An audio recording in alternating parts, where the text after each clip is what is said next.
A service of KIBMradio.com, the Internet's home for an all old-time radio.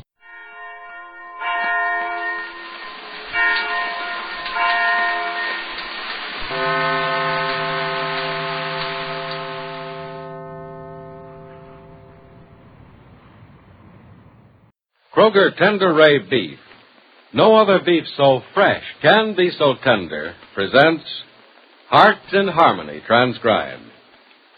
Say, Mother, you better hurry. Tomorrow is Christmas Day, and you'll have to hurry to make your choice from the marvelous selection of poultry at your Kroger store. Without a doubt, they're the best buy-in birds in town. Kroger's poultry is carefully selected for its tenderness, its juiciness, and real country fresh flavor. Why, once you see the grand selection of chickens and ducks and turkeys, you'll want them all. Oh, yes, ma'am. Kroger's poultry is just tantalizingly delicious. And for an extra special dinner, you'll certainly want to serve your family this exclusive Kroger feature, famous 4-point blue ribbon turkey. Now, these turkeys are just covered with juicy meat and chock full of fresh flavor, a flavor that will have your family sighing in contented delight. Now, there are 4 mighty good reasons why 4-point blue ribbon turkeys are outstandingly superior. It's because they're raised and developed into plump turkeys in carefully selected areas. Because they're scientifically fed, then expertly dressed.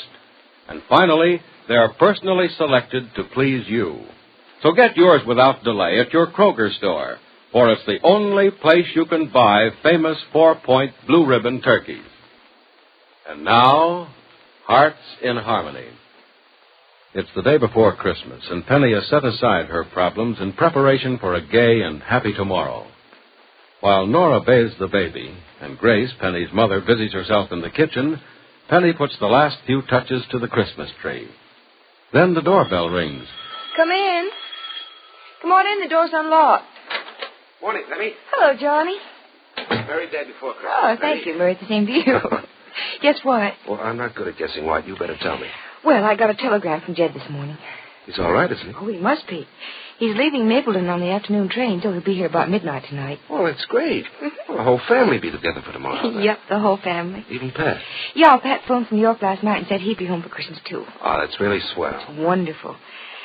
Golly, I didn't expect such a wonderful Christmas this year. Hey, how do you think the tree looks? Great, Penny.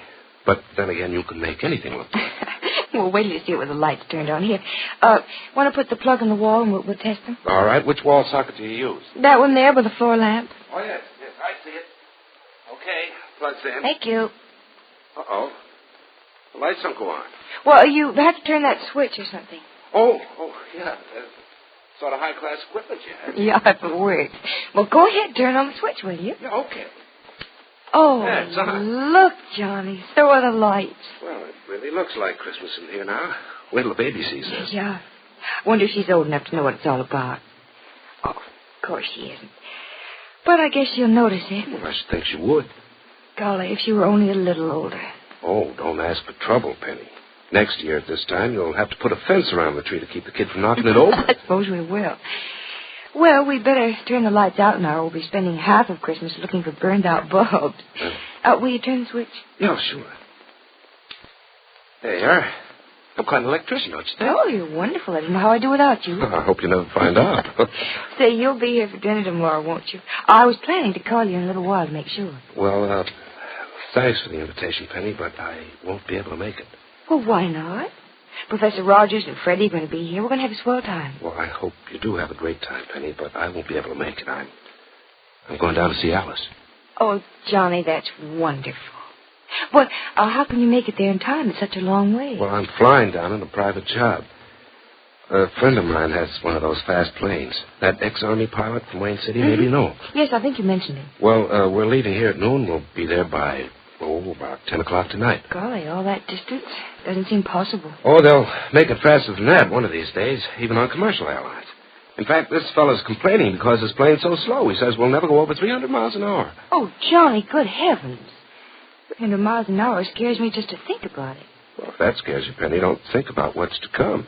We'll have planes one of these days going thousands of miles an hour. And there'll be weekend excursion trips to the moon. Oh, let's not talk about that. It gives me the shivers. Well, don't tell me you're against progress. I love progress. I'm all for it. But I prefer it just so many miles per hour.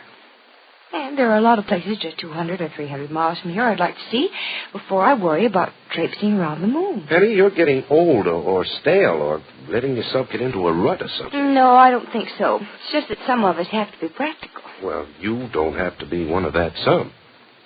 And you won't be either before long. You think some miracle is going to change me? No, something very down to earth is going to change you. Well, I suppose you know what. Mm-mm. Well, maybe your job with Professor Rogers. Scientific experimentation is an amazing thing, they tell me, and when you begin to see... If I do begin to see anything scientific, it'll be as a spectator, not as the professor's assistant. Well, what do you mean? I mean, I'm not going to work for Professor Rogers. You're not...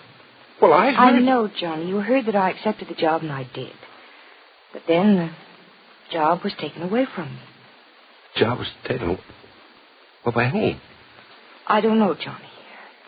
As a matter of fact, no one knows but the finance board at the university. You see, the professor's new laboratory was endowed anonymously. Yes, I know that. Well, it was the donor who refused to let me take the job. He said something about he didn't think women should work, especially not on something he was paying for. Well, I don't believe that was the reason at all. Well, I believe it. Anyway, it doesn't matter. I'm not sure I really wanted that job. Well, you know very well you did, Penny. You were all excited about it the last I heard. Tell me, who told you the donor refused to let you have the job? Professor Rogers. Stewart? Well, let's see. It's only 10 o'clock. I don't have to be at the field until noon. I think I'll go over and have a talk with him. Johnny, that'd just be a waste of time. The professor can't do anything about it, and I wouldn't want him to if he could. Now, look, Penny. If someone thought enough of Stewart to give him money for a new laboratory, that someone thinks enough of him to let him hire his own laboratory help. Male or female, it doesn't matter which. And I'm going to see that guy. There's something funny here, and I'm going to find out what it is.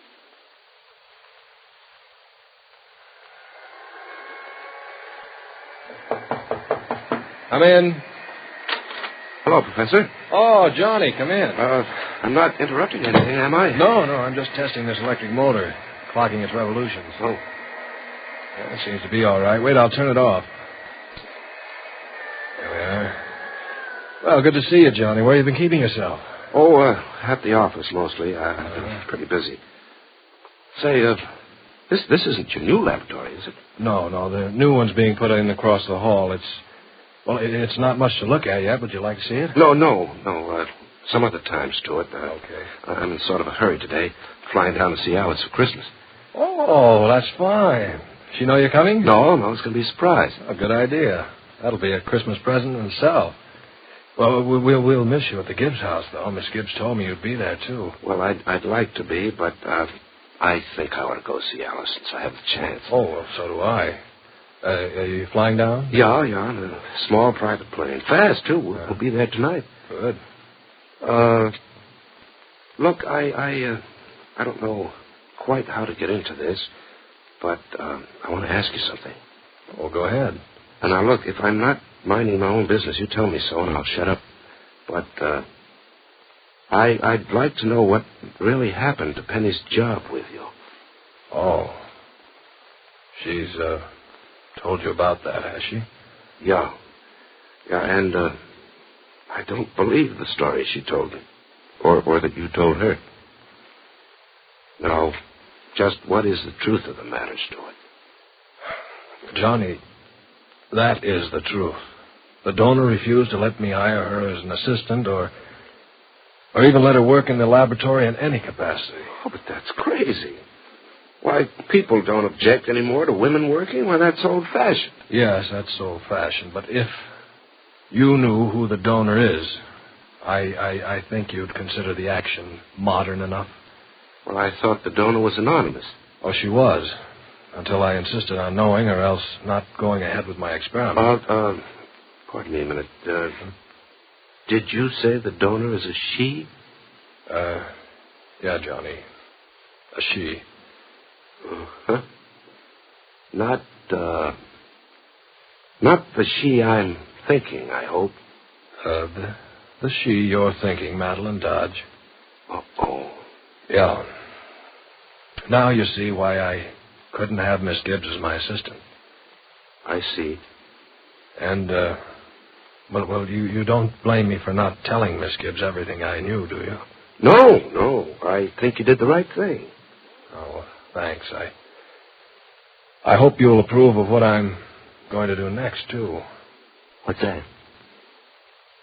I'm going to see Madeline this afternoon and tell her she can have her money back. Johnny, it may take me years, but there's a way to conduct that experiment without money. And having Madeline Dodge's money is worse than having none at all.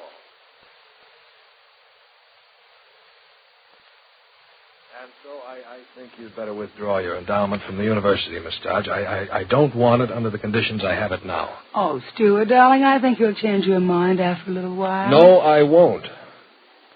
And if I'd known in the beginning the money came from you, I'd have refused it then, too. Oh, you don't mean that. I do mean it. What's wrong with my money? There's nothing wrong with your money, Madeline. The trouble is all with you. Oh? Is that so? I'm afraid it is. You didn't endow my laboratory because you wanted to help me with my experiment. Your interest wasn't scientific at all. Of course not, darling. What fun can you have with test tubes and a lot of smelly old chemicals? A great deal of the comforts of life depend on test tubes and bad-smelling chemicals, Madeline. Maybe so. But I prefer them only when they're past the laboratory stage. I don't doubt that. And because of that, I don't want your money. It's not for the laboratory. You didn't give it for that reason. It was for me, and I know that now. But, Madeline, I can't be bought. Oh, no? No.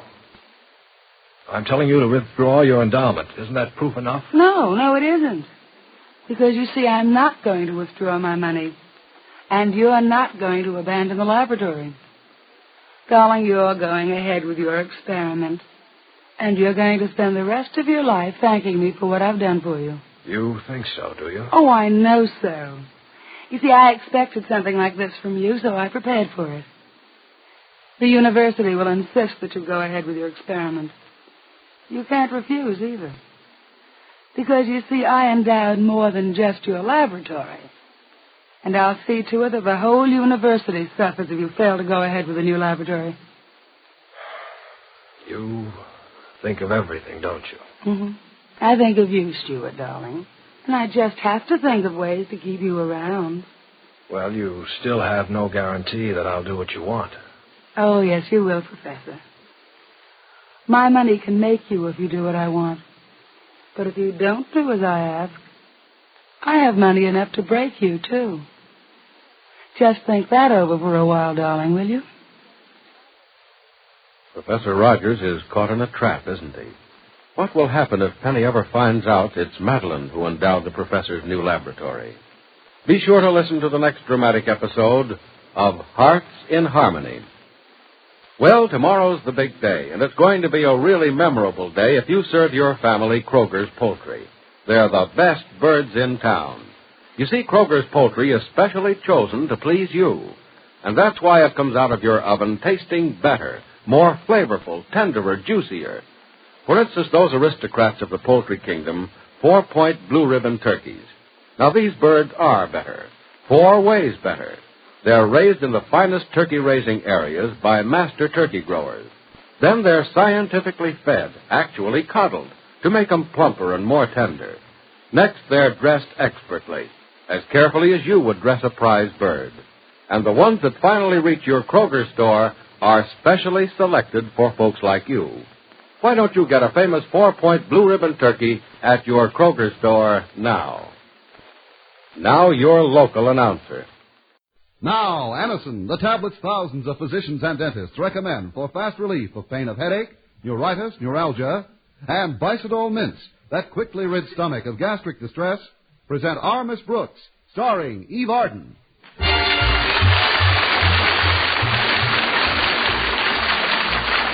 It's time once again for another comedy episode of Our Miss Brooks Transcribed. But first, here is something you should know if you ever suffer from the pain of headache, neuritis, or neuralgia. It is an incredibly fast way to ease the pain. It's Anacin, a way countless numbers of people have found superior. Anacin acts so promptly to relieve pain. Anacin is like a doctor's prescription. That is, Anacin contains not just one, but a combination of medically proven active ingredients in convenient tablet form. Thousands of persons have been introduced to Anacin through their own physicians or dentists. But today, these tablets are in such widespread use that all drug counters have them, and everyone can have the benefit of their incredibly fast action.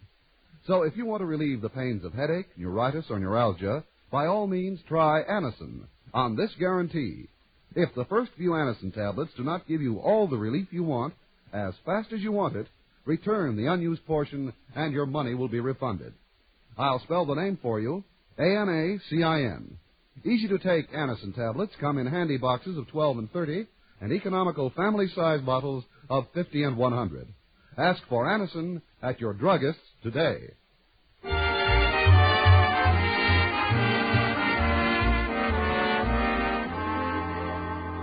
Well, various principals have various methods of running their schools.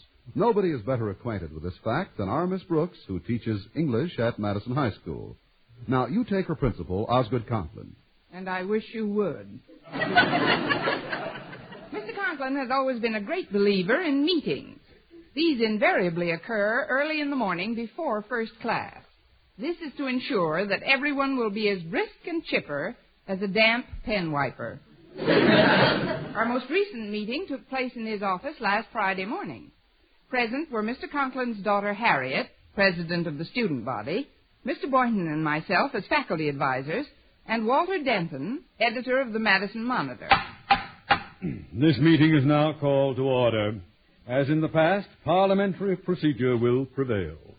How extremely alliterative. Parliamentary procedure will prevail. Silence. If you wish to speak, kindly raise your hand. The chair recognizes Walter Denton. Walter Denton says, "Thank you, Chair." All I wanted to know was, why did we have to get here so early? Couldn't we have held this meeting later? Quiet. The chair recognizes its lack of judgment in recognizing Walter Denton. However, the reason for this meeting can be told in 2 words. The first one is excessive. And the second? Please, Walter, don't interrupt. That's right, Walter. Just listen. Come on, Mr. Conklin. Drop the other word. The other word is noise. Noise? Excessive noise? That's why we're here? Because of excessive noise? This is beginning to sound like choir practice. What kind of noise do you mean, Daddy? I mean the noises that penetrate this office while I am trying to work. You mean when the students are changing classes? Yeah, and they make sounds like shuffle, shuffle, shuffle. Hey, Charlie, want to play handball after school? I don't know, Fred. Old Lady Nelson might keep me in. I'll be able to tell you during lunch period. Okay, Charlie, see you in the cafeteria. Fred, I bring my lunch. I can't eat that slop in the cafeteria. Well, then how will I be able to... Oh, shut up!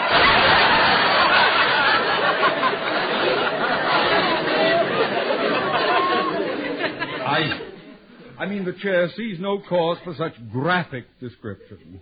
Nor is this specifically the excessive noise to which we have reference. Well, then, what is it, sir? Is it the street noises that penetrate your office while you're trying to work? The street noises? Like honk honk, beep beep. Get that heap out of my way, Buster. Oh, quiet. I called this meeting to secure some constructive suggestions, not to start a little theater movement. Now stop acting and listen. During school hours, this institution is a veritable bedlam. You will now submit whatever ideas you may have toward mitigating this unhappy circumstance. Well, speaking for the sounds that emanate from the biology laboratory, Mr. Conklin, perhaps the flames of the Bunsen burners are hissing too loud. I could turn those down a bit. Then, too, I could cut down on the tinkle of the test tubes. Then, too, he could put socks on the mice in the treadmill. Well, as far as the corridors go, Daddy, you could ask all the students to whisper while they're changing rooms. And if they failed to comply? You might station monitors at strategic points to see that they did. Yeah, or better yet, just string a banner across the hall right outside your office. What would the banner say, Walter? It would just say, shh. That's worse than no noise at all. It is quite apparent to me that now, as in the past, any feasible plan for combating a given crisis must stem from one source and one source alone. Well, that's nice of you to say so, Mr. Conklin. But... I refer to myself. However, before I disclose the cure, I will make known the nature of the ailment. There are only two human sources of irritation to me within the confines of this institution. They are A, the student body, and B, the faculty. How about C, the janitor? What is it we do that bothers you, Daddy? You talk. During classes, after classes, during lunch period, after lunch period. But, Mr. Conklin... And you on the faculty are equally guilty. Guilty? It isn't the volume of jabber that's so nerve-wracking to me, but the fact that all these conversations are directed to but one target. What target is that, Mr. Conklin? Each other. I tried talking to a board eraser one morning, but everybody looked at me funny. If we didn't talk to each other, we'd be talking to ourselves. And what kind of a looking school will we be then? Even you, Denton, should be able to comprehend the fact that when I say each other, I mean the male and female members of the student body and faculty. You know my anti-fraternization law. From now on, there will be teeth in it. I don't understand. Oh, you will, Boynton, you will. From now until further notice, I hereby decree that all members of the opposite sex shall refrain from any conversation not absolutely essential to school business. Boys and girls will sit on separate sides of the classroom, and during lunch period, male and female teachers, as well as students, will occupy two different sections of the cafeteria. Daddy, that's positively medieval. It's worse than that. It's medieval tyranny. If I may borrow an expression from the undergraduate body, Denton, turn blue.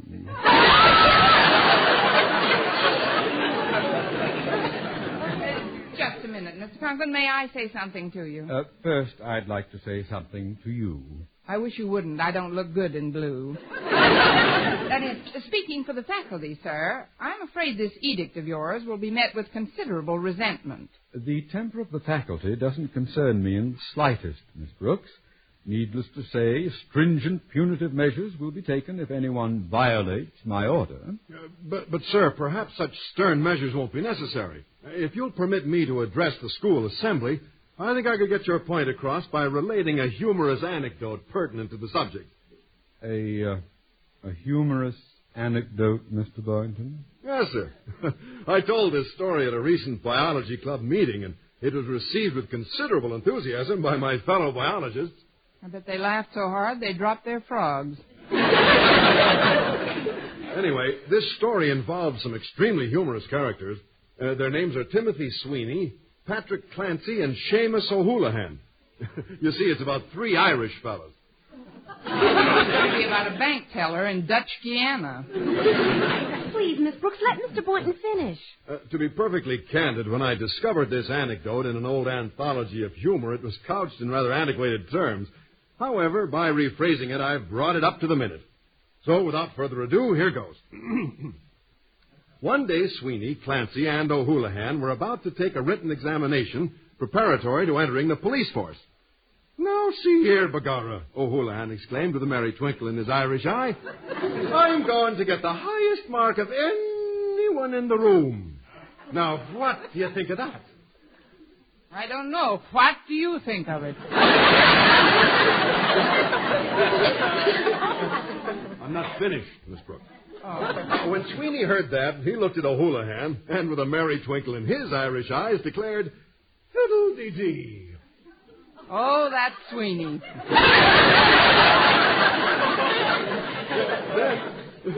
Then Clancy, with a merry twinkle in his Irish eyes, averred, "Faith, and you'll get the lowest mark. Be japers." Well, sir, they had no sooner begun taking the test when, lo and behold, a mounted policeman's horse wandered in. With a merry twinkle in his Irish tail. Please be quiet, Miss Brooks. Oh, let her talk. I didn't mean to interrupt. Thank you. After O'Houlihan turned in his test paper, Clancy and Sweeney accosted him, somewhat chagrined. "O'Houlihan, you cheated!" cried Sweeney, brandishing his shillelagh, a quaint cudgel indigenous to those lovable folks of the old sod. Then he said, "We saw you peeking at the answers in the back of the book." "Well," O'Houlihan retorted somewhat testily, "I vowed I was going to get the highest mark of anyone in the room. Now I knew that fair and square I could get a higher mark than you, Sweeney, and a higher mark than you too, Clancy, by the same honest means. But when that horse came in to take the test, I thought I'd better cheat."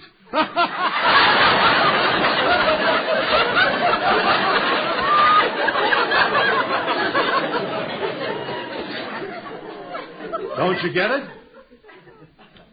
I don't particularly want it.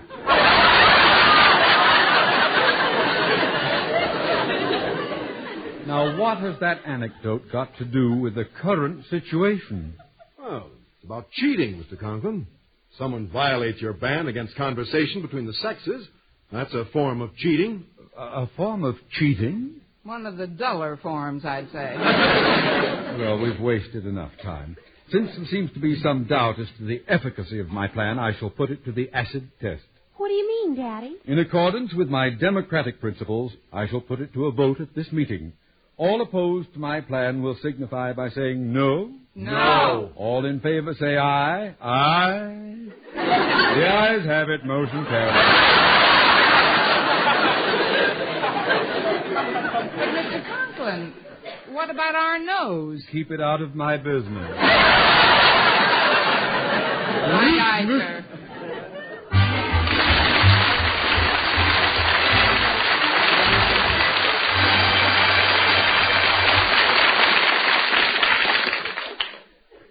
Friends, if you suffer from acid indigestion, I hope you didn't miss reading this wonderful news. A headline that says, "New mints, medically proven, quickly rid stomach of gastric distress."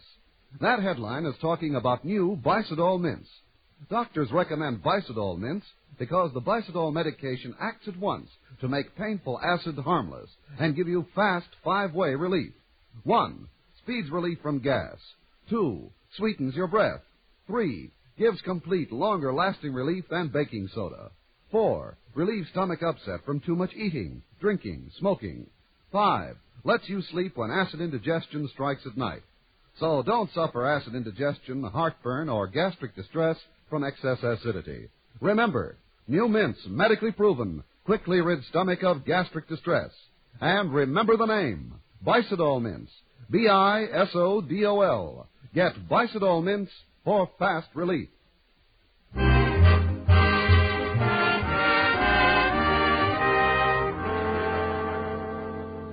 Well, at lunchtime, one half of the school cafeteria was roped off for males and the other half for females. But despite this barrier, Walter Denton managed to slither past my table and surreptitiously slipped me a cryptic note. The note directed me to report to an abandoned stockroom in the basement, and it also contained the secret password by which I could gain admittance. I was loath to take part in such sneaky maneuvers, so I didn't report to the appointed room until 3 minutes later.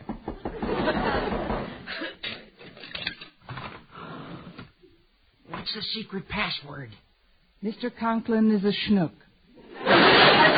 Correct. Enter, friend.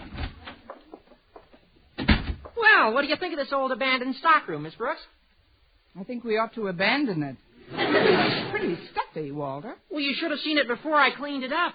This room is my answer to Mr. Conklin's ban against conversation between the sexes. It's a secret meeting place in which a few choice male and female teachers and students may conversationally rendezvous during lunch period. Well, what do you know? A talk-legger.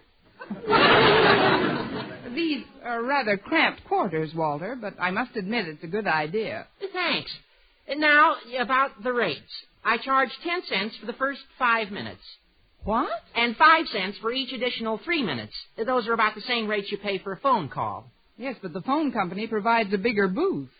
I'm sorry, Walter, but I'm not shelling out 10 cents just for some conversation. I also told Mr. Boynton about it. He'll be here any minute. Now, well, nevertheless, I don't intend... Here's my dime. Where do I sit? Yeah, just park any place you like. I'll get it. What's the password? Mr. Conklin is a schnook. Enter friend. I cleaned her from top to bottom, Mr. Boynton. How does she look? Miss Brooks always looks neat to me.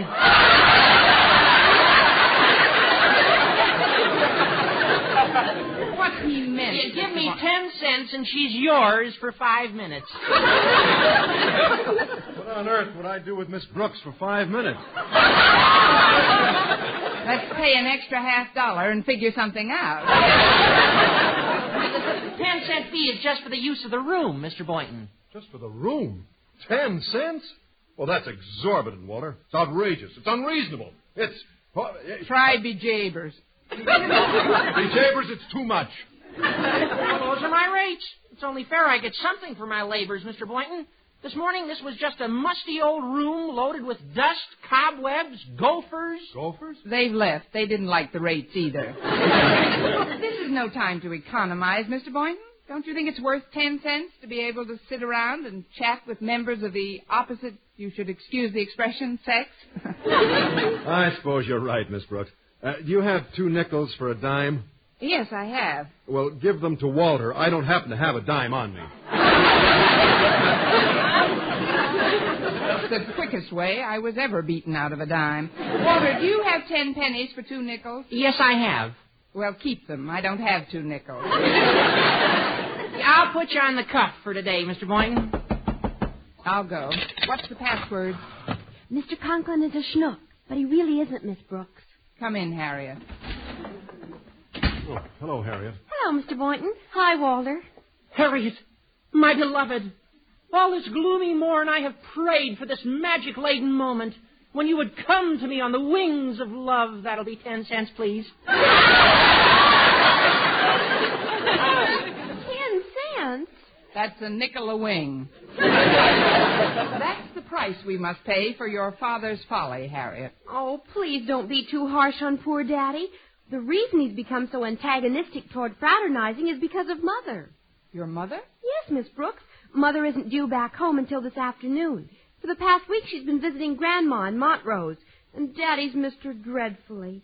Why, it's become an obsession. Wherever he looks, he sees boys and girls together. Him and Mamie O'Rourke. Their conversing and having fun makes him all the more lonely. It's gotten so bad that he's going to stay after school and write an editorial for the Madison Monitor announcing his long-range anti-fraternization plans. Maybe we can nip that in the bud, Harriet. Mr. Boynton, Walter, while he's writing those editorials, I think we ought to drop over and see Mrs. Conklin. She's always been very fair-minded about these things, and I believe I have a rather brilliant idea. Excuse me. What's the password? I am a schnook.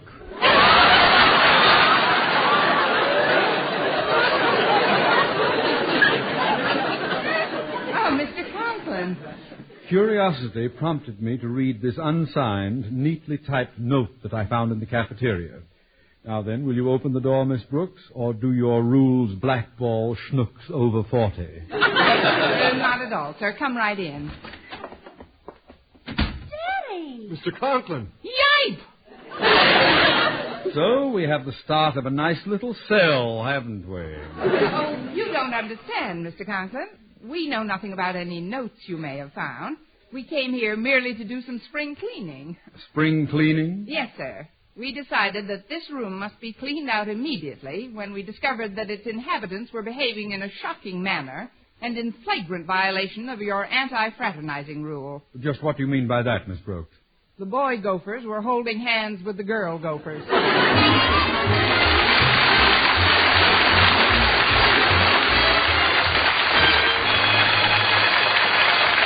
Our Miss Brooks will return in a moment.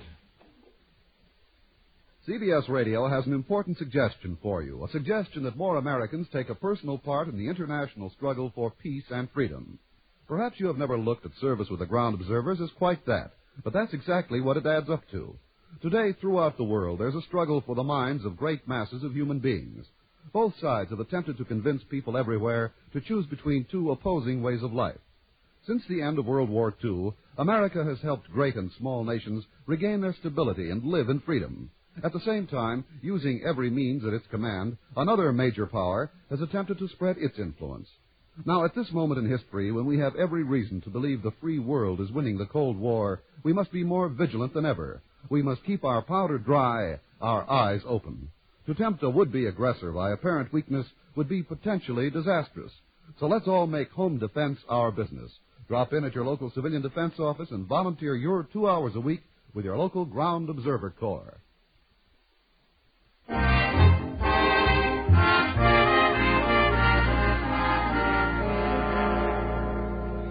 Well, with Mr. Conklin's rigid anti-fraternization rule, Madison High seemed like an occupied country under the heel of a conqueror's boot, rather than the charming, pleasant little prison it had always been. It was obvious something drastic would have to be done about the rule, and that night, with Mrs. Conklin's assistance, we set out to see if we could abolish it.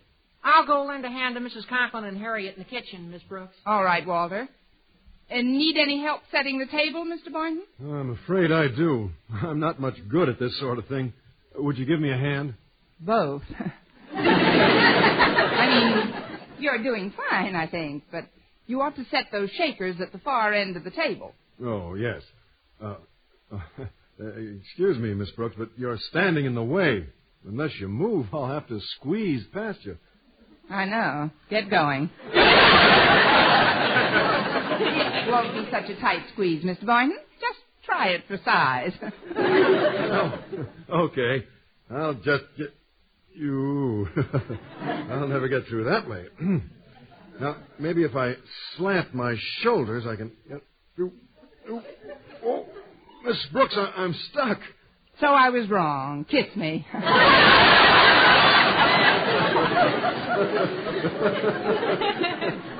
There you go, joshing again. Well, I've got to admit it, Miss Brooks. You're as full of fun as Paddy's pig. And I'm as Irish as a barrel of monkeys. Well, dinner's almost ready, Miss Brooks. Any sign of Osgood? Not yet, Mrs. Conklin. Apparently he's still working on those editorials at school. Oh, such nonsense. Well, those ridiculous anti-fraternizing rules of his will be a thing of the past if your scheme works, Miss Brooks. And I'll do everything I can to see that it does. We certainly appreciate your cooperation. I'd better move those casserole dishes to the other side of Mr. Boynton. I'm busy mixing the salad, Miss Brooks. You'll have to walk around me. Sounds like a fascinating trip. Mother, Daddy's car just pulled into the driveway. Yeah, and he's got a big bouquet of roses. Oh, dear Osgood, he has missed me, hasn't he? Oh, goodness, I mustn't get sentimental if your scheme's to work, Miss Brooks. We'll see how he likes a taste of his own medicine. Martha! Martha! You, my wandering lovebird! Your mate is home! Well, fly into the dining room, Osgood. Martha, come into my arms. Please, no fraternization. What? Miss Brooks, Boynton, Denton. Hi, Mr. Conklin. Long time no see. Be jabers. What is the unholy three doing here, Martha? We had no place to go, so Mrs. Conklin invited us to dinner. You see, sir, Mr. Boynton's apartment's being painted today. And so is my house. Mine, too. Isn't that a coincidence? We made a deal with the same paint company. They only paint one day a week. On Friday. That's why they're called the Friday Paint Company. I see. Martha, if you'll step into the den with me where we can be alone. Sorry, Osgood. No fraternizing. Darling, what are you saying? I'm your husband. That's no excuse. Take off your hat, Osgood. Dinner's ready. But, lover girl, I've missed you terribly. Look, I've brought you flowers. Dump them in the salad bowl. I mean, get a vase, Walter. Now, let's have dinner before it gets cold, shall we? Dinner, yes. You sit down here, Martha. The seating arrangements are not up to you, Osgood. Since Miss Brooks has helped me to prepare this meal, I've asked her to take charge of serving it. She says she's learned some wonderful methods at Madison. Take over, Miss Brooks. Thank you. You are to be seated at the head of the table, Mrs. Conklin. Harriet, you'll sit to her right, and I'll sit to her left. Mr. Conklin? Yes? You're to have dinner in the kitchen. In the kitchen? With Mr. Boynton and Walter Denton. In this way, the males are separated from the females. Oh, but this is absurd. I haven't seen my wife in a week. This is the way you run things at school, Osgood, and you've got to practice what you preach. Now, into the kitchen with Walter and Mr. Boynton. But, sweetie pie...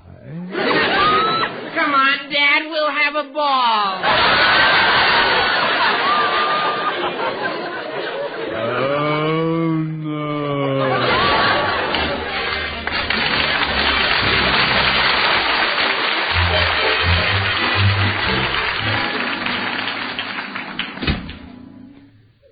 Oh, it's a lovely full moon out tonight, Mr. Conklin. How did you enjoy it in the garden? Frankly, I found it rather unromantic, sitting on the hammock between Boynton and Denton. Well, Miss Brooks and Harriet and I are having loads of fun playing bridge, Osgood. Oh, bridge, you need a fall? Sorry, no fraternization. If you'll escort Walter and Mr. Boynton to the den, sir, I've laid out a set of tiddlywinks for you.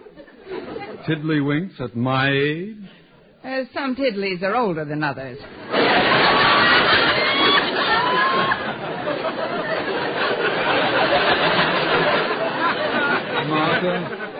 Martha, I haven't been alone with you for 1 minute during this entire evening. It's almost midnight. Well, so it is, Osgood. And it's time we turned in. High time. Let us retire to our bedroom, Martha. Good night, Miss Brooks, Miss Bunch. You know their homes are being painted, Osgood. I've asked them to stay over with us. What? What are the sleeping arrangements to be, Miss Brooks? Well, there's only one feasible scheme. You'll sleep with Harriet and me in your bedroom, Mrs. Conklin. And you, Miss Conklin, will sleep in Harriet's bedroom with Mr. Boynton and Walter. Oh, I will. Don't be rude, Osgood. It's an emergency. You mean I actually have to spend the night with Mr. Boynton and Denton? Not the night, Osgood. The entire weekend. The entire what end?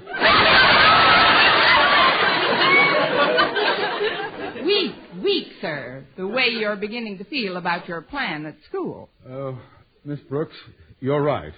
Not only am I outnumbered, I've been outmaneuvered. However, if I agree to cancel my ban on coeducational conversation at Madison, do you suppose you and your cohorts could find some place to billet yourselves? I'm sure we could, Mr. Conklin. We could all go home. Home? But what about the painters? Oh, haven't you heard? The Friday Paint Company went on strike this afternoon. On strike? Yes, it seems they want longer brushes and a shorter day.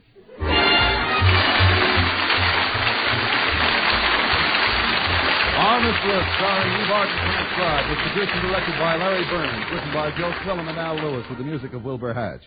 Mr. Conklin was played by Gail Gordon. Others in tonight's cast were Dick Crenna, Bob Rockwell, Gloria McMillan, and Paula Winslow. Be sure to be with us next week for another comedy episode of Our Miss Brooks.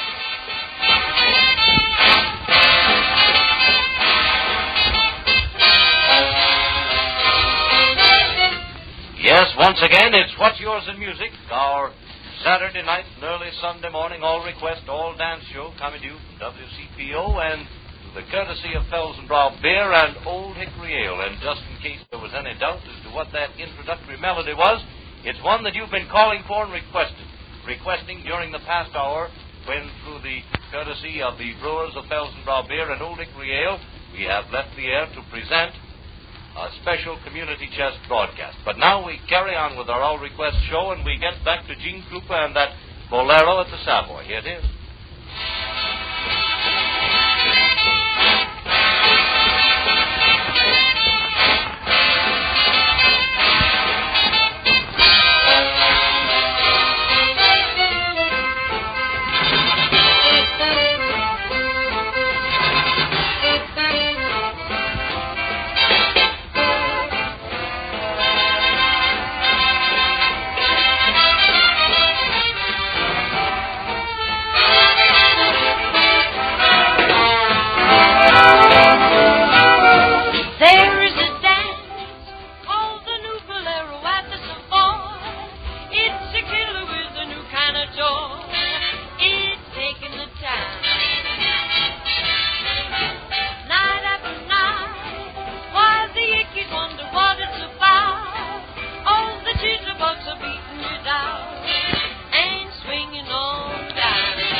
in St. Louis. Now, I had a good one right here, but the censors took it out.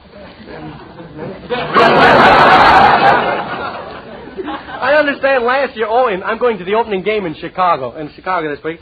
I understand that last year when Mayor Kelly threw out the first ball, the audience applauded so loud that he wanted to pitch the whole game. I had a laugh there myself. I knew what was coming. But I've been up here batting long enough to get a base on ball, so I'll let Phil Davis, and Fred Foley really hit out a home run. Go on, boys.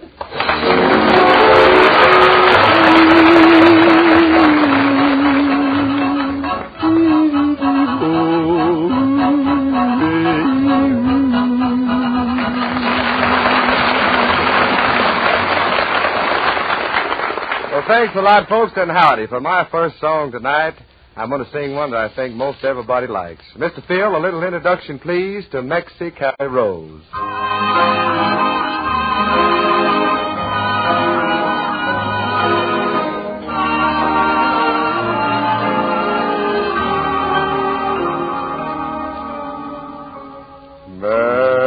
Mexicali Rose, stop crying.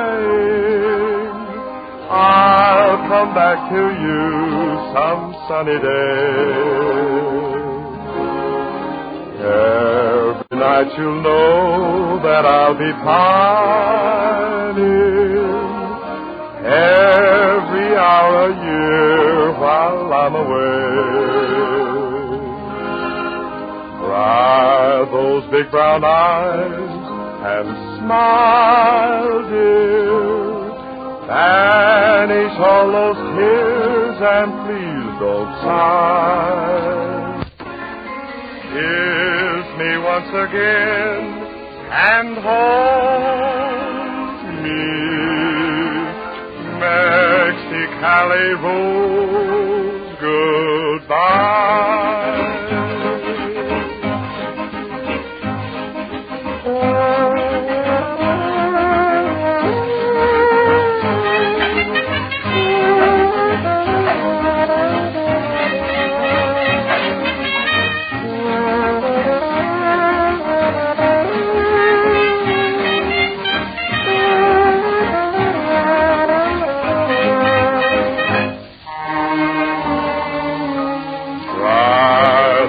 Brown eyes and smile, dear.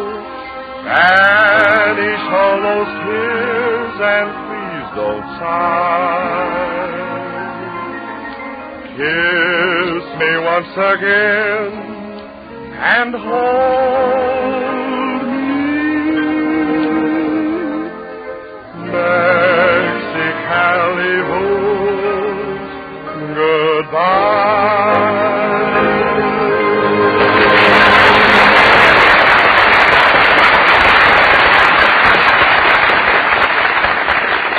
Friends, we're living in the age of accomplishment.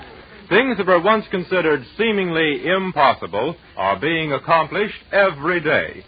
Just look about you. Look at the airplane, the radio, things we thought miracles, now taken for granted. And the same is true in the cigarette field. Once smokers thought it impossible to get a quality cigarette that sold for only 10 cents for a full pack of 20. But once again, the seemingly impossible has been accomplished. This time in Avalon cigarettes. Try a pack of Avalons and prove it to yourself.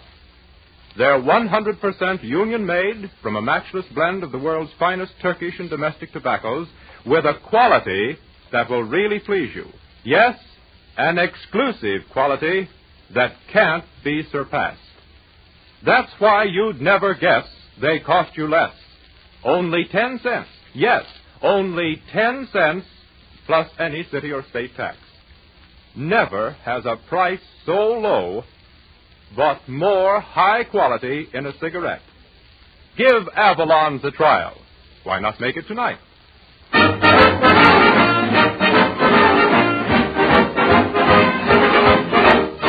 And now, ladies and gentlemen, we're going to take you out on a deserted highway where Red Skelton has just opened a hot dog stand. we find that entrepreneur of the sizzling canines and his secretary, Edna Stillwell, busy doing nothing. To make sure that he doesn't pay any attention to us, we'll disguise ourselves as his creditors. Throw another dog on the fire. Sort of getting my pitch there, that whistle. Say, Miss Stillwell, you don't seem very happy.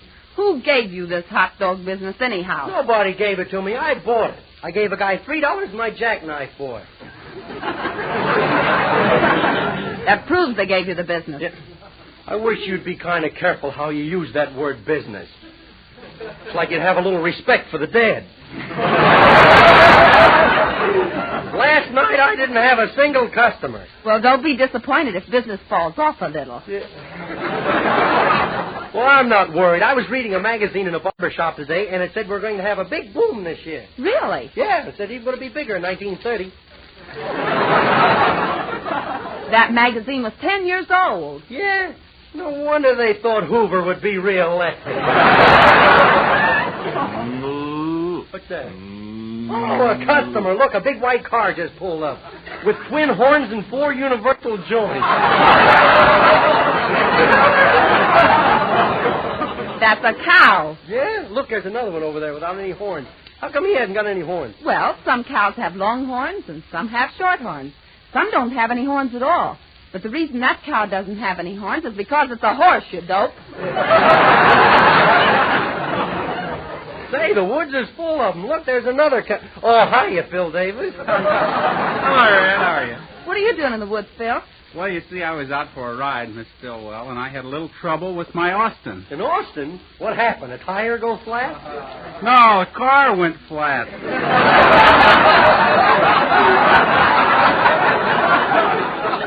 Want something to eat, Phil?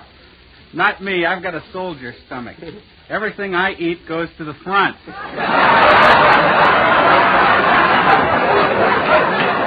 Besides, hot dogs don't agree with me. Yeah, but these are streamlined. Why, they digest so fast you have to take the bicarbonate of soda first. Nothing like a pun that lays there. Say, you better eat something, Phil. It's a long way into town. Well, I don't mind the long walk. The only thing that embarrasses me is the hitchhiker's stunning ride.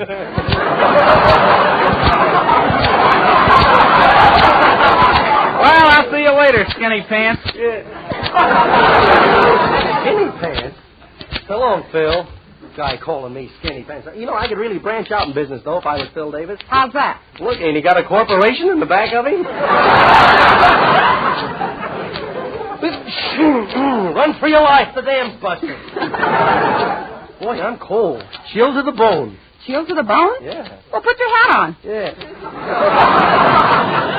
That's a fine way to talk to the man who'd face death for you. You'd face death for me. Sure. How come you didn't do anything when that snake jumped at me yesterday? He wasn't dead, was he? But I really fight for you, though. Look at the muscle in my arm. Muscle? Yeah. Looks like macaroni with veins. Where's that coming from? Look who's coming up the road on a donkey. Yeah, how about that? Hello, Mr. Skelton.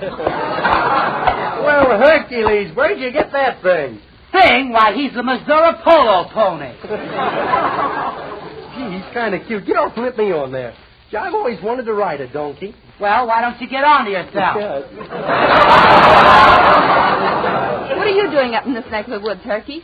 Oh, I'm a naturalist. I just love to go around studying wildlife. You know, I can hold conversation with the animals. You can? Next time you see a skunk, ask him what's the big idea. If you're a naturalist, what are you doing with that gun? Well, today I came out here especially to hunt gorillas and lions and things. There's no gorillas and lions up here. Well, I can dream, can't I?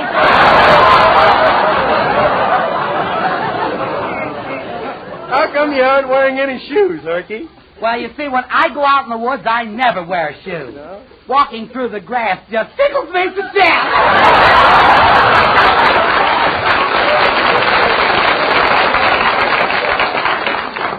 Look how big his toes are. They look like bananas. Well, that's my nurse's fault, that my toes are so big. She played This Little Piggy Went to Market till I was 10 years old.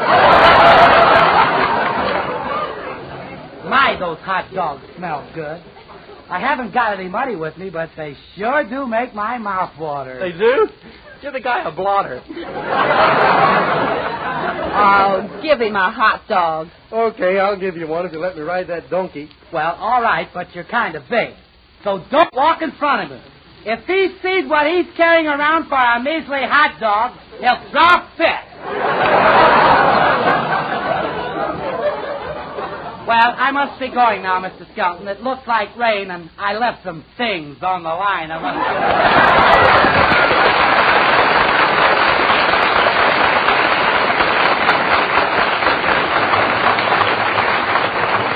No fellow, that Herky. What's this coming up the road? A customer. Don't tell me that's a cow. Don't try and tell me it's an automobile.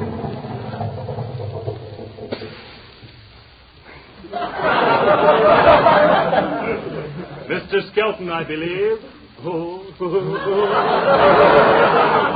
You got a very funny laugh, fella. Sort of like an idiot.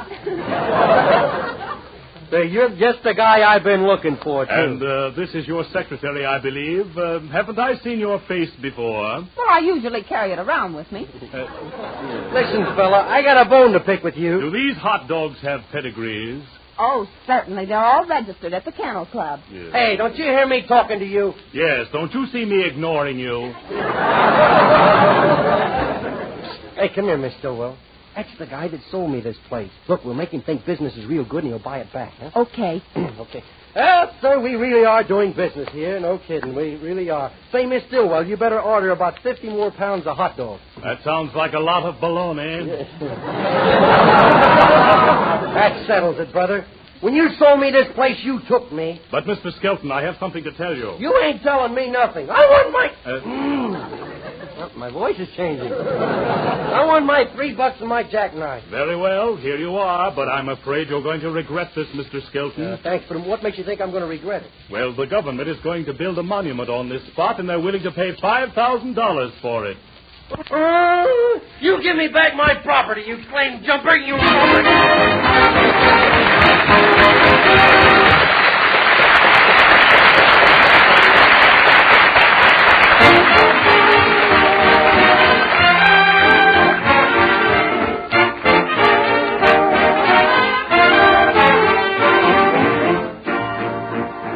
Listen to plaintive music, voices blended in rhythmic prayer. Come one, come all. It's the Cotton Pickers Congregation.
like surprises, I mean those pleasant surprises, well, the first time you try Avalon... Hey, wait a minute, Del. How come you're telling the folks about Avalons tonight? Say, I'm glad you asked me, Red. I forgot to mention that Peter Grant can't be here tonight, so Well, how come he didn't ask me to make it? Well, he thinks I know more about Avalons than you do, Red. Oh, he does he? Okay, I'll see how much you know about Avalons. Okay. How much less do Avalons cost than other popular price brands? Only 10 cents per pack plus any city or state tax. I'll get you on this one.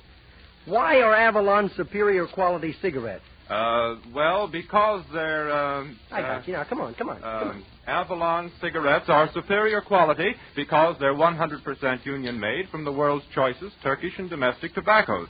And they're... blended together, Junior, to give you... To give you a delightfully mild, thoroughly enjoyable, extra smooth smoke. And you'd never guess they cost you less. Next time, ask for Avalons... And don't forget your change. There, now. You satisfied, Skelton? All right. I know when I'm licked. But I had you puffing. Yeah. You sure did. Puffing on an Avalon. Yeah. Say, Del, you're a little tired. You better go over and rest your tired head on a pile of commercial announcements. All right, Red. I'll see you later. Good old Del. If you're listening, Mr. Avalon, that's a mighty fine boy you got there. And now, friends, Red Foley in the Avalon Chorus is going to sing one of the sweetest melodies ever written. Throw another log on the fire.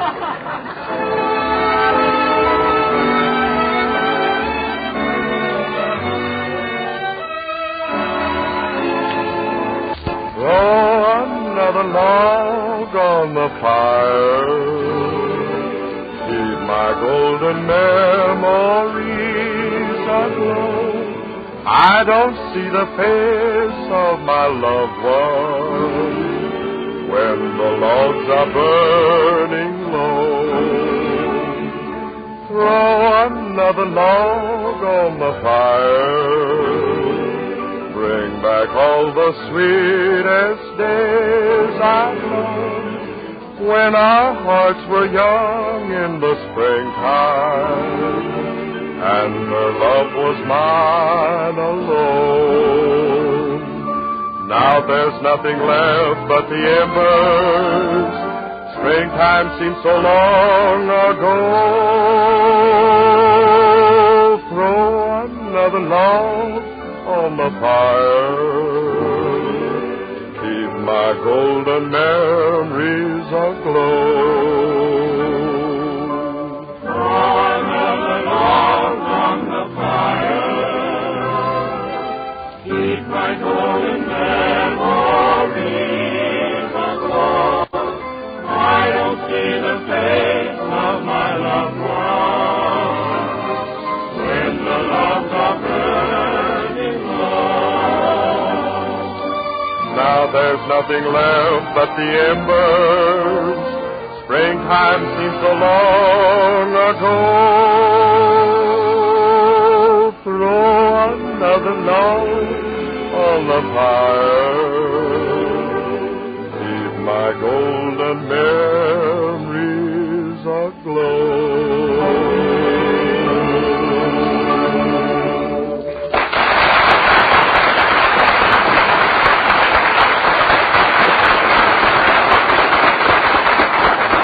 Friends, we've received so many requests, especially from you high school students, to bring back our historical dramas, those stirring stories of Red Skelton's ancestors, you know. Well, Red says he's happy about the whole thing, and if you can take it, he can give it. So tonight we turn back the pages of history to show you how a Skelton discovered America. Well, Mr. Skelton, I, for one, don't believe that stuff about your ancestors discovering America. Oh, no? You ask Del King. Sure, I know all about Christopher Columbus, Skelton. Hey, Del, not Columbus. Leif Erikson, Skelton. Oh, gee whiz, I'm sorry. Yes, I know all about Leif Erikson, Skelton, the Viking who discovered America. Shall I set the scene? Okay, Del. Okay, Red. Okay, Phil.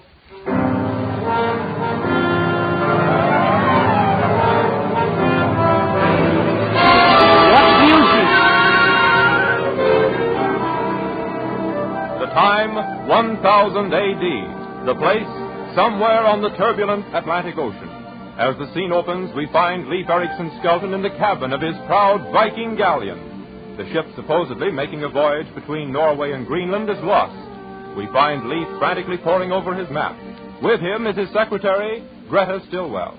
Where are we, Leif Erikson? Well, the way I got it figured out, looking at my nautical map and judging by the position of the North Star, we're somewhere in the middle of the Sahara Desert.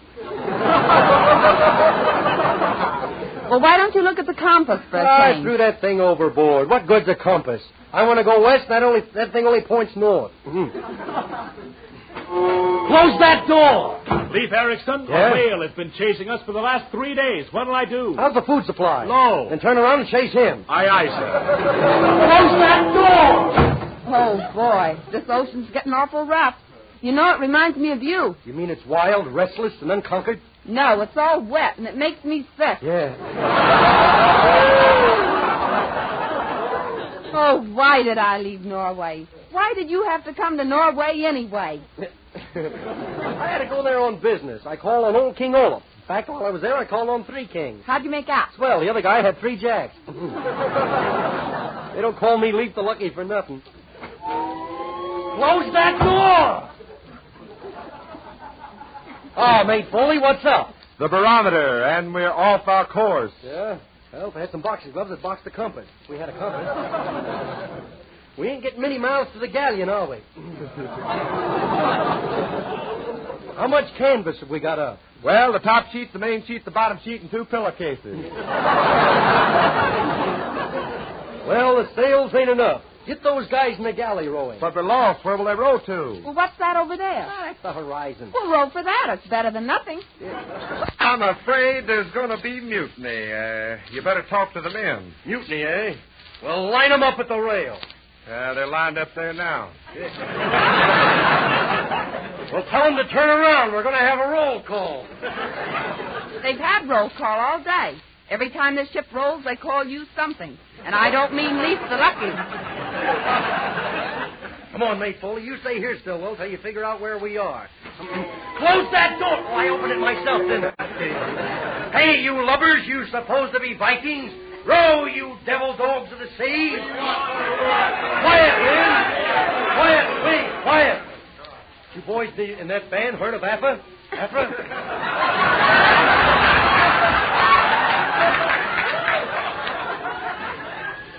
Only the cast reads these lines. You want food, eh? Okay. We're almost up to that whale. Hand me that harpoon. I'm going to lean over the rail and get him now. Hold me tight. Don't let me go now. Hold tight. Hold tight. Footy-yakka-sack. You haven't seen... Shucks, I missed him. Lover, come back to me. Hey, Mr. Skelton, I just figured it out. Land's only a mile away. What direction? Straight down. Well, that settles it. I'm taking over here. That's mutiny, ain't it? Yeah, that's mutiny. Well, we cleared that up in a hurry. And we're making you walk the plank. You wouldn't dare. That usually got a laugh. What happened? I'll put you in irons, all of you. Do you hear me? I'll iron you. In fact, I'll wash and iron you. Lads ahoy! Lads ahoy! I hoyed you the first time. I wonder what strange land this is. Say, I don't know. Hey, look. Look what's rowing up toward us. Thousands of red-skinned savages. Yeah, I never saw so many foreigners in my life. Here comes their chief up the side of the boat. Look at that ugly, cruel face. What a horrible-looking savage. Shh. He's going to speak. Now, you fellas turn right around and get out of here.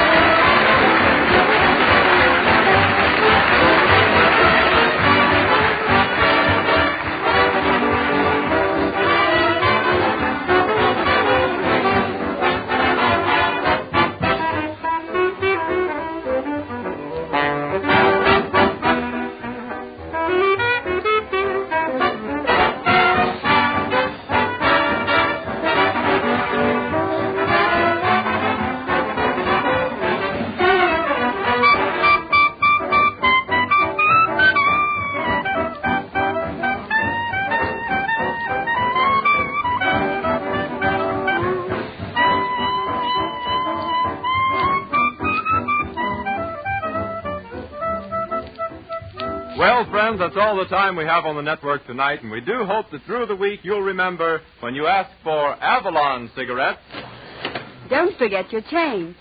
Yes, Avalon cigarettes, dear friends, cost several cents less than others. You too can save this difference like all of us Avalon brothers. Each pack is wrapped in cellophane, each pack is union made. No wonder folks from coast to coast say Avalon's lead the parade. So why not always travel on with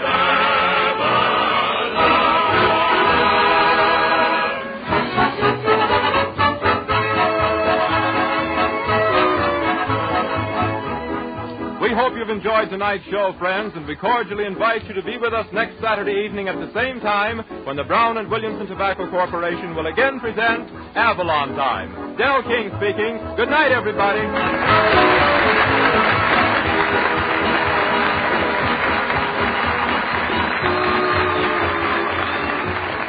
Avalon Time originated in the studios of the Nation Station and has reached you through the National Broadcasting Company.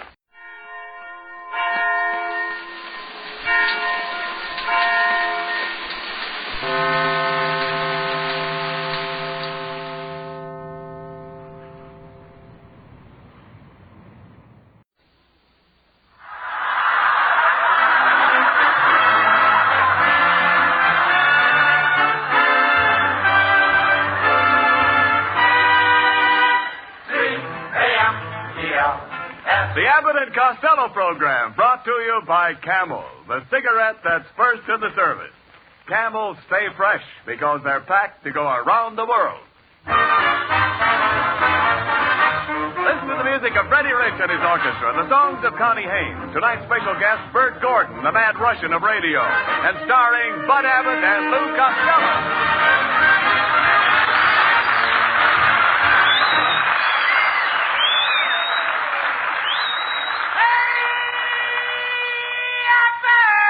Costello, here it is, the last program of 1943, and you're late again. Now, where have you been? Oh, Abbott, the worst thing just happened to me. No. Yeah, Mrs. Niles gave me a dog for Christmas present. And the dog just took a great big bite out of me. Where did he bite you? Well, if I'd have been wearing a license plate, he'd have got the last three numbers. Where did this happen? Well, let me see now. Where did this happen? In a crowded streetcar. It's the first time I ever gave my seat to a dog. No, never mind that. What kind of a dog did Mrs. Niles give you? Well, do you remember that famous dog, Strongheart? Yes, I remember Strongheart. Well, this was his brother, Weak Stomach. Listen, I'm not talking about that. What is the dog's breed? What is his breed? Yes. He breeds to his nose, like you and me. No, you dummy. What type of a dog is he? A Spitz? No, but he drools a little. Look, there are different types of dogs, such as setters and pointers. That's it, Abbott. That's what he is. He's a setter pointer. A setter pointer? Yeah, he sits all day and points at the icebox.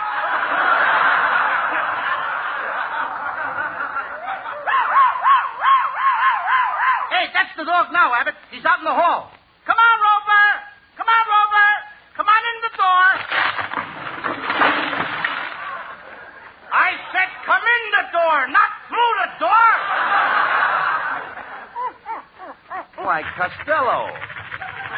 Lou, this is a wonderful dog. Yeah. Listen to him. Just my luck to get a dog with asthma. Now, cut that out. I'm going to show you how to handle dogs. Come here, Rover. Tell me, how much is 1 and 1? Did you hear that, Costello? I listened. I was here. I'll try again. Rover, how much is 2 and 2? I told you he was a smart dog. I'm going to see if he's really smart, Abbott. Rover, what time is it? 3:45.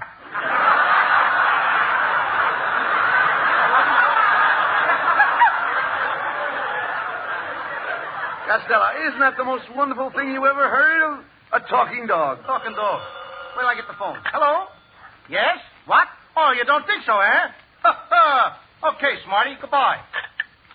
How do you like that, Abbott? That was a friend of mine. He doesn't think there's anything wonderful about a talking dog. Who's your friend? Oh, just a horse.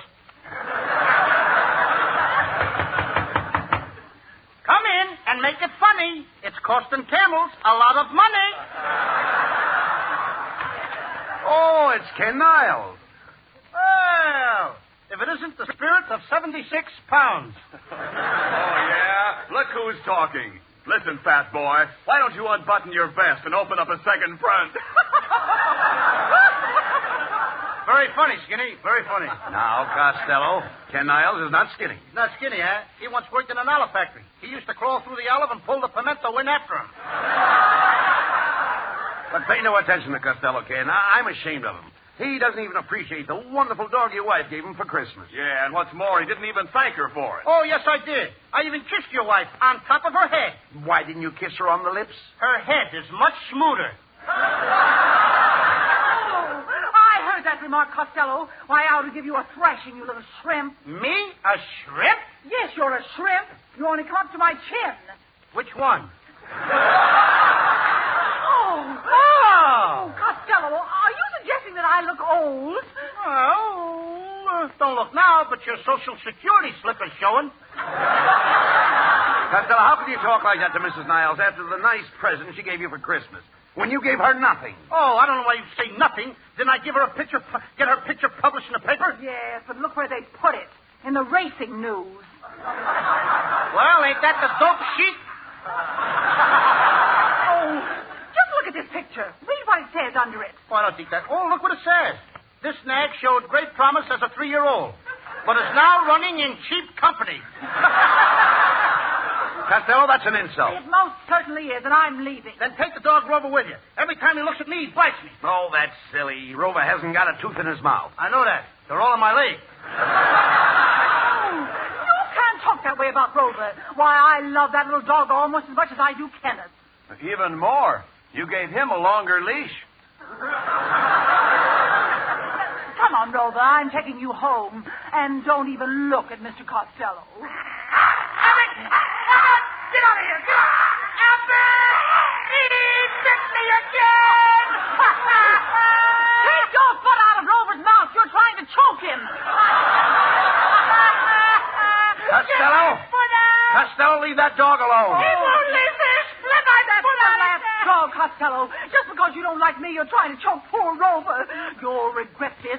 I'll drag you through every court in the land. I'll even take you to the Supreme Court. And I'll stand before the judge and tell him I'm sorry. And when the judge looks into my face, what do you think he'll say?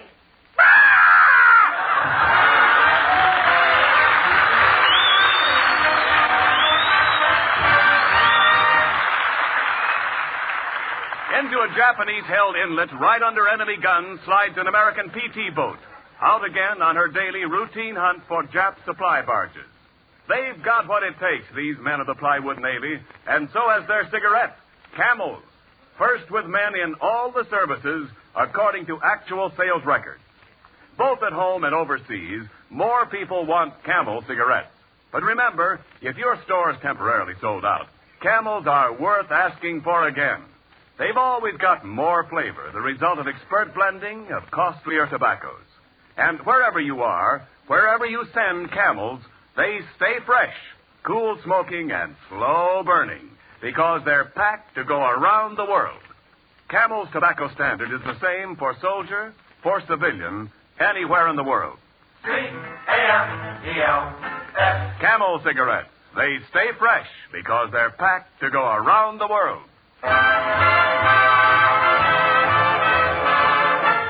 Freddie Rich and the orchestra play an unusual arrangement of David Rose's lovely composition, Holiday for Strings.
let's get busy.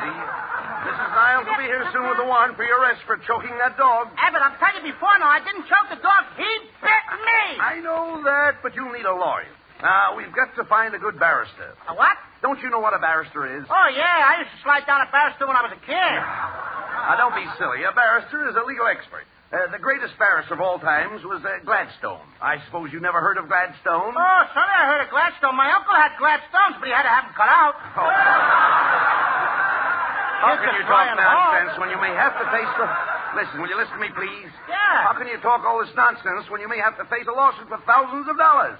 And where do you expect to get the money? Well, what do you say? Where do you expect to get the money? You know where I expect to get the money. What do you mean? You're going to help me out. How can I help you? I'm a pauper. A pauper?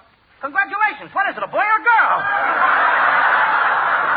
Never mind that. I'd still like to know where you're going to get the money. Now, Abbott, you know I got the money coming. Now, this is the end of the year. No more after this. What do you mean? You know, 365 days in a year. Well, I know that. I'm working for you, and you owe me a whole year's salary. Wait a minute. 365 days, Wait a minute. $365. Wait a minute. You owe me $1 a day or something Just like a minute. that. Let's straighten this out. Pay me out. Just a minute. You say you work 365 days for me, and you want to be reimbursed. Look, I don't want to burst anything. Just give me my money, $365. I'll get out. Hand over some of those Morgenthau MASH notes. All right, look. Now, don't get excited. Take it easy. Now, listen. How many hours a day did you work? 8 hours a day. And how many hours are there in a day? Look, now, Abbott, don't try to put anything over on me. There's 24 hours in a day, all but February, which has 28. You're absolutely right. There are 24 hours in a day. But by working 8 hours a day, you really only work 1/3 of each day. Is that right? Well, that's according to the way you figure it. Well, 1/3 of 365 is about $121. So you actually only have $121 coming to you. That's the way I reckon it. You sure are wrecking it. Come on, get it up. Give me the dough. Well, you did have $121 coming to you, but... I knew there was a button that... But you didn't work Sundays, did you? No. I had to take a day off to wash my lingerie. No. All right, there are 52 Sundays in a year. Deduct 52 from $121, which leaves $69 coming to you. You're sure of that? Positive. You see, I don't want you to cheat yourself. Now, that's mighty nice of you to look out for my interest. I might as well look out for yours. You already wrecked mine. Come on, Abbott. Give me the money. Get up something, will you? All right, I'd be glad to give you the $69, but... Oh, hold on to your hats. Here we go again. Look, Abbott. Give me a couple of dollars. How's that? Well, you must admit you only worked a half a day on Saturdays. Isn't that right, partner? Partner. Now that I'm losing money, I'm a partner. Look, will you give me $1? I'll still... Give me a half a buck. Now, wait a minute. Wait a minute. Just a second. Just a minute. Now, wait a minute. Where was I? You just had a toe hole on my $69. Oh, yes, yes. A half a day on Saturdays. 52 Saturdays in a year. 1/2 of 52 is 26. So you will deduct 26 from 69, leaving the sum of $43. Sum of? Yes, sum of. If I get some of it, I'll be lucky. Look, Abbott, give me a quarter. Will you let me have a quarter? Give me 20 cents. Well, now, wait a minute. I'm going out of here with something. Now, wait a minute, just a minute. There's still a balance of $43. But... Stop button. You're getting my goat. But you took a 2 weeks vacation, didn't you? Oh, yeah. That's 14 days. Take 14 from $43, leaving you the exact sum of $29. Look, Abbott, will you give me a dime? Is that asking too much? Will you give me... Well, give me anything. Listen, I give you the $29, but... Now I know it as good as you do. How much time did you take off for lunch? Oh, this is going to run into money. I took off 1 hour a day. Very well. 365 hours is equal to 15 days, I take it. You might as well take it. You've taken everything out. Go ahead. 15 for 29 leaves 14. But now I know it better than you do. Look, Abbott, give me some... Will you give me a nickel? What do you mean? Give me 4 pennies. What do you mean, give you 4 pennies? Look, can you spare a rat biscuit? Now, listen. Maybe you got a mothball. A mothball? Look, is it that? Give me a sardine. Go ahead. Mrs. Niles is going to have me in a can anyway. Just a minute. Let's straighten this thing out. There are 13 holidays in a year which you didn't work. And as you only have $14 coming to you, we deduct the 13 from the 14, leaving you the exact sum of $1. Here you are, my dear friend, and good luck to you. Nice work, Abbott. I need money for a lawyer because Mrs. Niles is going to throw me in jail, and you're giving me only $1. Let's have no more words about it. $1 measly after I worked and slaved for you for a whole year. I always pay my obligations. Here's your $1. I wouldn't mind, Abbott. I wouldn't care if it was just for me alone. I need more than $1. I got another mouth to feed. Now, listen. Your troubles are not my... wait a minute. You what? I have another mouth to feed. Another mouth to feed? Yeah. You never told me that. I know it. Why, you've been with me all this time, Costello, and now you tell me you have another mouth to feed? I didn't want Windshield to hear it. Why didn't you tell me that before? I was ashamed. Oh, you fortunate fellow. That's nothing to be ashamed of. I was only kidding about the other money. Here's your $365. And to show you that my heart's in the right place, here's $50 of my own. You should be so happy. What is it? A boy or a girl? A goldfish. Get out of here! Connie Haynes introduces a new song destined for the top of the list. You've got to talk me into it, baby. You gotta talk me into it, baby. A little conversation might change my no to a maybe. You gotta spread it on thick like butter on bread. Results will be quick if you just use your head. I'm a baby lamb, and I love to be led by you. You gotta baby talk me into it, baby. For if it's Mendelssohn you hear, I might lend an ear, maybe. For I'm a cinch for a clinch, a blaze for a phrase of love words. Now that I've told you how, talk me into it now. You've got a baby talk me into it, baby. A little conversation might change my no to a maybe. You gotta spread it on thick like butter on bread. Results will be quick if you just use your head. I'm a baby lamb, and I love to be led by you. You got a baby dog, but you talk me into it, baby. For if it's Mendelssohn you hear, I might lend an ear, maybe. For I'm a cinch for a clinch, a blaze for a phrase. I want your love, that's all that I crave. I've told you how. Yes, I've told you how.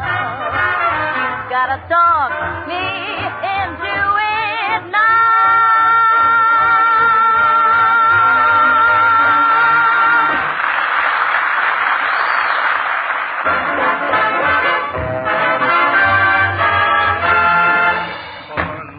Costello, where are you? Here I am, Abbott! Listen, Mrs. Niles will be here any minute to place you under arrest. But don't worry. I hired a lawyer to defend you. I got my own personal mouthpiece. You mean your wife? No. When I say mouthpiece, I mean someone who argues, shoots off his mouth, and lays down the law. That's still your wife. There's the man who took my dog, that little fat one. This is Oliver Storecheese of the Animal Aid Society. Mr. Storecheese, arrest that man. Very well, Mr. Costello. You're under arrest. What's that? Come with me. I won't. Oh, darn it. Nobody ever wants to come along. Now, leave us face it. You either come with me or pay the usual fine of $1.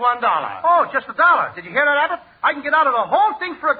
Here you are, Mr. Storecheese. I'd be glad to get a... Just a minute, Costello. Paying that money would be an admission of your guilt. Shut up, Abbott. Now, wait a minute. Just a minute. I hired a lawyer for you, after all. I can get out of this for $1. Just a minute. I've hired your lawyer. He's an outstanding member of the bar, a learned counselor, and an expert at jurisprudence. His very voice has been known to spellbind in a jury. I can hear him now say... How do you do?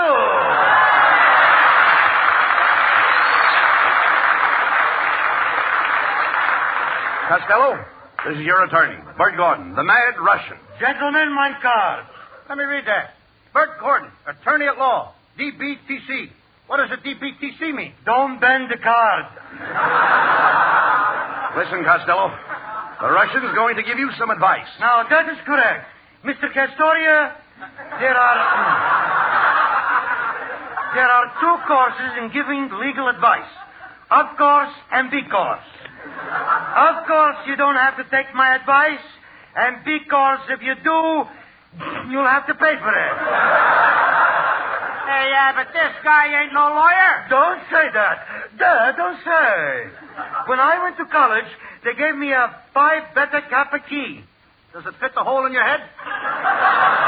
Please, Costello. He's no college man. Mine dear you. I'll have you understand, I went to Vassar. That's a school for girls, a girls' school. I found that out one day when I was supporting the laundry. Now, see here, Mr. Costello. Get me another lawyer. Keep it one. Mr. Costello, I'm waiting. Are you going to pay the fine of $1 or not? Okay, here's your dollar store, Chief. Just a minute, Mr. Gansmello. I forbid you to pay that particular dollar. Well, he's very fortunate to get off with just $1 after the way he insulted me. Why, when he choked my little dog, a tear ran down my cheek. Yes, ma'am, but it took one look at your face and ran right back up again. Costello, why don't you listen to the Russian? Yes, why not? You see, from the legal point of view, if you should pay this dollar, it would be absolutely perpendicular. Perpendicular? What does that mean? How dare you! Oh, this is ridiculous. Come, Mr. Store Cheese. We're taking this case to court. Wait a minute, Mrs. Niles. I'm going to pay the dollar. It's too late. Now look what you did, Abbott. You and your phony lawyer. Don't be silly. The Russian's one of the greatest lawyers in the world. That is correct. In my first case, I defended Dreyfus. Dreyfus? Alfred Dreyfus of Devil's Island? No, Reckless Dreyfus from Coney Island.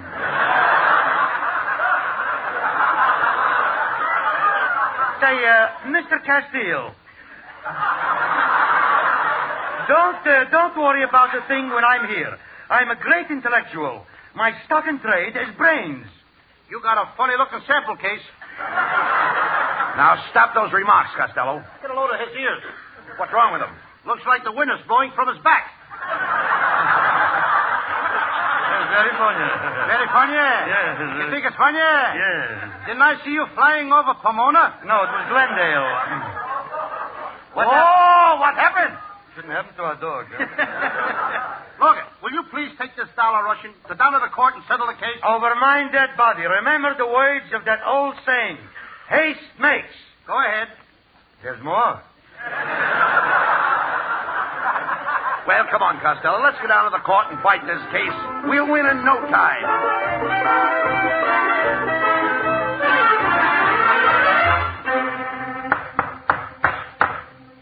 Court of Common Pleas now in session. Case of Niles versus Costello. Mr. Gordon may question the defendant. Thank you, Your Honor. Now, Mr. can tell you... do you promise to tell the truth, the whole truth, and nothing but the truth? I do. I object! You object? I didn't say nothing yet. Costello, shut up. You keep out of this. Abbott, get me out of here, will you? Will you pay the dollar? Your Honor, you have heard the testimony. How can you call my client guilty? But I didn't call him guilty. Then why are you wasting my time? The court finds the defendant, Lou Costello, guilty, and the fine is $1 or 30 days. We won't pay the fine, Costello. No, we'll appeal the case to a higher court. I got plenty of time. You just got some for me, too. Abbott, will you please give the man $1? Please give him $1.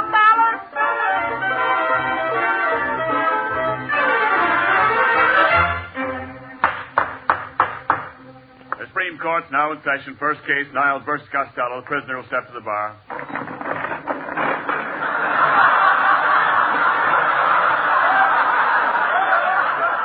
Costello, are the chains heavy? No. But would you mind holding this 100-pound ball? Abbott, get me out of this. Please pay that one measly $1. Order in the court. Remember, I am justice. And I'm justice, too. Justice who? Just as good as you are. You can't speak that way to me, young man. I've been sitting on this bench for 20 years. Oh, just naturally lazy, eh? Wait. Let me handle this case. Mr. Cantaloupe.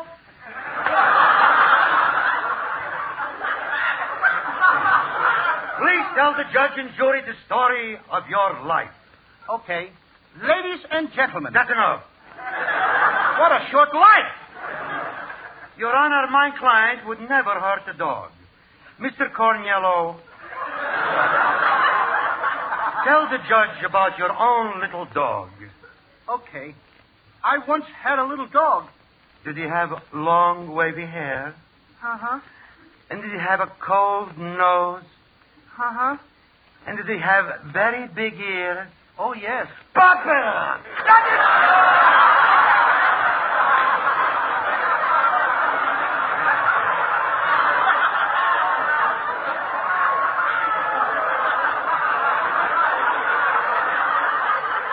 Your Honor, I would like...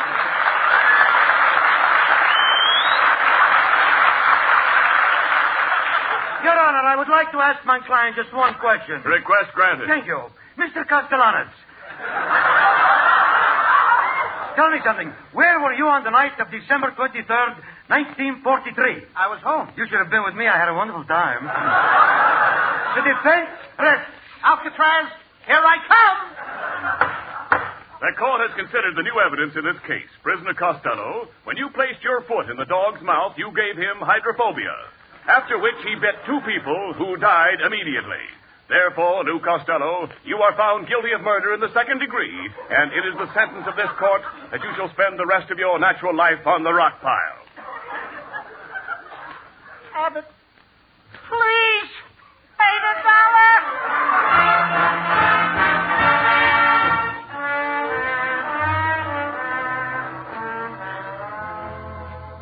Right this way, gentlemen. Only 5 minutes with the prisoner. Abbott, get me out of here. Costello, listen. We've got some news for you. Absolutely. I just came from the Capitol. I saw the governor. What did he say? Pay the dollar. That's what I've been trying to tell you. Oh, now, don't get excited, Costello. Mrs. Niles, what are you doing here? Well, Mrs. Storcheese and I went to the governor, paid the dollar, and now everything's all straightened out. Costello, you're a free man. Gee, the only friend I got. Thanks, Mrs. Niles. Yes, Costello, we're sorry it all happened. So as a surprise, we brought a friend of yours to see you. Say hello to Mr. Costello, Rover. Rover? Costello, you... bit me again! Costello, you... Costello, you've got your foot in the dog's mouth. You're choking Rover again. Costello, you're under arrest. That'll cost you $1. Don't pay the fine. We'll take it to the highest court. Here we go again! Let me out of here! Get me out of here! Get that Abbott and Costello will be back in just a moment.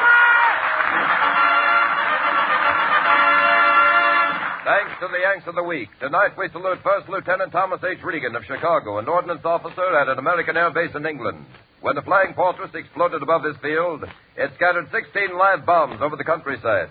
When each was located, Lieutenant Regan went from one to the other, and though each might have blown him to bits, he removed the fuse from all 16 bombs, rendering them all harmless. In your honor, Lieutenant Thomas H. Regan, the makers of Camels are sending to our soldiers overseas 300,000 Camel cigarettes.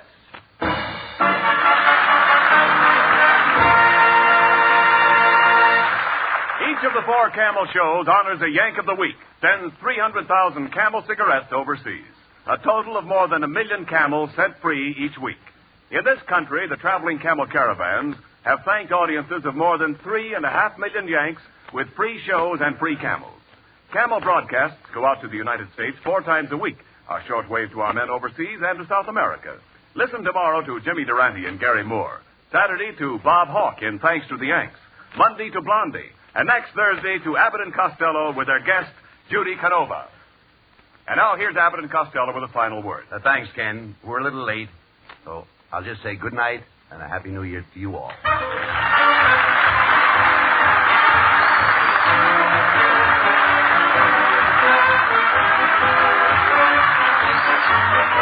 sure to tune in for another great Abbott and Costello show next week at this same time, when our guest will be Judy Canova. And remember, if you're looking for a cigarette that won't go flat no matter how many you smoke, get Camel. More flavor helps Camels hold up pack after pack. And now this is Ken Niles wishing you all a very pleasant holiday from Hollywood. More pipes smoke Prince Albert than any other tobacco in the whole world. Prince Albert's no-bite treated for cool, tongue-happy smoking comfort. Crimp cut, too, to pack and burn and draw just right. More pipes smoke Prince Albert. It's the national joy smoke. This is the National Broadcasting Company.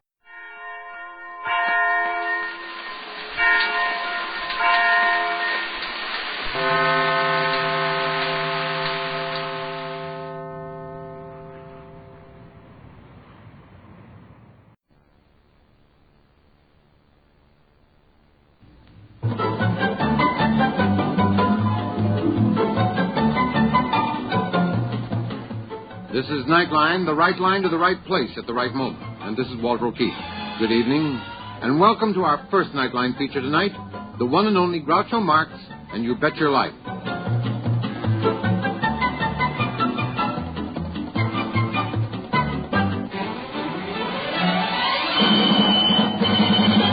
Here he is, NBC's master of the Quizmasters. What's the secret word tonight, George? Ladies and gentlemen, the secret word... That's the secret word, ladies and gentlemen? No, that's how I start out. Oh. Well, leave if you're going to start out. Ladies and gentlemen, the secret word is chair. C-H-A-I-R. Really? You bet your life.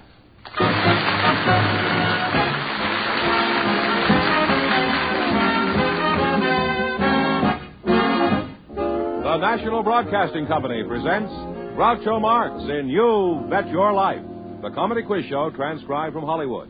Groucho meets our first contestants in just 1 minute. Happy birthday, Mary. Oh, thanks, Mom and Dad. And just look at that beautiful cake. I blew out all 15 candles. And here's your birthday gift. $100 savings bond. Oh, thank you both so much. I guess we should also wish United States Savings Bonds a happy birthday. They were born the same year as you. And each year, as we've added another candle to your birthday cake, we've had the pleasure of adding another savings bond to your future. Just as every candle makes the cake brighter, so does every savings bond add up to a brighter future for you. Why don't you add to your brighter future? Buy a United States Savings Bond on the payroll savings plan where you work, or buy them where you bank. Join the 15th anniversary celebration. For your birthday and for the birthday of each of your loved ones, buy a United States Savings Bond. See your employer or your banker today.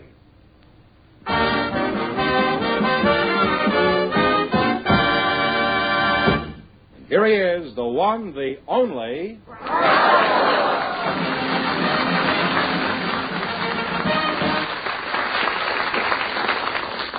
Well, here I am again with a chance for each of our couples to win up to $10,000. And if any of them say the secret word, they'll win an extra $100. George, who's first? Muriel Forth and Aki Aliong are waiting to talk to you, so folks, come in, please, and meet Groucho Marx. Welcome to You Bet Your Life. Say the secret word and divide an extra $100. It's a common word, something you find around the house. Aki Aliong and Muriel Forth. Muriel, I'll get the preliminaries over in a hurry so we can get down to business. Are you married? Yes, I am. Well, the preliminaries certainly didn't last long. Where are you from, Muriel? Well, I was born in India. My father was in the army out in India, and then when he retired, we went to live in England, in London. Do you find our climate a relief after all that fog and rain over there? Yes, it's much better. Of course, my husband still comes home a little red-eyed sometimes. He comes home red-eyed? You mean Mr. Ford stopped off for a fifth? No, I mean for the... Well, why is he red-eyed? What has he got to cry about? He's got a beautiful young bride? Thank you. The smog, it bothers Pretty him. blue eyes? Thank you. Flashing teeth? Lovely lips? That's as far as the train goes, kid. I'll get back to you shortly, Muriel.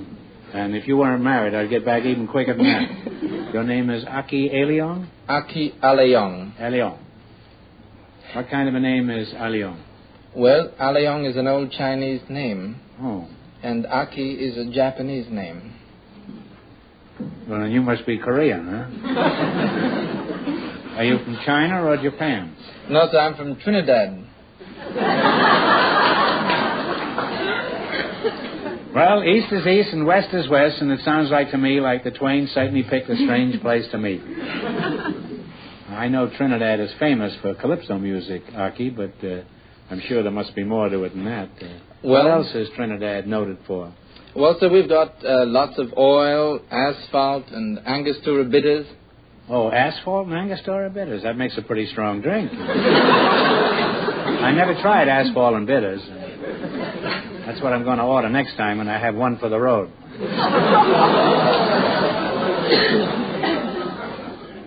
Aki, I thought everyone in Trinidad put the accent on the wrong syllable.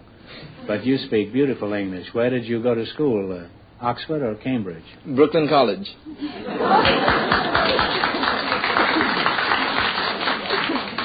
And that's the way they're talking in Brooklyn now? That town sure went to pot when the Dodgers pulled out. Muriel, you say you're married? Yes. I'm sorry to hear that. How long have you been married? 9.5 years. 9.5 years? 9.5. 9.5. You're a very young-looking girl to be married 9.5 years. You must have got married around 14, huh? Thank you. Don't thank me. I had nothing to do with it. Well, is there anything unusual about your marriage, or is it pretty standard? Well, the one thing that's unusual, my sister is married to my husband's brother. How did that happen? Well, after I've been going out with George for a while... Who's George? Is that your husband's brother? Yes. No, that's my husband. Oh.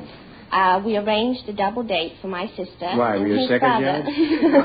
No, but my sister went out with George's brother. Isn't it more fun to be alone with a fella rather than have another couple tagging along? Well, my sister was sort of going spare, and so was his brother, and I thought it would be nice to get them together. In other words, you were a matchmaker, is that it? Yes. Oh. So? So, the four of you went out? Yes, we went to a movie. And before... What was the picture? Was it one of the Marx Brothers pictures? No, it wasn't that long ago.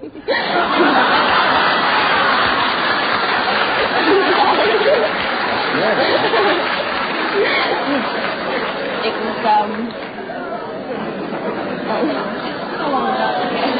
Well, then what happened? So before we went in, I told Frank to be very careful because my sister was very shy and a very nice girl and not to try and hold her hand in the movie or... Why were you giving him these instructions, Well, because my sister was a very nice girl. Well, weren't you holding hands with George? Oh, no, I've been going out with him too much. We went to see the movies then. Oh, you didn't look at each other anymore. No. Well. So anyway, I told Frank to be very careful and not to hold hands with Kath. And after we'd been in the movies a little while, George turned around to me and said, I thought you said your sister was shy. So I said, well, she is. She said, well, look at them. And I looked up and I was horrified. They were snogging in the seat.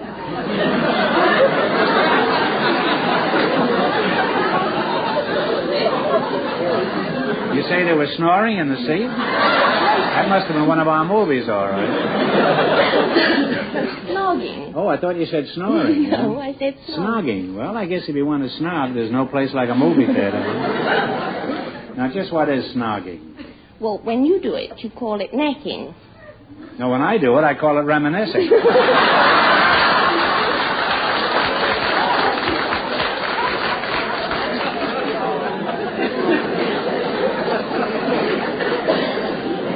I haven't snogged since the first market crash in 29. So then what happened? Well, then they started dating, and we had a double wedding. Let's see, it's cheaper that way, huh? Mm-hmm. What kind of work does your husband do, Muriel? He's an international sales representative for Northwest Orient Airlines. Well, that's a very impressive, imposing title. Now, where does he do his selling? Hong Kong, Singapore, Manila? No, Burma? Santa Barbara and Oxnard and Bakersfield. Oxnard and Bakersfield can be exciting, too, you know. I understand there's a lot of snogging goes on in Oxnard. I wouldn't be surprised if Oxnard turns out to be the next snog capital of the United States.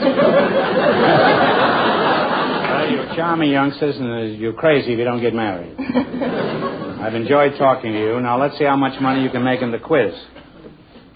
You have selected a dictionary quiz, huh? It's pretty educational stuff here. Now, I'm going to ask you some questions. If you miss 2 in a row, you're out. If you get 4 in a row right, you win $1,000. Remember your partners, so before you answer, discuss it. If a pentagon is a five-sided figure, what is a percher on? A horse. A horse is on me, that's right. And you have one right. If a sombrero is a Mexican hat, what is a vaquero? V-A-Q-U-E-R-O. Spanish rider. It's a Spanish rider. Well, that's close enough. Mexican cowboy. You're halfway to $1,000 now. If an Arab is a nomad, what is a scarab? Oh, that's, S-C-A-R-A-B. an Egyptian, beetle. Right on the nose, you hit it. You now have 3 right. Get the next one right, and you'll have your $1,000. If a choreographer is a dance director, what is a cartographer? Map maker? A map maker. Give him the money, George. You got more in a row right, you win $1,000. Well, you won 1,000 clams. You can keep it and quit, or else you can come back later and try to double your money. You may even get a chance at $10,000. So go over there and sit down and think about it. And no matter what you decide to do, thanks for being on the show. Thank you. Thank you, Mr. Arrivederci.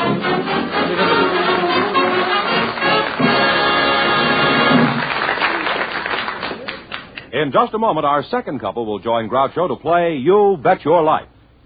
Whenever you want things to be just right, be it here or there or day or night. You make it Pabst, 'cause Pabst makes it perfect. Yes, Pabst makes it perfect. Just as we always have ever since 1844. So next time, you make it Pabst, because Pabst makes it perfect. America's Blue Ribbon beer from the Pabst Brewing Company, Milwaukee, Wisconsin. Yes, Pabst makes it perfect.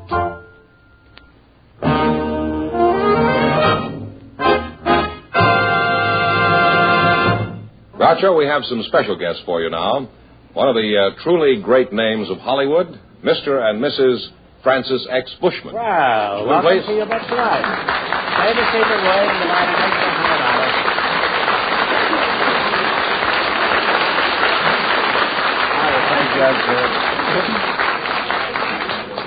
Say the secret word and you'll divide an extra $100. It's a common word, something you find around the house.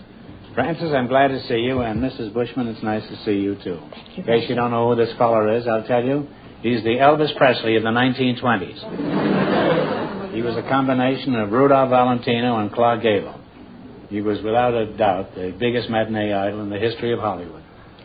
Francis, I hardly know where to start with you. I guess the beginning is as good a place as any. Where were you from originally? Baltimore, Maryland. Somebody out there from North Dakota. How long ago was it when you were born in Baltimore? I was born in 1883, so I'll be 75 in January.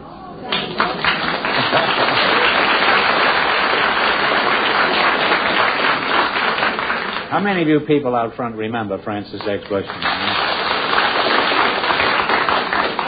Well, that confirms something that I've always suspected, Francis.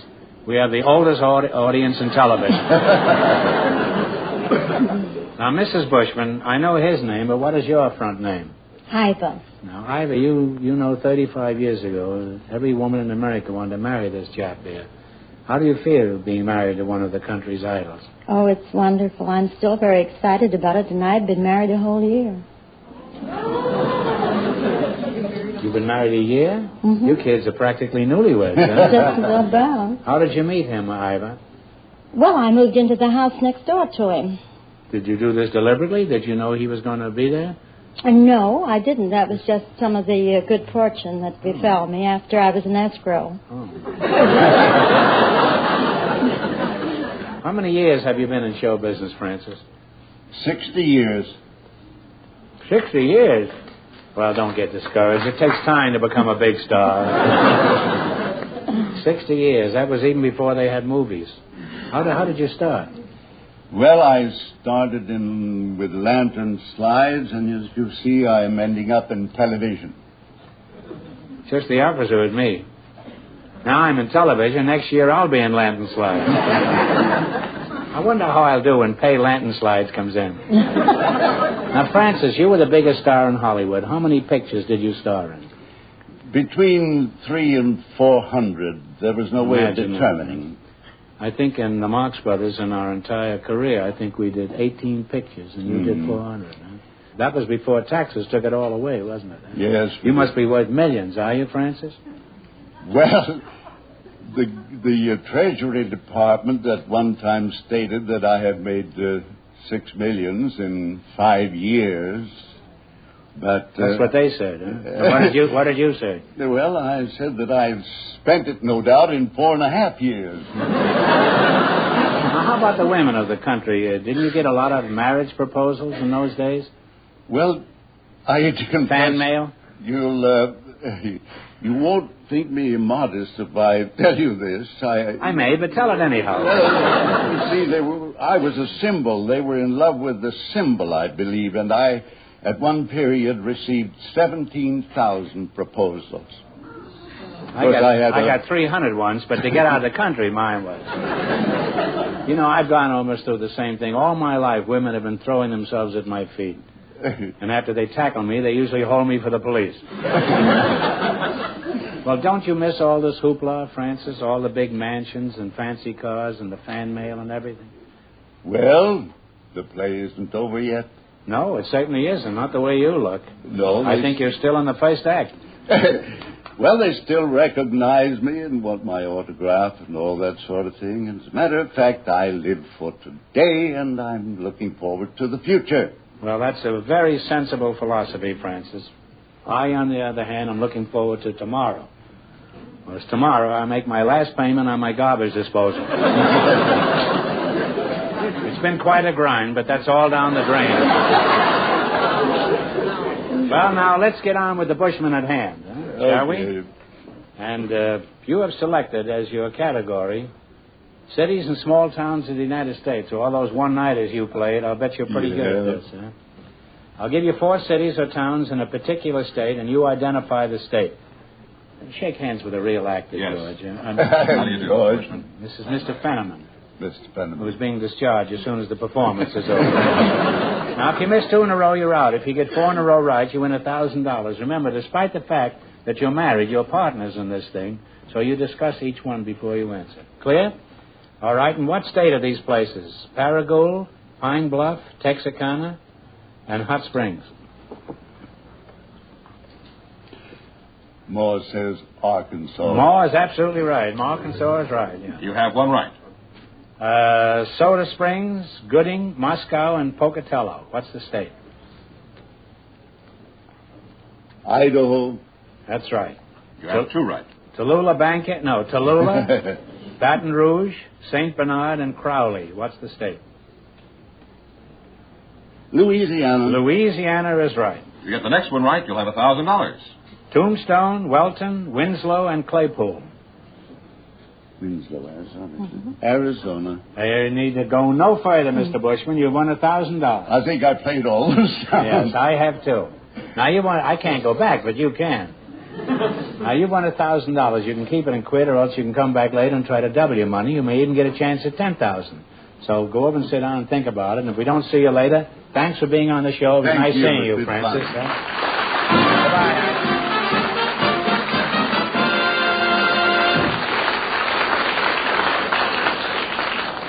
We'll find out if any of our contestants will try for $10,000 in just a moment. Music and fun. So your housewives won't be glum. In your kitchen. Going shopping in your car. Just turn the dial. And there we are. Dorothy? Skitch and me. We're the NBC Bandstand 3. Dorothy Olson. I sing pop songs and songs with a folk tune ring. Skitch. Henderson is my name, and I lead the band of stars. That's my game. And me. I'm Bert Parks, and I'm MC. So tune us in wherever you are, in your home or in your car. We'll make your morning chores a breeze. Just tune us in. We aim to please. Enjoy 90 minutes of music and fun live on NBC Bandstand, weekday mornings over most of these stations. With music and fun. So your housewives won't be glum. In your kitchen. Going shopping in your car. Just turn the dial. And there we are. Dorothy? Skitch. And me.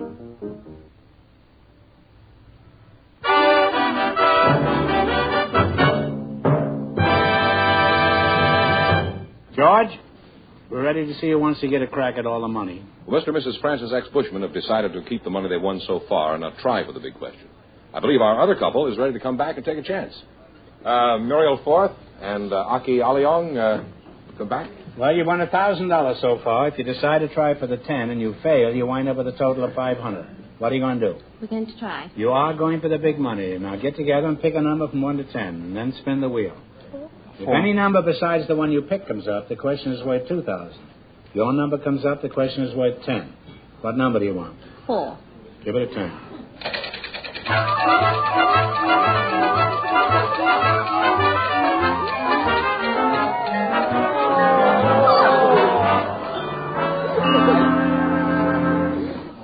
Number was 4, and it came on 7, so this question is worth $2,000.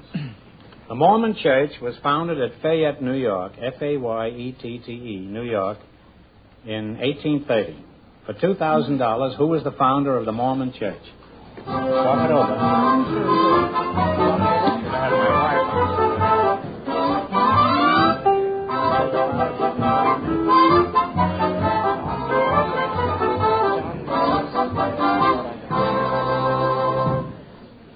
Well, I don't think we know, but we can take a guess at it. I think Smith?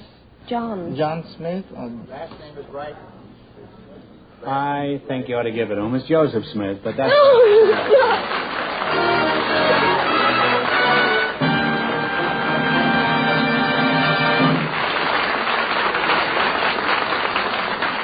Well, you want $2,000. What are you going to do with the money? I'm going to buy a house and tell my mother about the baby I'm going to have. Oh, yes. How do you know that? And what are you going to do with yours? You going to have a baby, too? No, sir. I'd like to bring my brothers and sisters from Trinidad and have them re-educated and grow up in the United States, sir.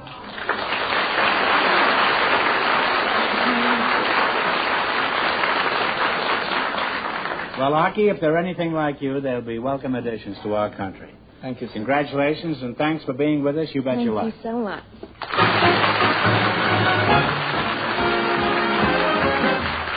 You Bet Your Life is transcribed in Hollywood. Produced by John Goodell. Directed by Robert Dwan and Bernie Smith. Music by Jack Meakin. This is George Fenneman reminding you to tune in again next week, same time, same station, to hear the one, the only Groucho. And see Groucho every Thursday evening on NBC television. You Bet Your Life is heard by our armed forces around the world.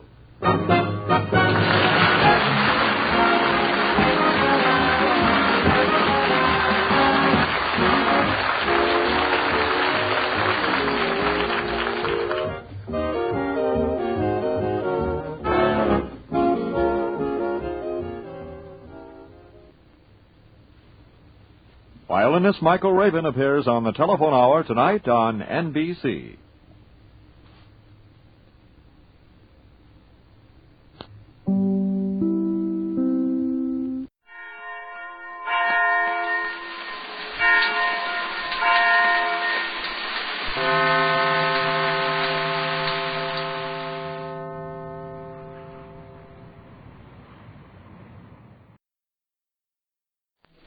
Well, sir, it's about 2:30 o'clock in the afternoon as our scene opens now.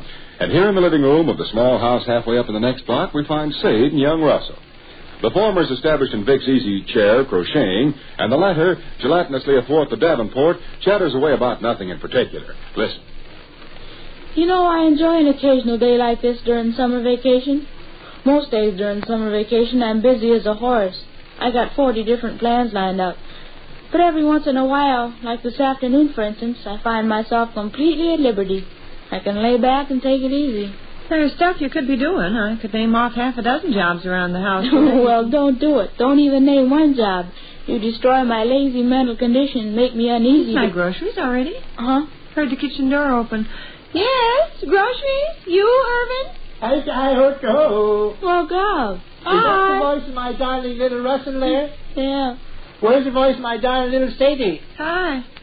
I bet we have to clear out of here. I bet he's brought work home from the office. I bet you're wrong. He sounds too jolly. When he brings work home from the office, he's kind of grouchy. Are you saying those harsh, cruel things about your poor old Papa, Russell? Sure. I shall go pitch myself in Miller Park Lake. Then you'll be sorry. How are you, Mrs. Brooks? All right. I bet you're dying to know why I leave the office and come home at 2:30 in the afternoon. Yeah? Well, I'm in again, out again, Finnegan. I'm only staying a few minutes. I'm going to put on the coat to my good suit, change into a fresh shirt, don my handsomest necktie, and fly away back again to the Consolidated Kitchenware Company, plant number 14, the place I love. Oh? The photographers are there. I'm to have my picture taken. Oh, you're always having your picture taken. It does seem to happen frequently. Well, I guess I can't complain. It's my good looks that's behind it. What's the occasion this trip? Oh, just a stunt for the kitchenware dealers quarterly. Ike Niesuffer and some of the lads got it up. You going to have your picture in the kitchenware dealers quarterly? That's the idea. Mighty nice. I'm pleased, of course. Say, Peterson, old pal, how would you like to be a wonderful fella and save your poor old father some footsteps and waltz upstairs and bring me down the garments that I mentioned a moment ago? Sure. Okay. The coat to my good suit, a clean white shirt, and my necktie with the little blue and white freckles on it. Okay. The picture's only to take in my head and shoulders. My legs and feet won't show.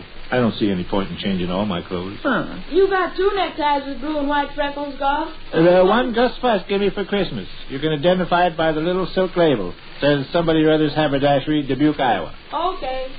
Why'd you say the Kitchenware Dealers Quarterly wants to print your picture again? Well, they haven't said they wanted to print it.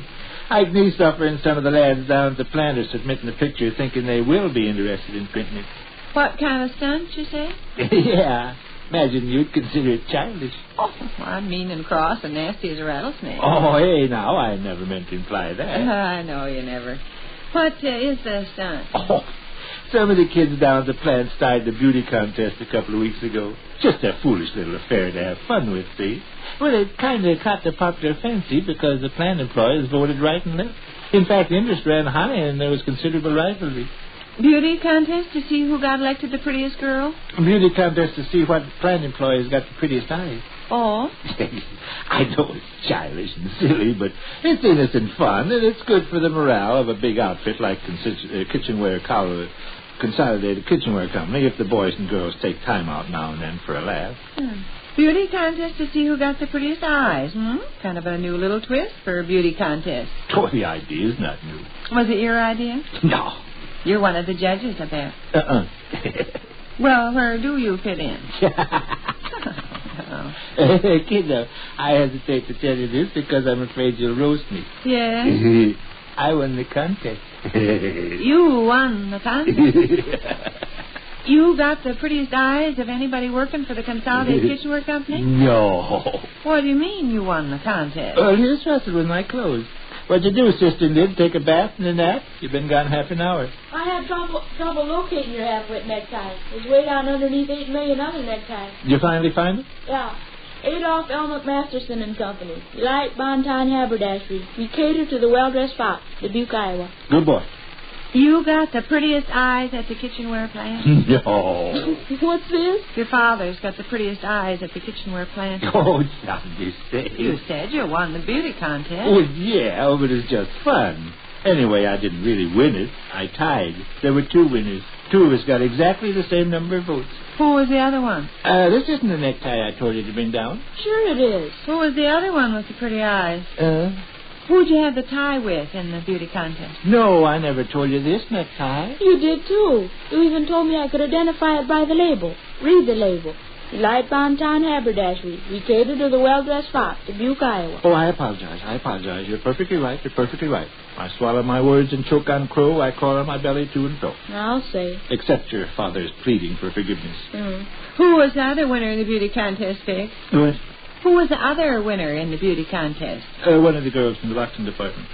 I hope there's no buttons missing from this shirt. That would be an aggravation. What do you mean, one of the girls from the boxing department? Well, down at the plant, Sade, we have lots of different departments. We have the bookkeeping department and the boxing department and the auditing department. I know down at the plant you have lots of different departments. I'm not a ninny. Oh, but you expressed some curiosity. I expressed some curiosity at you talking about one of the girls from the boxing department. There's only one girl in the boxing department. Yes, that's right. Well, leave it to your ends. Oh, what? Nothing. I only asked Russell if it's raining out. Oh, shucks. Well, hey, I've got to hurry here. Empty the pencils and stuff out of my coat pockets, would you, Pete? Sure. No, I didn't see any sense in changing my whole suit as long as the photographers are only interested in my posing with my head and shoulders in view. All right, Russell. Now the necktie. Right in front of you on the library table. Oh, to be sure. Been a snake in bit me. Uh-huh. Lolita having her picture taken also? Is it? Head stem bottom. Don't want to bother answering my question.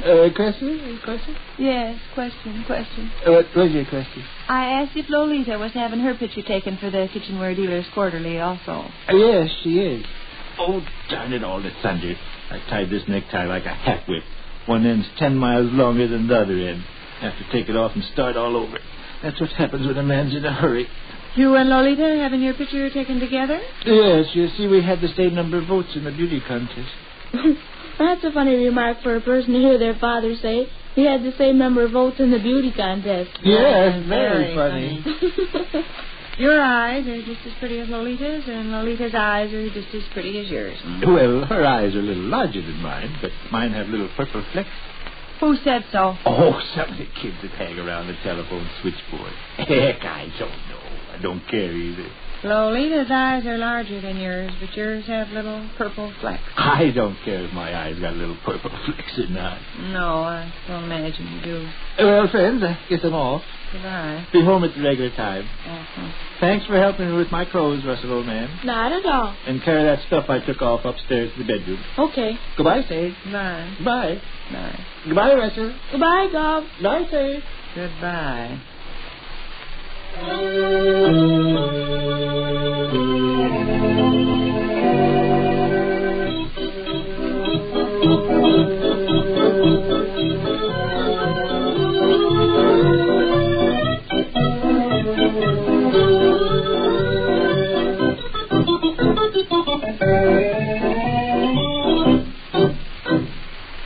Which concludes another brief interlude at the small house halfway up in the next block.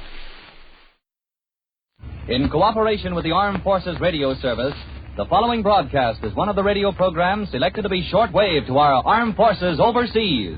Bristol Myers, the makers of Sal Hepatic, a famous laxative, and Minute Rub, modern chest rub, bring you Duffy's Tavern.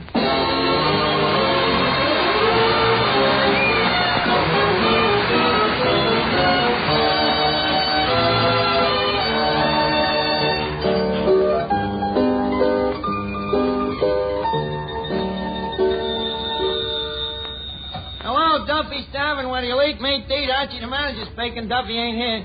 Hello, Duffy. Tonight, Colonel Stokenagel. Oh, I wouldn't say that, Duffy. Oh, he's lost weight. I would describe him more as a big, thin slob. Huh? Crazy? No, he ain't really crazy. I'd describe him more as a wealthy eccentric. With no dough. Yeah. His inventions? Duffy, he's invented some very good ones. Well, that bathroom door that you don't have to wait outside of. Yeah, because it opens into a closet. And them round dice he has. Round dice, you know, for people who would rather play marbles. Another thing. Hey, Duffy, what's that noise? Mrs. Duffy slugging you with a frying pan because you won't buy her a mink coat? Duffy, you better leave her slug you. A mink could probably set you back about $150. Oh, certainly. Even more expensive than rabbit. Well, that's on account of there's more rabbits than minks. Why is that? Maybe it's because the rabbit is a friendlier animal.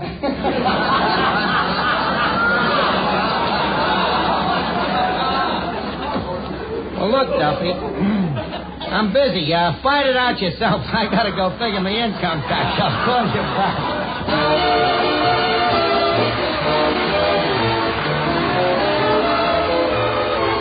Ladies and gentlemen, welcome to Duffy's Tavern. Come in and meet Finnegan, Eddie the Waiter, Ben Avenuta, Peter Van Steeden and his orchestra, our special guest tonight, Colonel Lemuel Q. Stoopnagel, and Archie himself, Ed Gardner. Brought to you by two products that will pay you to remember. Minute Rub when you have a cold, Sal Hepatica when you need a laxative.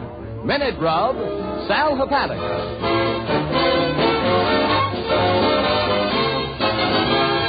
Now, let's see. I got to figure these taxes. Now, my yearly salary, that's annuities, that's $15 a week, and there's 48 weeks in a year. Mr. Archie, there's 52 weeks in a year. You're thinking of states. 52 weeks. There's 12 months in a year, right? Right. And there's 4 weeks in a month, right? Right. Well, you multiply 4 by 12 and you get... You're right, it is 52. Yeah, holy cow, 52 weeks. Except leap year, of course. Then it's 53 weeks. Oh, naturally. Now, let's see. 15, you times it by 52. That's 630. Shove over the cipher. That makes the fiduciary. Look, let me look at that tax blank a minute, Eddie. Let's see here. It says, see footnote 1. Footnote 1, see Schedule B. Schedule B, see footnote 2. Footnote 2, see footnote 1. Footnote 1. If you claim a credit in line 15, disregard line 19A, complete schedule L1, page 4, instructions, and enter computation in line 19C. I'll ignore that.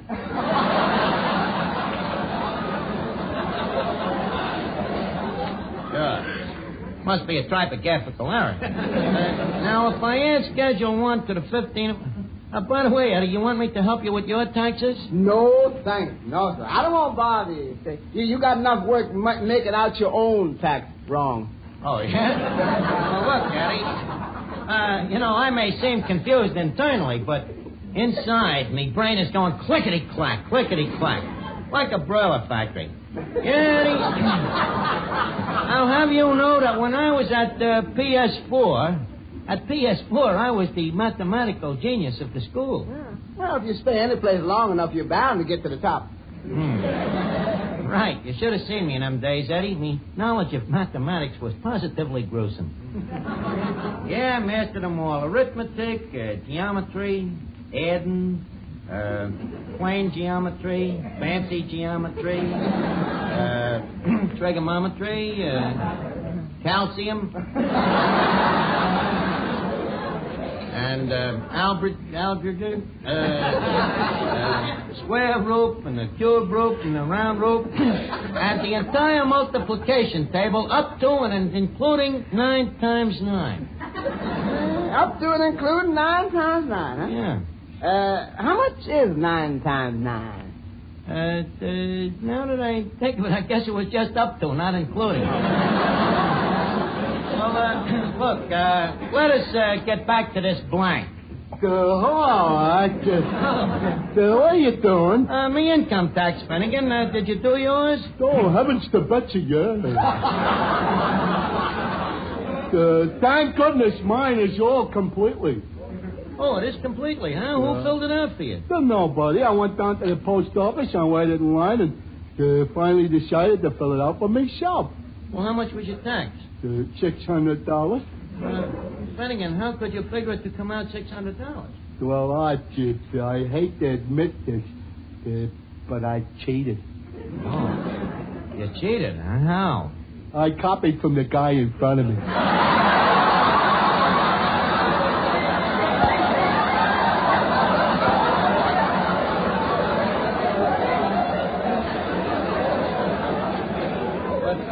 $600, that's crazy. You think the government should pay me more? The government don't pay you, you pay the government. Is that so? Then why is it so popular? What do you mean? You should have seen that line at the post office.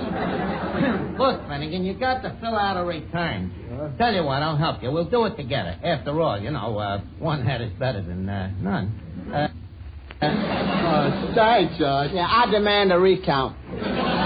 Quiet, Eddie. Now, look, Finnegan, what was your income last year? Nothing. Nothing, huh? Any dependents? Yeah, my father. He gives me $1 a week spending money. $1 a week from your father, huh? I wonder how we could charge that off. Too bad your father ain't dead. We could call it an inheritance. Well, that's the break, son. Well, let's see now. How about medicinal expenses? Oh, none of those. Dentifrice? Oh, yeah. I got my father teeth for Christmas. Oh, you got him teeth. How much did you pay for the teeth? Nothing. I found them. Well, look, I can do that with the front teeth? Yeah. And you can't deduct them. You know? Your father would look horrible. How much could I deduct? Well, let's see now. Your income is zero. The deductions is zero. Tax to be paid, zero. You mean I make zero, so I gotta pay zero? Yeah. It's a crime, Arch, making a guy pay 100% of his income. Put you in the upper brackets. Excuse me. Hello? Hello, Duffy. She's still slugging you with a frying pan? Oh, now it's with the lamp, huh? What happened to the frying pan? They don't make them like they used to, huh? Well, look, Duffy, why don't you buy her a mink coat? You can't afford it because you got to pay your income tax. Look, with a fat wife like that, you could put a picture on a blank and claim her as 4 dependents. You absolutely refuse to buy it. Did she hear you? Hello? Oh. Goodbye, Mrs. Duffy. She must have left him have it again. Say, what's going on over at Duffy's, Archie? Well, Duffy is extremely ill. A pounding sensation in his head. Oh, it probably comes from a cold. Isn't it awful what a little cold germ can do? The little germ that's doing it to Duffy weighs 350 pounds. Oh, but those little cold germs can cause plenty of misery, too, Archie. That's why it's so good to know about the famous Minute Rub way to help get fast relief from cold distress. If you're bothered by cold symptoms, your nose is stopped up, and there's an aching feeling in your muscles, simply massage Minute Rub briskly on your back and chest. That's all you do. Yes, and soon, in fact, even before you finish, you feel a pleasant sensation of warmth as Minute Rub gets to work to soothe the discomfort and tightness caused by your cold.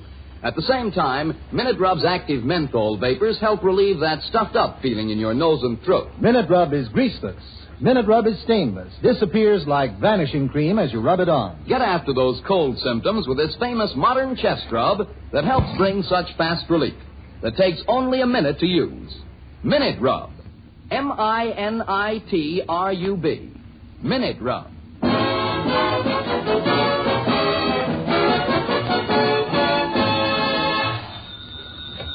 Hello? Hello, Duffy. What? She left you? Oh, where did she go? Well, what did the note say? Have gone home to my mother. Goodbye forever, you thick-headed cheapskate. Signed, your loving wife. Duffy, don't start crying. Duffy, don't. Come on. Chin up, old man. Duffy, please. Benny, come here. Talk to him. Cheer him up. Mrs. Duffy has left him, and the guy's really miserable. Oh, certainly. Hello, Mr. Duffy. This is Benet Venuta. Oh, I'm sorry to hear about it. What? No, I'm busy tonight, you old ghost. That Duffy. Go ahead and sing, Benet. That guy, with the memory of a frying pan still warm on his brain. Trying to make a day with another day.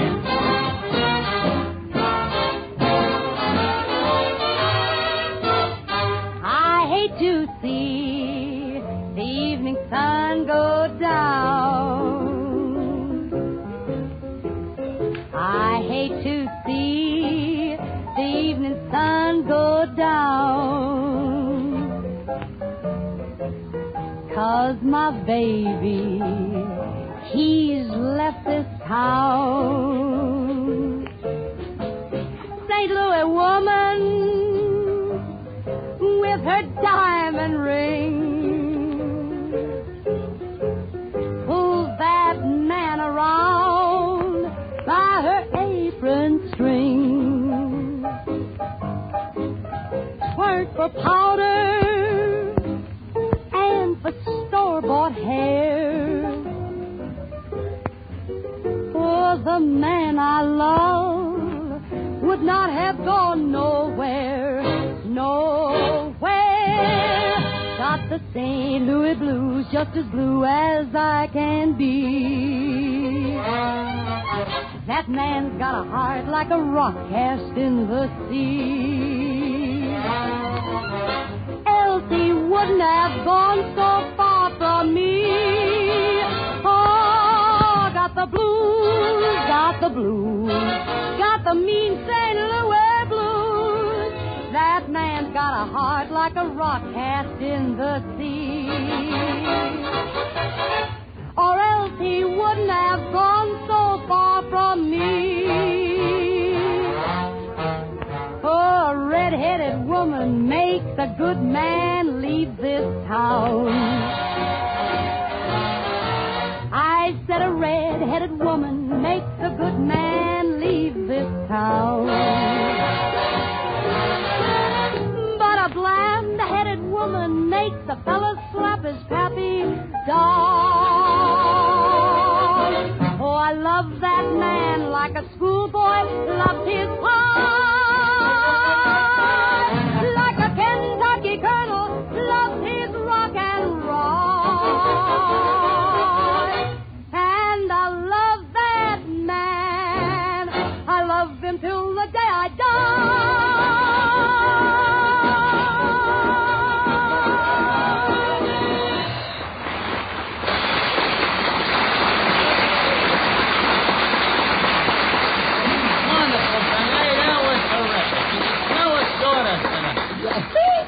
Miss Archie, how you doing with the income tax? Oh, yeah, I gotta get back to that now. Let's see now, let's look at this blank. Now, here, I put down the tax that I know that I gotta pay. See, that's the, sure tax. Wait a minute now, you said that's a sure tax. Yeah, sure tax, SURTAX. Oh, I see. And then to that you add the sure plus. The what? The sure plus. Are you kidding? The word is surplus. Anyways, you add the surplus to the sure tax, and then you... Pardon me, may I use your telephone? Oh, just the guy to help me with the taxes, Colonel Stoopnagel.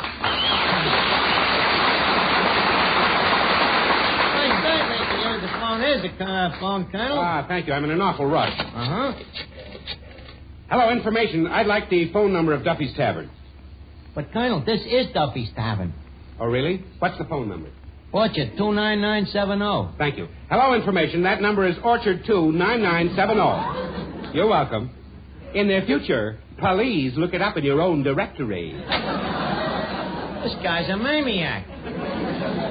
Well, so this is, what's the name of this place again? Zimmerman's Little Hungary.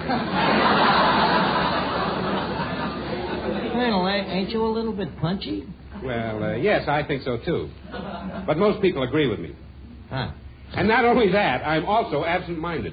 Oh, you're absent-minded? How did you get that way? Well, you see, as a child, I was very cruel to animals. And one day, I deliberately kicked a horse in the foot with my head. Well, so this is Duffy's Tavern. Yeah, this is Duffy's Tavern. And how is Mr. Duffy? Oh, okay. And Mr. Tavern? Colonel, there is no Mr. Tavern.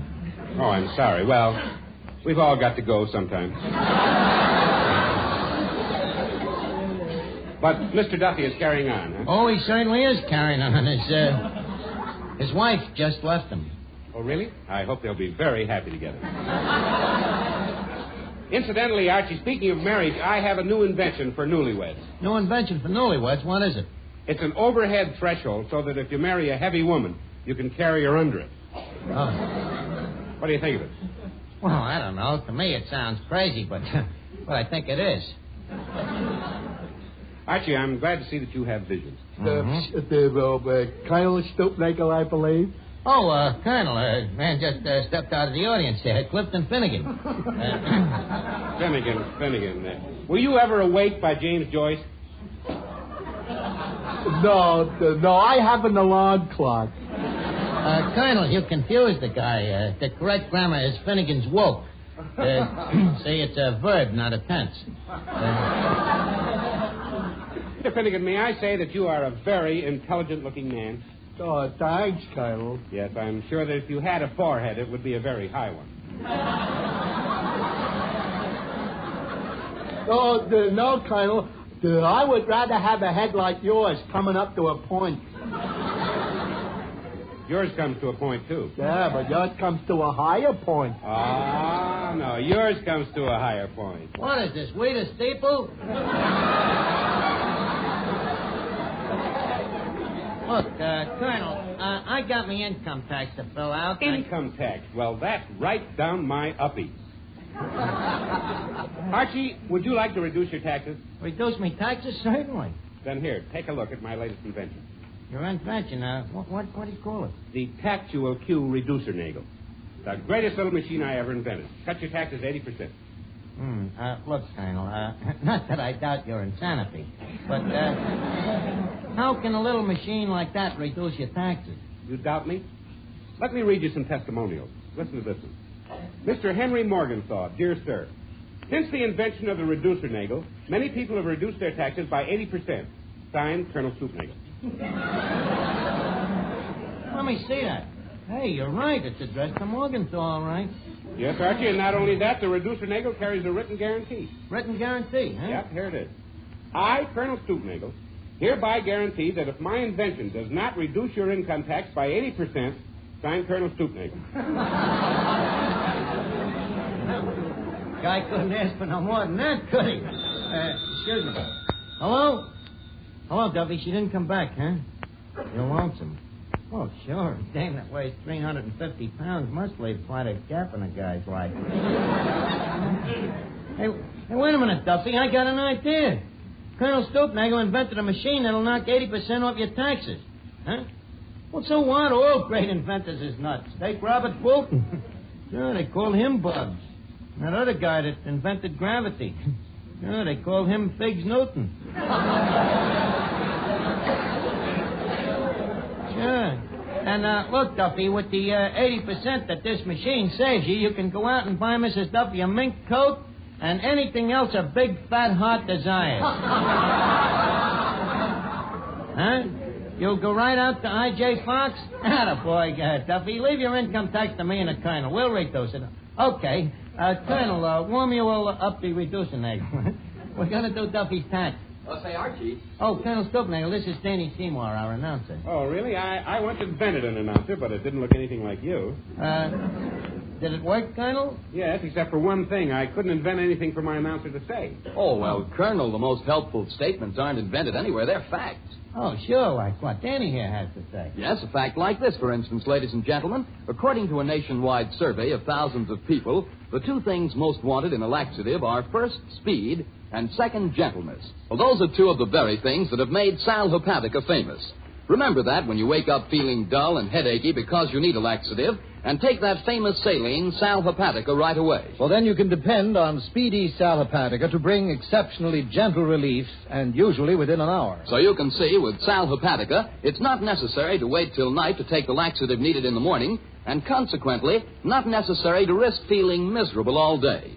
And Sal Hepatica has this additional advantage. Sparkling Sal Hepatica also helps sweeten an upset stomach by helping to reduce excess gastric acidity. So before another day goes by, ask your druggist for a bottle of Sal Hepatica, remembering this caution use only as directed. Then any time you need a laxative, morning, noon, or night, see how much faster you feel better when you take gentle, speedy Sal Hepatica.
Duffy, enough taxes to buy Mrs. Duffy a mink coat. Now, we got to get it down from $200 to about $50. All right, Archie, let's get to work. What's the weekly income of this joint? The weekly income, you mean a good week or a bad week? An average week. That's a bad week. I'd say about $30. Okay, we'll put it on the machine. About $30. Mm-hmm. That's A-B-O-U-T 30. Colonel, if I didn't see it with my own eyes, I wouldn't believe it. Wait a minute. Here's some more figures, Colonel. Put them on the machine while I answer the phone, huh? Okay. Hello? Hello, Duffy. Huh? You what? You bought the mink, huh? What kind? Cheap mink? I never heard of it. How do you spell it? C-H-I-P... Duffy, that's chipmunk.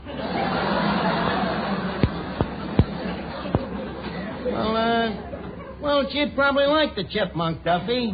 Sure. Yeah, that's right. She ain't got no taste. What? Huh? Oh, the machine is going great. Yeah, doing a great job. I'll call you back. What happened, Colonel? Killed. But it'll be all right. Well, just see that the tax ain't no more than $50 now. What do we do now? Well, I've entered all the figures. Now I set the automatic adjustment. I checked the barometric pressure. And we're all set to go. Take it away, Reducer Nagel.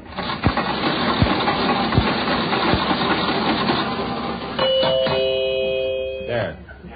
You'll find your tax total on this little white card. This little card, huh? Yes, read it.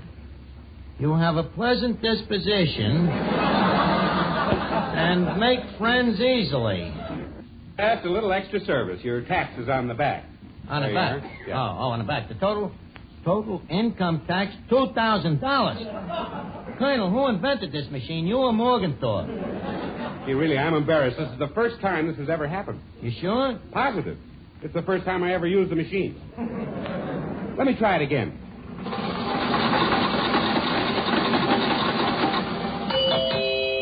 There we are. Let's look at the card now. You are a person who loves to travel. Read the other side. Pay the $2,000 or we'll send you to Alcatraz.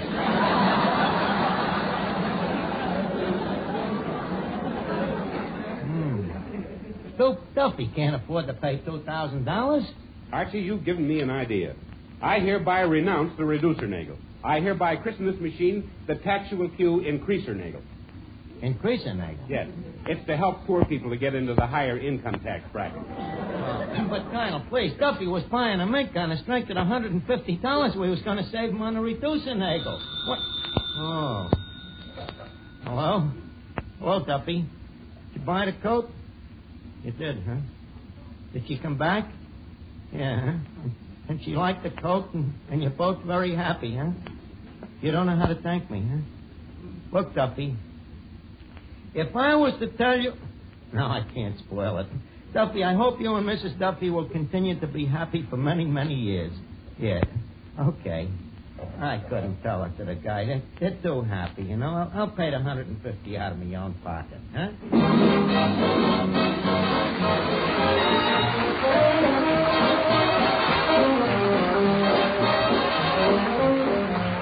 Well, it's time to leave Duffy's Tavern for the evening, but let's all meet here again next week when our guest will be Gertrude Lawrence. And in the meantime, if you have a cold... Remember Minute Rub. If you need a laxative... Remember Sal Hepatica. And if you have a half hour next Tuesday evening at this same time, remember... Duffy's Tavern, where you'll eat meat to eat. Archie the manager speaking. Duffy ain't... Oh, hello, Duffy. Yeah, that's right. Next week, Gertrude Lawrence. Who? Yeah, it's the English accent. Yeah, I'm gonna get all dressed up, Duffy, you know, in a top hat and white tie and a manacle. A manacle. A pair of one-eyed glasses. Yeah, like them seeing-eye Englishmen wears. Well, good night, Duffy. See you next week.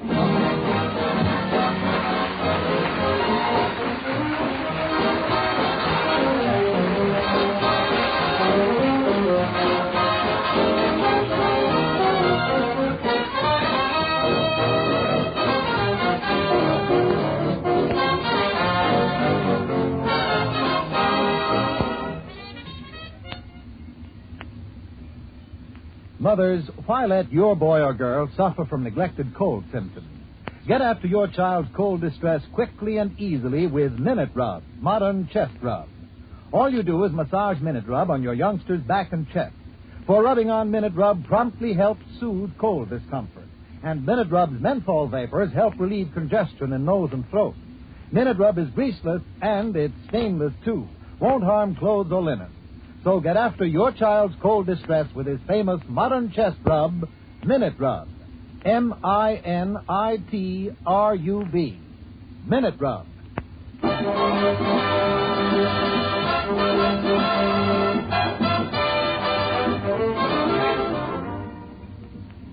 This is the Blue Network. You are listening to KECA.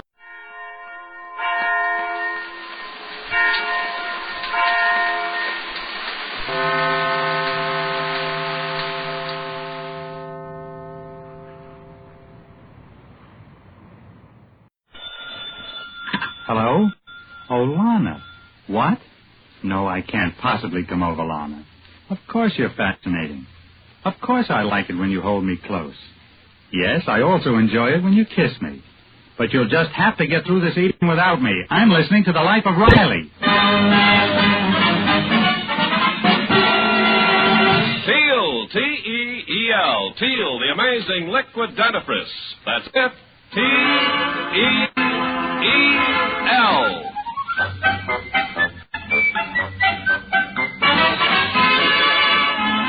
Teal, the amazing liquid dentifrice, brings you The Life of Riley with William Bendix as Riley.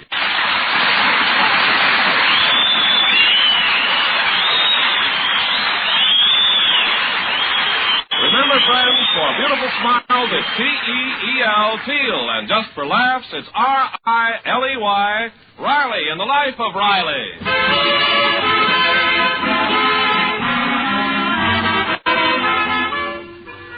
Chester A. Riley and his wife Peg are a normal married couple, so naturally they quarrel once in a while. It usually takes two to make a quarrel, but in this case it takes one, Riley. Let's listen as Riley and his wife are having a little skirmish in the living room of their California bungalow. Well, all I say is once in a blue moon, why can't we dress up and go someplace where we can dance? Dance? Ain't you a little old? Old? Who's old? Me. I hate dancing. Well, I'm fed up with sitting around at home night after night. Well, I'd take you out, Peg. 3 weeks ago, didn't I take you to Ocean Park to play bingo? Bingo.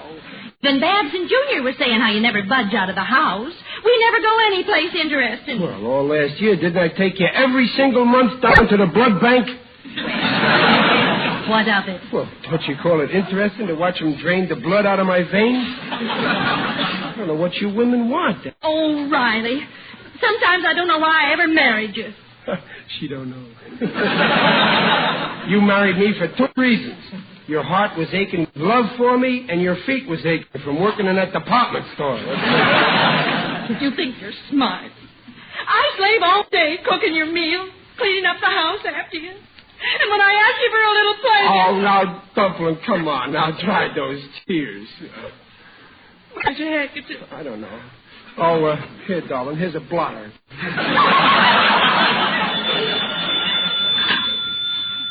Hello. Why, hello, Sidney. Sidney who? Why, Sidney, darling. Now, just a minute. Who is this Sidney? Oh, hold on, Sidney. Riley, it's Sidney Monahan. You know, Butch from Brooklyn. Oh, him.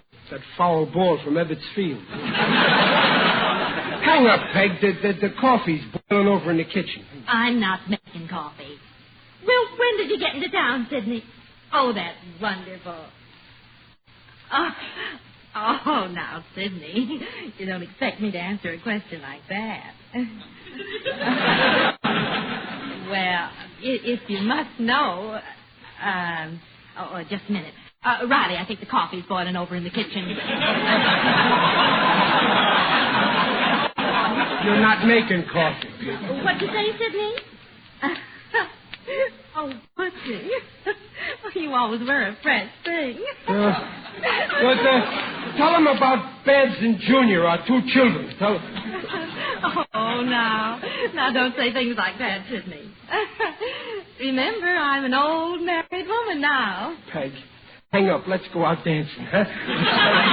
Oh, listen, Sidney, where are you staying now? No hotel room. Why, that's terrible. Oh, look, Sidney, why don't you come and stay with us overnight? Now, just a minute, Peg. We're very crowded here. Why, no, of course Riley won't mind. He just said he'd be thrilled. I said that Edgar Bergen must be in the house. All right, Sidney. Yes, we'll expect you for dinner. Goodbye, Butchie. Now, look, Peg, it was bad enough having that weasel around when you was courting me. Now he's moving in on us. Why, Riley, you're jealous. I am not jealous. Oh, yes, you are. Okay. Let him come here. I don't care. Me jealous. I don't even know what the word means. Why, I can't even spell it.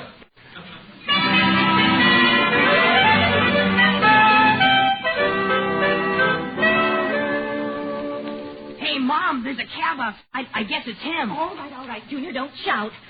Riley, Sidney Monahan's outside. I should have sprayed the house with DDT. Oh, gee, Mother, I bet you're all excited. Meeting an old flame. Oh, don't be silly, Dad. How do I look, Riley? How do I look? You look good. Too good. He's coming up the walk now. Oh, Riley, for heaven's sake, put on your coat. Nothing doing. I'll roll down my shirt sleeves, and that's the limit. That's right. Run up our electric bill. I'll go let him in. Why, hello, Sidney. Oh, it's so good to see you again. Well, if it isn't my little Peggy. And Riley. How's about a little kiss for old time's sake? We was never that friendly, Monahan. Let's just shake hands, huh? Same old Riley, always kidding. You know I meant the little woman. Oh, go on with you, Sidney. Let me look at you. Wonderful. Great. The same little Peggy. Nothing has changed. Her name was changed. Just remember that, Monahan. Good old Riley, the same old gruesome sense of humor. Wait a minute. Who's this? This is our daughter, Dad. How do you do, Mr. Monahan? Beautiful. Beautiful, the image of your mother. And who's this little man? That's our boy, Junior. Hello, Mr. Monahan. Ah, what a good-looking boy. The image of his mother. Remember, Monahan, I got a 50% interest in those kids. Well, Riley, old pal, it's sure swell of you to invite me to stay here. Oh, that's okay, Monahan. When you run a house, you got to expect all sorts of visitors. One day it's ants, the next day it's locusts. Oh, now, just a minute, Riley. I ain't no locust. Well, you would be if you could rub your hind legs together.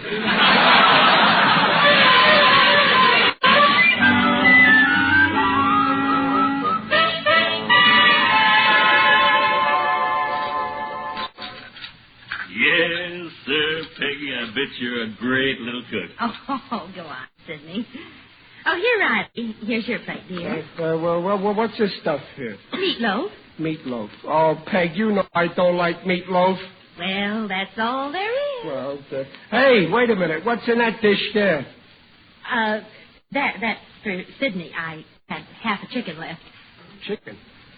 I like chicken. No, you don't, Riley. Well, sure I do. Hey, what are you kicking me for? Am I fault I like chicken?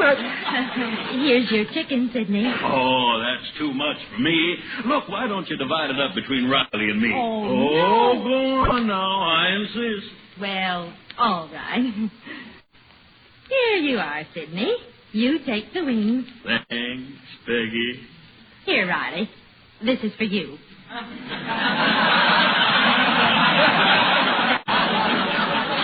Thanks. Him, she gives the wings. Me, she gives the rudder.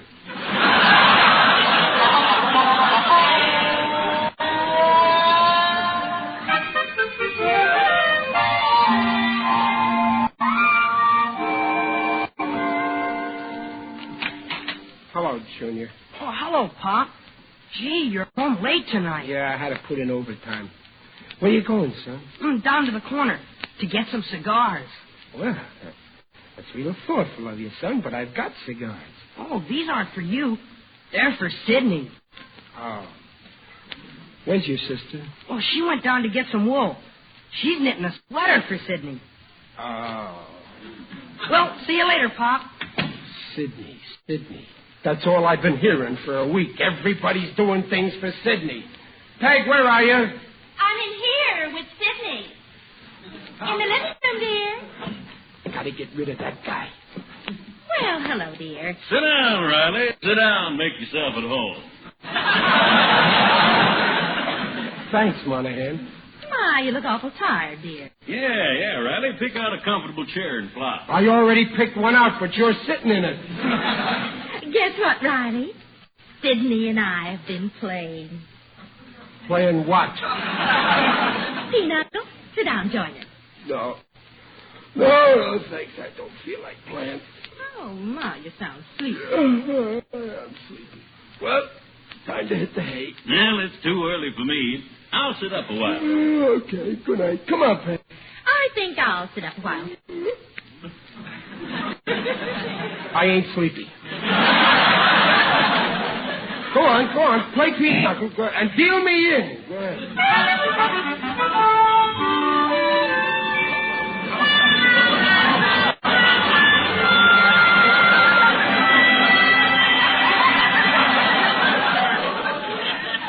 Hello, Mr. Riley. It's me, Waldo Benny. Oh, good morning, Waldo. How are you? Oh, my aching back. So, trouble with your wife again, huh? Yes, my friend Rudolph came to the house and asked me to shoot pool with him. My wife almost murdered him. You did, huh? What did she throw at him this time? Me. Look, Waldo, I got my own trouble. I know. Oh, you mean that Mr. Monahan? Yeah. I don't like that man. He's shifty-eyed. Frankly, I don't trust him. You don't trust him.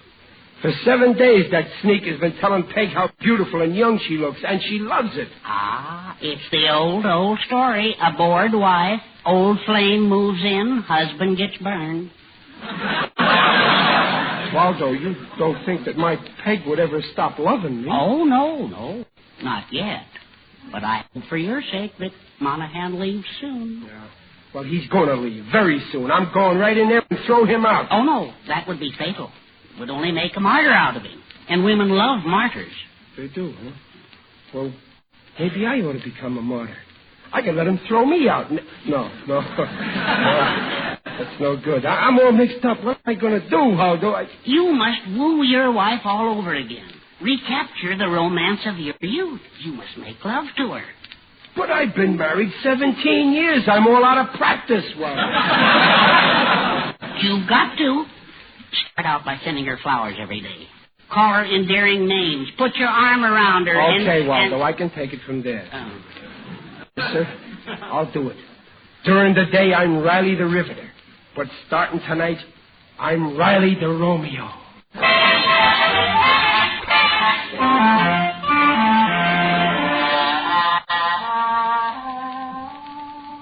Let me call you sweetheart. I'm in love with you. That Monahan, this'll finish him. Mr. Riley. Oh, hello, Waldo. I just saw the messenger deliver your flowers. Oh, they're here. Huh? Good. I sent a card with them to the most beautiful girl in the world from the sweetest man. Cute, huh? Oh, that's perfect. My, Mr. Riley. My, you're all slicked up. Haircut and shaved. Something smells. That's me. I bought some shaving lotion. Isn't it a little strong? Yeah, I think so. I put some on my cheeks and my teeth got numb. Well, I'm all ready for the love stuff. Come on, Waldo. Here it goes. I love you. Da-da-da-da-da-da. I love you, sweetheart. Who is it? Who is it? Oh, it's you, Riley. Oh, I'm glad you're here. You are, Dumpling? Look at these beautiful flowers that just came. You like them? Oh, they're lovely. And this card, to the most beautiful girl in the world, from the sweetest man. Cute, huh? Ah, yes. Wasn't it darling of Sidney to send them?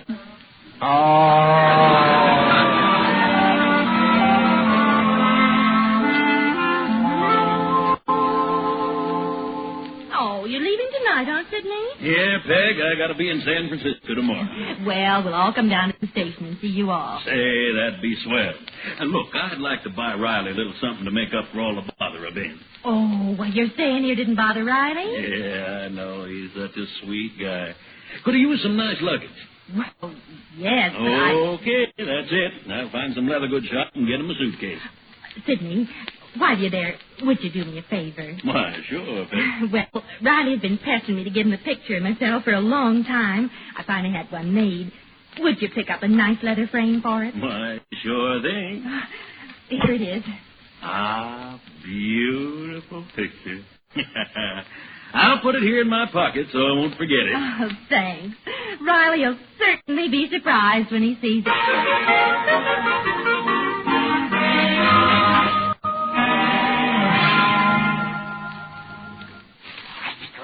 The coast is clear. Now, let's duck into Monahan, too. Waldo, I still think I ought to throw that Monahan out of this house. No. Making a scandal would be fatal. Leaving this threatening note is a much better idea. Maybe you're right. Let me see that note again. Monahan, you got 1 hour to get out of town or else. This'll do it, Waldo. This'll get rid of him. Yeah. Now, put it in his coat pocket. Yeah, where's... Oh, there's his coat hanging on the chair. You slip the note in. I'll keep watch. All right. Okay? Not yet, no. Seems to be something in this pocket. Oh, my. Well, what is it, Waldo? What'd you put behind your back? Nothing. You took something out of it. Let me see it. No, Mr. Riley. Now, don't look at it. Hand it over, Waldo. Well, here. It's only a picture. It's Peg. A picture of my Peg in his pocket. No. I've been begging her for a picture for years, and I never got one. Oh, it's dreadful. And that inscription. Where? To my first and only love, your Peg. Oh, no. What is it, Mr. Riley? Don't leave me.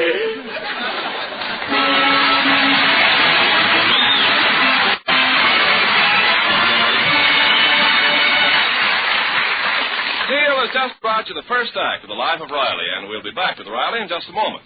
Meanwhile, this is Ken Carpenter with a bit of advice. Bear this in mind next time you brush your teeth.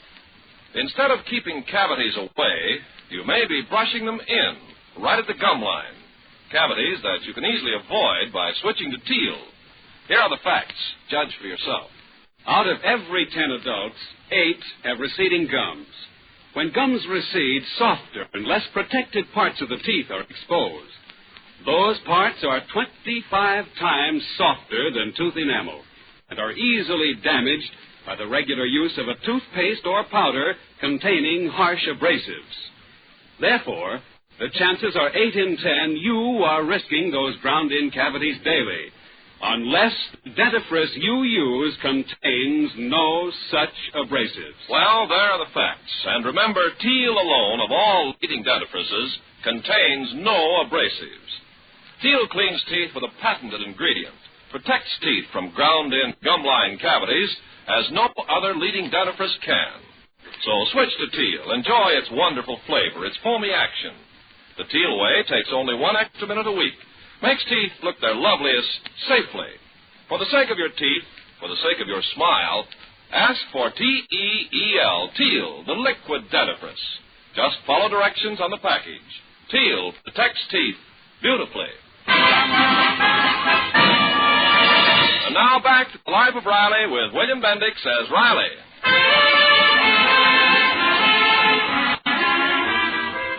When Sidney Monahan, an old beau of Riley's wife, moved into the Riley home temporarily, Riley began to suffer the pangs of jealousy.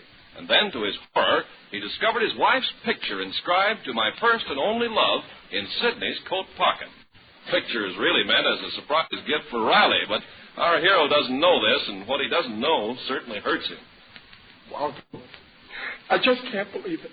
After 17 years of married life, I find out I'm only a runner-up. I don't understand it.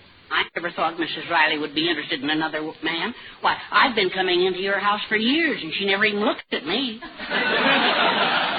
Well, I I can't really blame Peg. It's all my fault. Just before Sidney came, we had a big fight. She was saying I never take her out for a good time, and she's right, Waldo.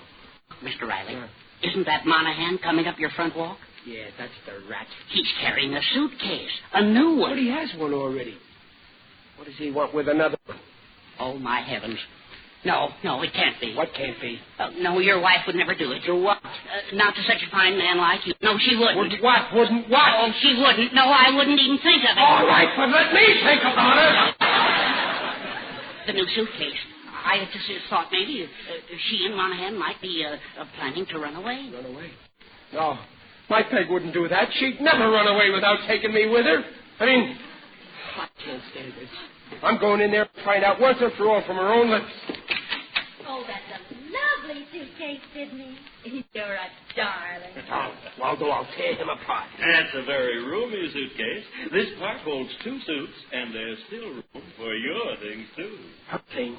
You don't think Riley is caught on? Oh, no, not my husband. He never knows what's going on. Waldo, am I hearing right? What time does the train leave, Sidney? Train? Waldo, it can't be. 9 o'clock. And we get into San Francisco in the morning. Waldo, it could be. Well, it's almost time to get to the station. I'll get my coat. Waldo, it is.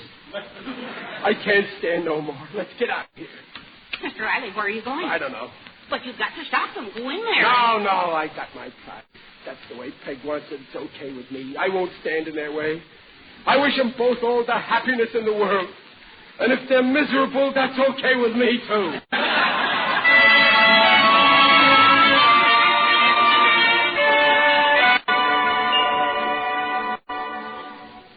Riley, is that you on that bench? Who's that? Who?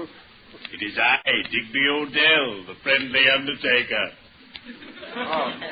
Oh, hello, Digger. Greetings. You're looking fine. Very natural. Well, what are you doing here in the park, Digger? Oh, I often come here at twilight to watch the gophers digging their little holes and making their mounds. Great technique. Digger, I'm in awful trouble. My wife, Peg, she's running off with another man. No, I can't believe it. It's true, but please don't say anything to anyone. Oh, you can trust me, Riley. I won't tell it to a living soul. But I can't blame her, Digger. I drove her to it. I neglected her. It's my fault she likes Monahan. Those things happen sometimes. In my profession, we have a saying. The grass is always greener on the other fellow. But come. Cheer up. All is not lost. Oh, sure. It's easy to say cheer up. You never went through what I'm going through. On the contrary. During our first year of married life, my wife became smitten with one of my assistants. Well, what did you do, Digger? I said, see here, Hawkins. If you don't leave my wife alone, you'll stop being my employee and become my customer. That nearly scared the life out of him. Gee, Digger, you're lucky. Your marriage is wonderful, isn't it? Oh, yes. Complete connubial bliss. My wife, Lilliburn, offers me friendship, fondness, and felicity. And my father-in-law financed my business. I adore my father-in-law. He's so gay. Digger, right now, Peg and this guy are in the station. They're going to San Francisco. Then go to that station. Stop them. Fight for your love. Strike down this rotter. You're right. I'll lay him out. Can I help? I'm rather good at that sort of thing. No, this is my fight, Digger. Well, good luck, Riley. And remember, I'm with you to the end. You big stiff.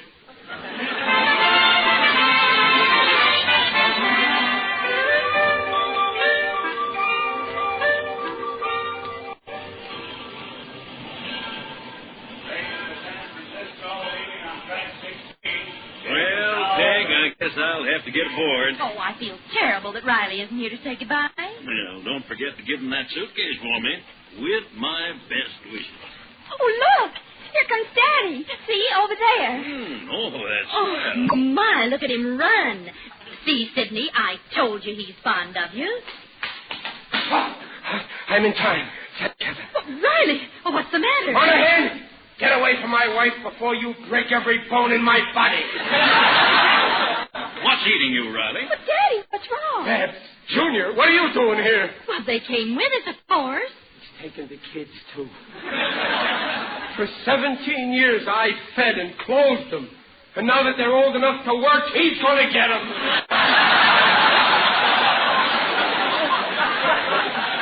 Riley, have you lost your sense? Monahan, you asked for it.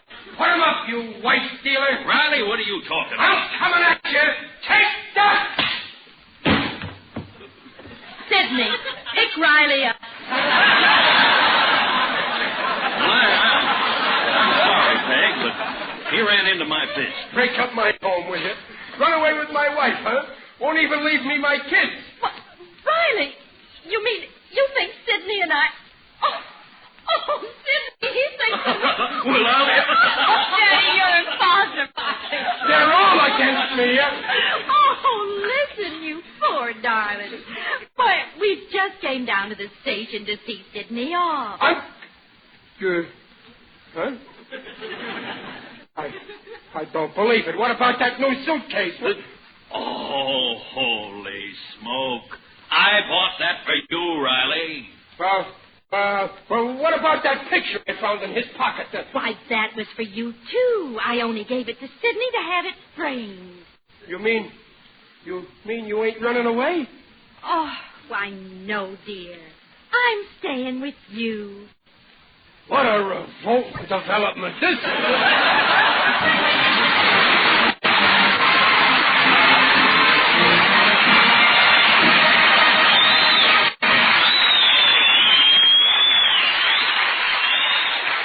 We'll be back in half a minute. The time to start using teal is now, before you discover ugly cavities at the gum line of your teeth. Now, before toothpastes or powders containing harsh abrasives grind away, doing their damage slowly but surely. Remember, out of every 10 adults, 8 have receding gums. And that means parts of the teeth are exposed which are 25 times softer than tooth enamel. And brushing those softer parts daily with any dentifrice containing harsh abrasives grinds in ugly cavities. But Teal protects teeth from such cavities as no other leading dentifrice can. For Teal cleans teeth with a patented ingredient without abrasives. The Teal way takes 1 extra minute a week, makes teeth look their sparkling best safely. Just ask for T-E-E-L, Teal, and follow directions on the package. Teal protects teeth beautifully.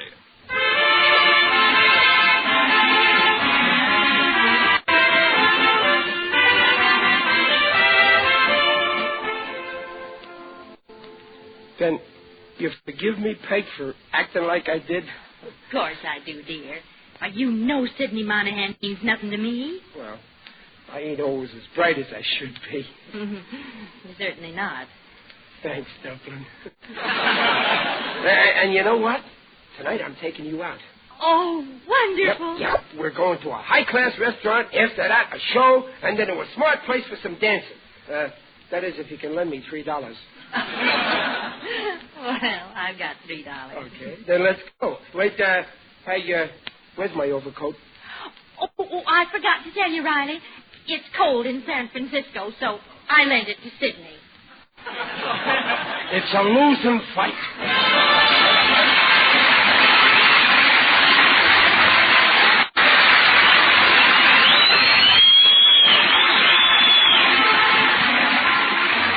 Procter & Gamble, makers of Teal, the amazing liquid dentifrice, invite you to be their guest next week to hear the life of Riley with William Bendix as Riley.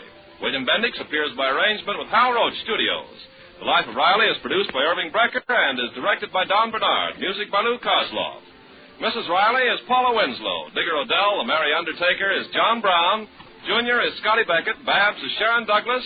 Waldo Binney is Dink Trout. And Sidney Monahan is Lou Merrill. So until next week at the same time, this is Ken Carpenter saying goodnight for Teal. And remember, for laughs, it's R-I-L-E-Y, Riley. And for lovely smiles, it's T-E-E-L, Teal. Teal, the amazing liquid dentifrice, protects teeth beautifully. Good night.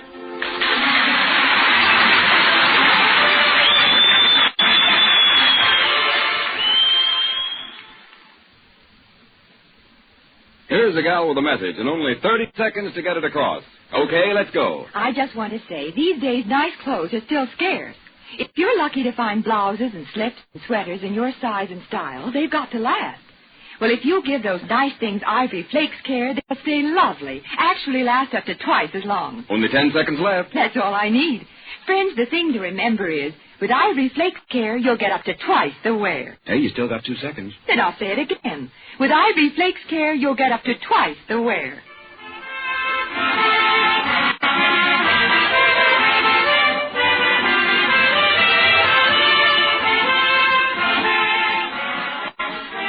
This is the National Broadcasting Company.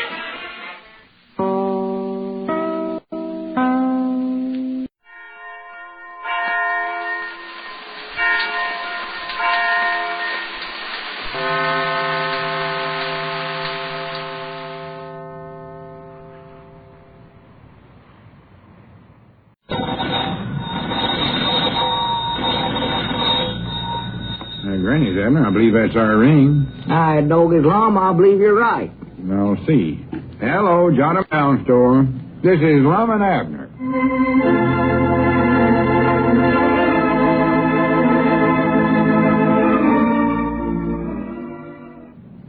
And now, let's see what's going on down in Pine Ridge. Well, Lum's plans to have a quiet little supper with Miss Frederick, the new schoolteacher in Pine Ridge, the other night, were ruined when Abner and Grandpappy Spears, thinking it was Lum's birthday, got up a big stag dinner for him. Since then, relations between the two old partners have been a bit strained. As we look in on the little community today, we find Abner in the Jot 'em Down store still trying to patch up things with Lum. Listen. Well, Lum, I've told you 1,000 times I'm sorry. I don't know what more I can say about it. Well, let it go. It's done over now. Well, if you want my opinions of it, I thought it sort of nice of us to give you a surprise on your birthday that way. I told you it wasn't my birthday, Abner. I never was so embarrassed in my life when I walked in that restaurant with Miss Frederick and all you fellers jumped up and started singing happy birthday to you and hollering surprise, surprise, and that stuff. Well, it was a surprise, wasn't it? Miss Frederick looked awful surprised, I'll say that. Well, that weren't surprise on her face. That was embarrassment. While she never said nothing, I know she must have been awful embarrassed, all them men down there and her the only woman there. Yeah. And I know she figured I'd put you up to it, too. Granny's, I doubt if I ever get her to go out with me again. Oh, well, now, I wouldn't feel that way about it. She'll get over it. And I planned all day how I could get to be alone with her so we could sit there and have supper by ourselves. Even had Luke Spears stay open an hour late so as I'd be sure there weren't nobody else there. Well, you can take her over some other time. Luke will stay open late any night you tell him to do it. What's wrong with tonight? Take her over there tonight. It's a school night tonight. She don't go out during the week teaching school that way. Oh, yeah, that's right, ain't it? Well, why didn't you take her over there Saturday night or Sunday? Well, she always goes to the county seat on Saturday. County seat? Yeah, studies there at the library. And Sunday, that dad-blame Frank Foster had a date with her to go Kodaking. Well, what's a school teacher doing studying at the library? She's studying for her M.A., she says. Her M.A.? Yeah. Well, why don't you let her more study for herself? Her M.A., I said. But you don't have to spell things out to me, Lum. I ain't spelling things out to you. That's what they call it. I've heard of mamas helping children with their lessons, but I never heard of a young'un helping her mama before. Yeah, that M.A. means some kind of a degree you get for graduating from college. Well, now, be honest, Lum. Don't you think her mama's a little old to be going to college? Here she is sitting in a class with a bunch of young'uns, and her own daughter's teaching school. Doggy, that's funny. Yeah, I'm trying to explain well, to you. I reckon why she wants to go to school at her age, Lum. Will you hush up for a minute and give me a chance to explain this to you? Go ahead. Studying for an M.A. means studying for a degree. You see... You mean a degree like you get over at the lodge? No. She might as well give that up right now, Lum. I don't care how many colleges she graduates from They'll never take her into the lodge. They don't take women in the lodge, and you know it. Of course I know it. This ain't got nothing to do with her mama. It's Miss Fredericks herself, and she... Well, they won't take her in neither. They won't take her, and they won't take her mama. You might as well tell her before they go any further. Abner, they don't want to get in the lodge. Well, they can't take one of them lodge degrees without joining. That's secret stuff there, Lum. We got rules in that lodge that says no women... I know the rules of the lodge. Well, reckon how long it'll take her mama to graduate. For goodness sakes. Haven't you got that straight yet? Let's just forget about her mama. Forget about her? Oh, well, you can't do that, Lum. Why, she's going to be your mother-in-law. You want to get on the good side of her. That's a thing for you to do. At the first time you see her, just tell her that you think an awful lot of her. You don't want to leave that poor old woman sitting in there at the library all by herself. More like they don't know a soul in there. Just too bad we ain't got a library out here at Pine Ridge, and then Miss Frederick could bring her mama right out here. Abner, I told you we ain't talking about her. Now, Granny, wait a minute. Maybe you got an idea there. Why, of course I have. Her mama could room right over her sister Cynthia. I don't mean that. I mean about having a library here in Pine Ridge. That'd keep Miss Frederick from going in there to the county seat with Frank Foster every Saturday. Granny's, we could do it, too. Get a bunch of books and get a long table with a green lamp on it and some chairs around it, and Miss Frederick could sit right there at the table. We could do it, I tell you, Abner. I dog it, that's a good idea. I'll tell you what I'll do. Just to make up for the other night, I'll get Elizabeth to do the cooking for you. Cooking? Yeah. Ain't that what you want the table for?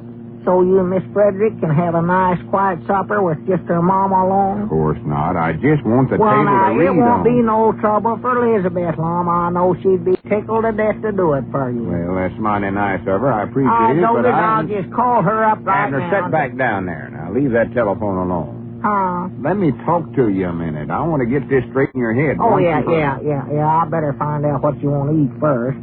I tell you, Lum, you ought to get Elizabeth to cook one of them chocolate pies of hers. I don't want no chocolate pie. Wait a minute. Don't say a word. Let me get a pencil and paper now, and I'll set this stuff down so that I won't forget it. No chocolate pie. Put that for her. Abner, we just want to study. That's all right now. There ain't no hurry. You just go right ahead and study about it as long as you want to, Lum. When you make up your mind what you want, why, just let me know and I'll set it down here.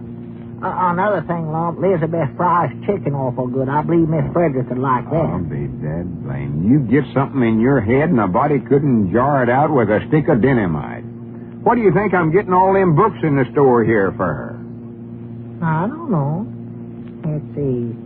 I'll tell you what you could do with them, old Lum. You could put in a library. We ain't got none here in Pine Ridge. A library? Yes, sir. What do you think I've been talking about all this time? Well, I don't know, but I believe that library idea's a good one, even if I did think of it. Well, I'll swung too good. See, another thing, Lum. That way, why, Miss Frederick wouldn't have to run into the county seat every Saturday, and she wouldn't get to be a Frank Foster. That's just exactly what I've been talking about all this time. What you been? Oh, well, I know you weren't, Lum. You was talking about getting Elizabeth down here to cook up a batch of victuals for you and Miss Frederick. Don't you recollect? Let it go. We can put in a free public library right here in the store. Why, sure we can. Get a bunch of books and take all them canned goods out of the shelves on the first side there and put the books right in there and pass out some cards. Get everybody in town to bring all the books they got at home they ain't using. Oh, it'd be the finest thing in the world. You know, there's a lot of these children around here. Their folks ain't got the money to buy books for them, and they could just come down here and read all them books for nothing. Oh, it'd be the finest thing at all, and get some signs around that says, silence, please. You gotta have them in the library. You do, huh? Oh, yeah. All right, doggies, we'll get some in. Make it our first class, and that's what I want to have. This'll make a good impression on Miss Fredericks, too. She'll see that I'm interested in reading books and getting better educated and all that stuff. Why, sure she will. I knowed you'd see it my way. Granny, she'll be over here at the store all the time then. Yeah. I can help her find the books she wants and sit here and talk to her and stuff like that and put her books back in the shelves for her again she gets done reading them and all. Yeah. I don't want her lifting them big, heavy books. No. Granny, I'll show that Frank Foster a thing or two. Pine Ridge Public Library. L. Ledyard's Librarian, or whatever they call him. And I ain't going to give Frank Foster no card, neither, to the library. Well, are you going to be the president of the library? I don't know. I reckon so. I hadn't known much about it. Well, now, wait a minute here. I helped to think up this idea. Doggers looks like I ought to get to be something here. Well, you can keep the books straight and stuff like that. Oh, well, good for me. Fact is, I might let you look after it during the week, and I'll look after it on Saturdays and Sundays. You mean when Miss Fredericks is here? Well, I reckon it does work out that way. Just coincidence, I reckon. And then I'll stay here during the week while her mama's here, huh? Her mama? For goodness sakes, can't you get that out of your mind, Abner? Well, I thought that's what the library was for, to help her mama study. If you mention that word again, I'm going to whop you right on top of the head. I said Miss Frederick was studying for her M.A. Well, quit spelling it out, Lum. Nobody ain't going to hear us talking about it. I ain't going to tell nobody her mama's so ignorant she still has to go to school if that's what you're feared of. Abner, you're talking about a different thing entirely. Well, I don't see what the difference is. But if we're going to put in this library, there's just one thing I hope. What's that? Well, if I'm going to stay here all week with her by myself, I hope her M.A. knows how to play checkers. Play checkers? Grannies, I give up. I don't know what else to tell you. Can't you think of nothing? Think of nothing? Yeah, if you call it out, I'll set it down here. Got a pencil right here. Set what down? What you and Miss Frederick want Elizabeth to cook for your supper. All I got down here is fried chicken and no chocolate pie. Grannies, that settles it. That settles it right there. Wait a minute, where are you going, Lum? I don't know where I'm going now, but I know if I stay here, I'll go plumb stark raving mad crazy.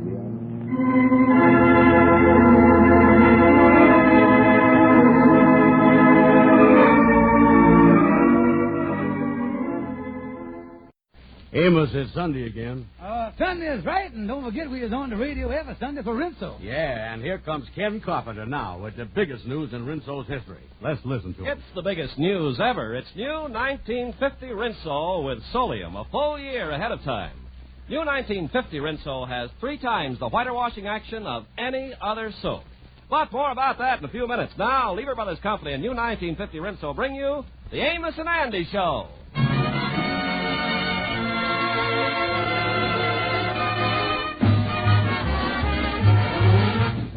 Yes, sir. Lever Brothers Company, the makers of Rinso, brings you a full half hour of entertainment with Lou Lubin, Ernestine Wade, the Jubilaires, Jeff Alexander's Orchestra and Chorus, and radio's all-time favorites, Amos and Andy.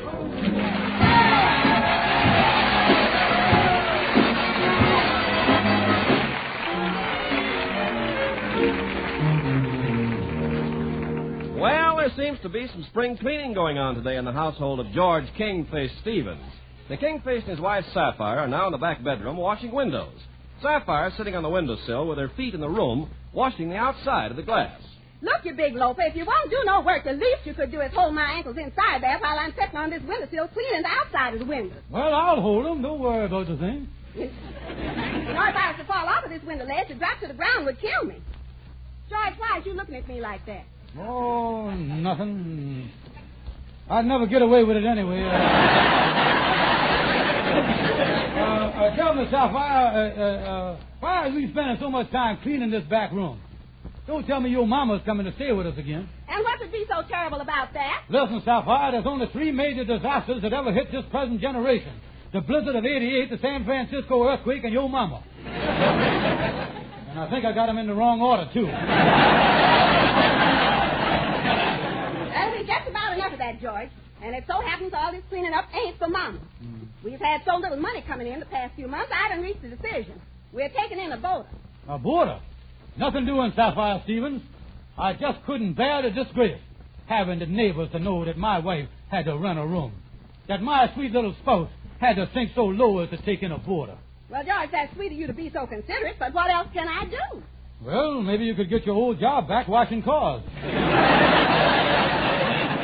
thought it would be something like that. Well, George, it so happens I done already rented the room out to a boarder. Well, I ain't gonna have no boarder in this house. I'll throw him and his bags out in the street. But he's a nice man. I'll toss him right out on his ear. But, George, he's paying us $18 a week. When can I welcome this charming fella to the...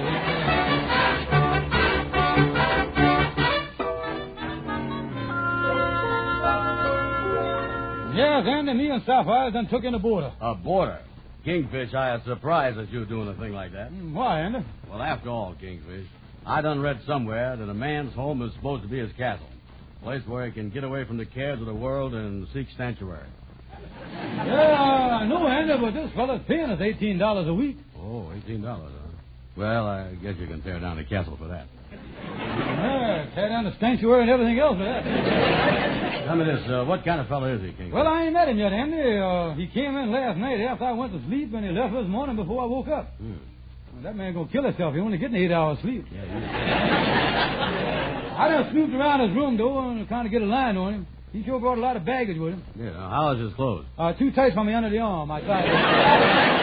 I think the Sapphire would have been considerate enough to take in a size 44 boarder at least. Yeah, well, anyway, at least you can use his neckties and handkerchiefs. Yeah, well, the main thing I was worried about is how is we going to feed the man. I done told Sapphire the thing to do is to start the meals off with a lot of water and sweet rolls. That'll bloat him up, and he'll be slowed down by the time the expensive stuff comes, like the hash and the meatloaf and that stuff. Well, either that, or you could sit him right across the table from Sapphire. Yeah, that ought to take his appetite, yeah. Of course, the main thing is what kind of meals we're going to serve the man. And you live at a boarding house, so what kind of stuff you get over there? Oh, not so good, Kingfish. Tell you the truth, when the food comes to the table, it looks so bad you can't eat it. Look bad, huh? Yeah, what do you do, Andy? Well, lately I done found a way to solve the problem. I just use my napkin as a blindfold and plow right in. Yeah, well, I hope this boarding thing work out all right at my house. I'm going to get on home now and meet him at supper. Yeah, you know, there's just one thing, Kingfish. I don't like to mention this, but, you know, with a boarder around the place, there's always the chance that he might run off with your wife, you know. Yeah, I thought of that too, Andy, but with my luck, it would never happen.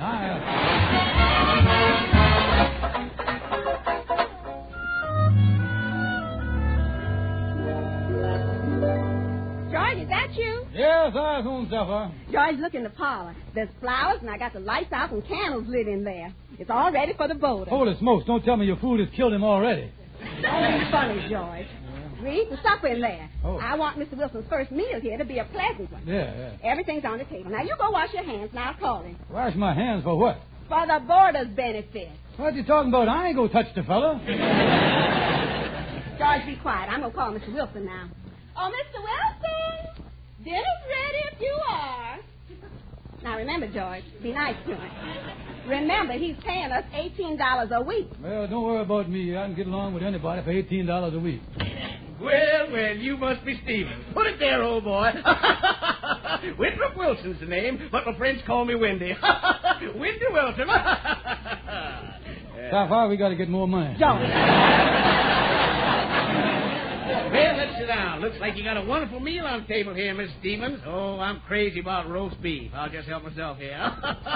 Certainly nice being with you people. Oh, by the way, Stevens, what line of work you in? Well, kind of semi-retired. I round the house a lot. Around the house a lot, huh? Miss Stevens, I wonder if I could have a lock on my bedroom door.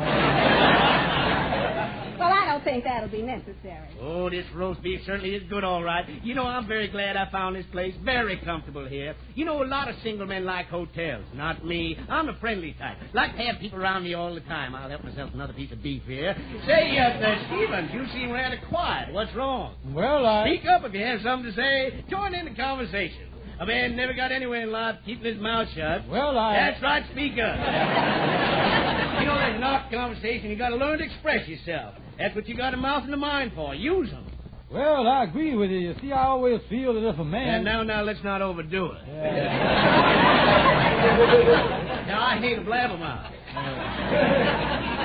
You know, you got to listen sometimes, too. I'm the listening type myself. I'm sort of on the quiet side. I can't help it. That's the way I am. Well, I'll have some more potatoes and some more beef. And say, I see there's one piece of roast beef left. I'll help myself to that. Hold it. You're over on my plate now. Get off of my plate.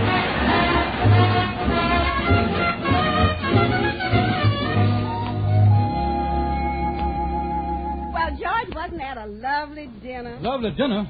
I didn't think he'd ever stop talking. After dinner, when he went in his room and it got quiet, it was like a sawmill shutting down. I wonder what he's doing in the room now. Well, he was telling me that every night he goes in his room and spends a couple of hours working on his hobby. Hobby, huh? Mm-hmm. Well, that's swell. Most likely one of them stamp collectors. You know, they call them philanthropists. Mm-hmm. Anyway, I'm glad you're here, and I don't have to listen to him no more. It's so peaceful just sitting here and relaxing. Yes, I love this time of the day, George. Yeah, nice and quiet. Holy smokes, what in the world is that? George, that's his hobby. He plays the saxophone. Oh, no.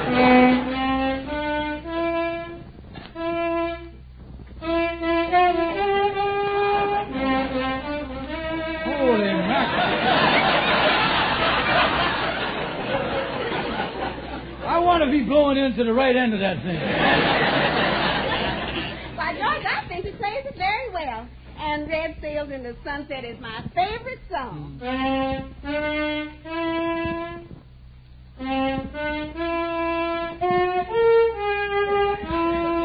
Well, that'll help. At least he knows another tune.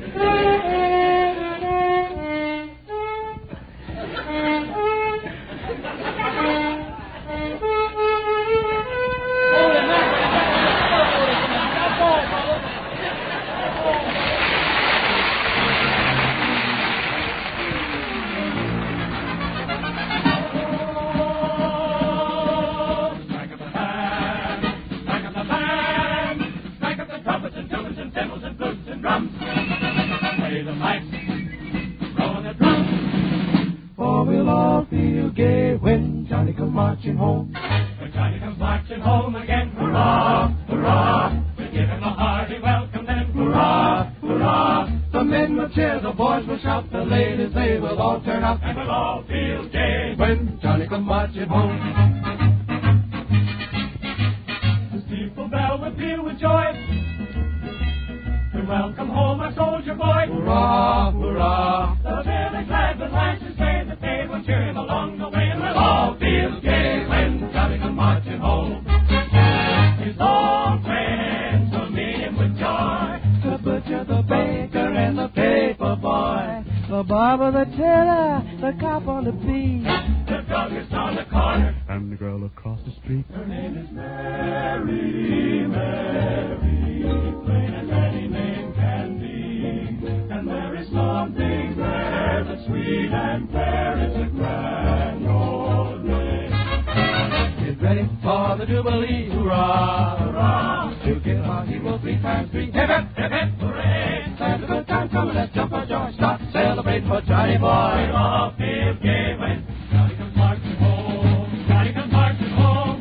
Johnny comes marching home again, hurrah, hurrah. Hurrah, hurrah.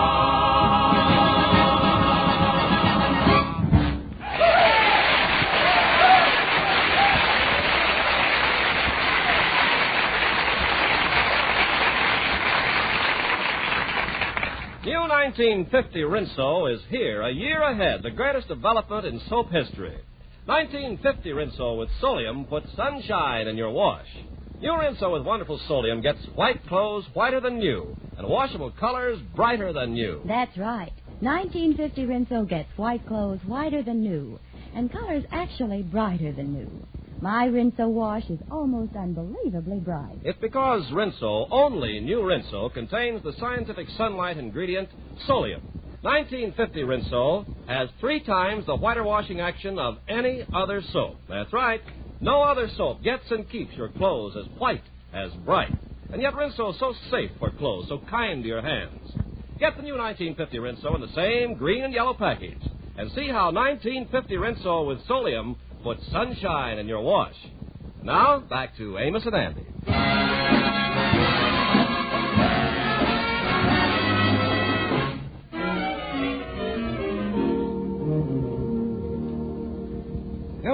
been having a little trouble with that board of yours, eh, Kingfish? Yes, Amos. He's been there a week now, and I'm about to go out of my mind. Oh, yeah, that saxophone is really getting the Kingfish, Amos. Oh, I tell you, boy, that playing of his is ruining my health. I already got migratory headaches. Tell me this, is the saxophone really that bad, Kingfish? Bad. Even the cats on the back fence is leaving. I even went to my doctor, Amos. Yeah, well, what did the doctor prescribe, Kingfish? Well, he agreed that if listening to that saxophone playing was giving me the headache and ruining my health, that I'll do something about it. So he gave me some pills for a sedative. Call them phenobarbital or something like that. Well, how'd they work? How'd they work? No good. The boarder wouldn't take them. I tell you, boys, I told that bum out, but Sapphire won't let me. She thinks he's charming, because he comes to the table with a clean T-shirt on for supper and all that. Well, Kingfish, even though Sapphire wants him there, it seems to me like that, well, the husband ought to be the boss of the house. And you ought to figure out some way of getting that man out of there. I don't want to get messed up in it, but I couldn't feel that way. Well, I got to run along, fella. So long. Yeah, so long, Amos. So long. Hey, Anna, what Amos said about being the boss gave me an idea there. What's that, Kingfish? Well, Sapphire only took the board in to get money. Yeah. Now, if I was to get a job and bring in some money, I would be the boss of the house again. I could throw the fella out no matter what she said. Holy smoke, you going to take a job? You must hate that saxophone even worse than I thought you did. I'll say I hate it, but I got an angle on it. Look here, I'll go down to the government unemployment office and have them give me a job for a couple of months as an executive. Then I'll quit the thing, and then I'll be eligible for the unemployment insurance again. Hey, Kingfish, I'll go with you. This is a rare thing. Seeing you asking for work is like seeing a total eclipse. Oh, yeah.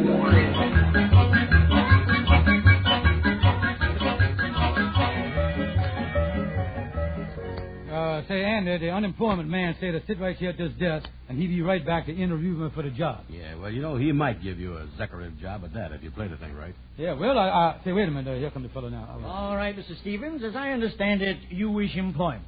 Yeah, so that's right. I'd like to have some dignified position in keeping with my stationery in life. That's what I'd like to have. Now, Mr. Stevens, how recently have you worked? What was your last job? Well, now, let me think. It was only a short time ago. My last job. Don't quite recall what that job was. No, I remember, Kingfish. It was driving a horse car. You have to excuse Mr. Brown. He was thinking about my grandpa. That's what he was thinking about. Well, what was your last job? Well, just for example, 2 years ago, I got $350 from the Eureka Mammoth Furniture Company. Furniture Company. That was your salary, eh? Yes, I think it was. No, it wasn't, Kingfish. Don't you remember? You were sleeping in the alley behind their factory, and one of the trucks backed over your foot. Yeah.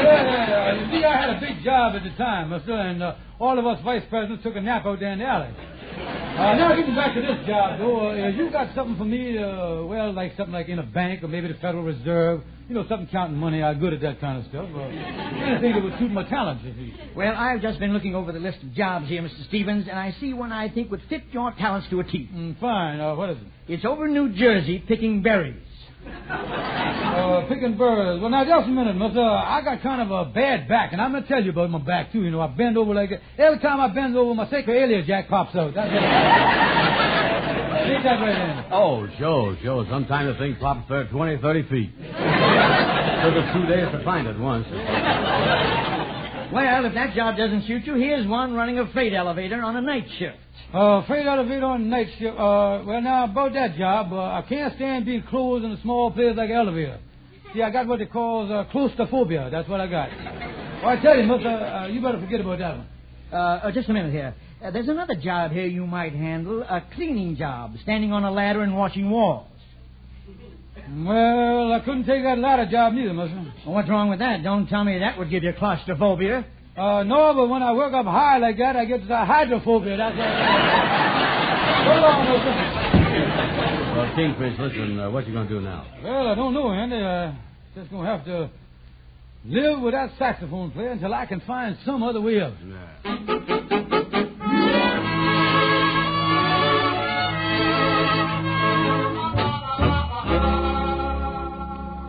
George, you finally got home. Where have you been? Well, I had a bite of supper with Andy. I just couldn't stand coming home and listening to Wendy this evening. Say, I don't hear no saxophone playing. Where is it? Well, I don't think you're here tonight, George. He brought a friend home from the office, and they're in his room. I reckon they must be talking business. Yeah, well, it's the first good break I've had since we've been here. Well, I just like to sit down here and close my eyes and just... Holy smokes, a duet! Oh, no!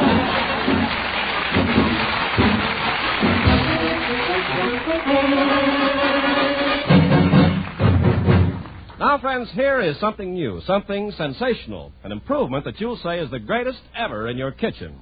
It's a big, gleaming 2-quart, self-draining aluminum saucepan with a Bakelite handle. Yes, it's self-draining, and that means that you can pour away hot water from vegetables without lifting the cover, with no danger whatever of scalding your hands.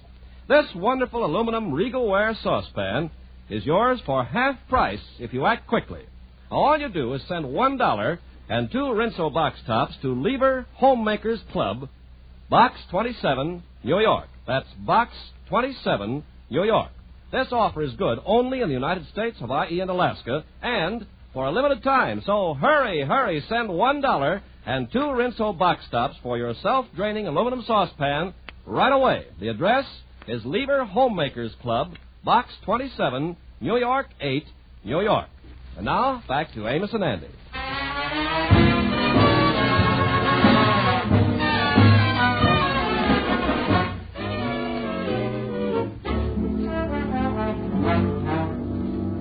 Oh, me, with them 2 saxophones playing last night, I got a double headache this morning. Come in, doors open. Who is it? It's the most important member of the community. It's the most intelligent. It's the smartest man. Nobody much. Sit down, Shorty. I ain't got time, Kingfishs. It's almost 5 o'clock, and I want to get back to my barber shop and get myself a shave. Yeah, well, how come you got to get back there before 5? I got to get back there before I close. Look, I really got myself a problem today. I got a saxophone playing boarder up at my place, and I got to find some way to get rid of him. Oh, he's driving me crazy. Well, Kingfishs, there ain't but one way to get that board out. Take off your coat, roll up your sleeves, walk right up to him and say, oh, by the way, Kingfishs, how tall is you? I'm 5'10". How tall is the boarder? 6'4". Why don't you sue him? No. Be good if you could just throw him out. That's what you should do. Yeah, well, I can. Besides that, my wife won't let me. She says he's a nice fella, and on top of that, we need the board money. So I got to find some way to make him leave of his own violation. That's what I got to find. Yeah, well, what do he do for a living? Tell me that. What does he do? Well, he works for some big business organization. I was thinking if there was some way I could get him fired from his job so that he couldn't afford to pay the board, he'd have to go back to Georgia where he come from. Yeah, well, you know the thing that all these big firms is worried about now with their employees is un-American stuff. Now, if you was to go up to this fella's boss and tell him that you was a member of an investigating committee and you found out some bad things about him, you might get him fired that way, you see. Yeah, say, that ain't a bad idea. And that's exactly what I'm going to do, too, Shorty. And I'll find Andy and I'll get him to help me. You know, I kind of feel sorry for boarders because they have their troubles, too. I know because I used to live in a boarding house myself. Oh, you did, Shorty? Oh, yeah. It was a beautiful room, all paneled with oriental rugs and everything.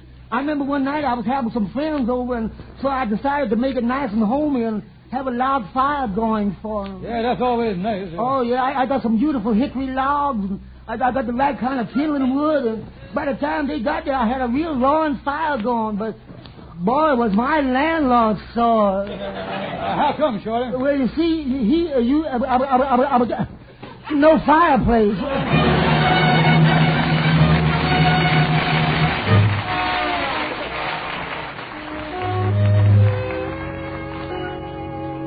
Let's go in, Andy. The secretary said that this is Mr. Parker's office. He's the boss. Yeah, well, I was all set. Come in. My secretary said you wanted to see me on something important. Yeah, that's right, sir. Very important. We as members of the Un-American Investigating Committee permit me to introduce ourselves. I is Un-American Stevens. This is Un-American Brown. How you do, sir? Pardon my earphones. I've been tapping wires all morning. Yes. Well, what could you possibly want to see me about? Well, Mr. Parker, you have an employee in your employ by the name of Wilson. That's right. He's a salesman for us. Well, I thought to inform you that we have discovered that this man Wilson is a spy. What? Wilson, a spy? That's right. He's a regular Matzi Harry. That's what he is. Oh, yeah. There ain't no question about it, mister. He's versatile, all right. Yes, I got suspicious of him when I thought he was working for a foreign government the first time I met him. Well, why? What happened? Well, he pulled out his wallet and asked me if I had change for a ruble. Well, tell me this, if there's any truth to what you say. Just what country do you suspect him of working for? Well, as near as we can figure, he's working on a freelance basis. Oh, yeah, he's lancing for everybody. Yeah, we done looked in a suitcase and found 47 different flags. Now, in case this country is ever invaded, no matter who comes, he's on their side waving the flag.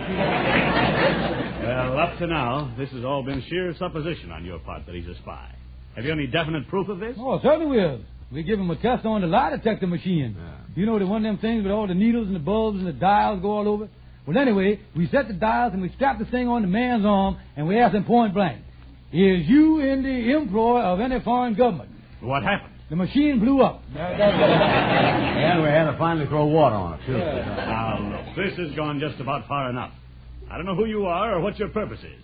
We've always found Wilson to be a trusted employee. Yeah, Mr. Parker, you got to fire this man. Now, look, for your information, not only are we not going to fire him, but it might interest you to know that we're transferring him today to our Albuquerque branch, where he'll occupy a much more important position than he does now. Oh, being transferred to Albuquerque, huh?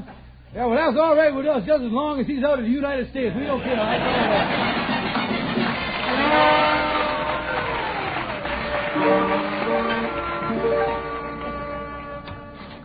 Well, get on in the house here. I guess Mr. Wilson just about ready to leave. Finally going to get rid of that saxophone playing. Drive me crazy. This is really going to be a relief. Oh, Miss Wilson. Hello, Stephen. I thought I heard you come in. Well, I'm going to have to leave you. Boss told me today I'd been transferred to the Albuquerque branch. Oh, that's too bad. Just when we was learning to love you, too. Yeah. Well, I got to leave right away. Got my grips all packed. Oh, I certainly have enjoyed staying here. Yeah, well, I guess this is goodbye, then. Yes, it is. Well, I'm off. Oh, say goodbye to the little woman for me. Wonderful woman. Wonderful woman. Yeah. Goodbye, Miss Wilson. Goodbye. Well, I'm glad he gone. And for the first time, I'll have a little peace and quiet. Oh, George. Oh, Sapphire, I didn't know you was in the house. Where is you? In the kitchen, George. Did Mr. Wilson go yet? Oh, yeah, he just left. He was such a nice man. I'm sure gonna miss him. But at least he left me something to remember him by. Here it is, and he taught me how to play it, too. Oh, no, Sapphire. Wait a minute. Hold it.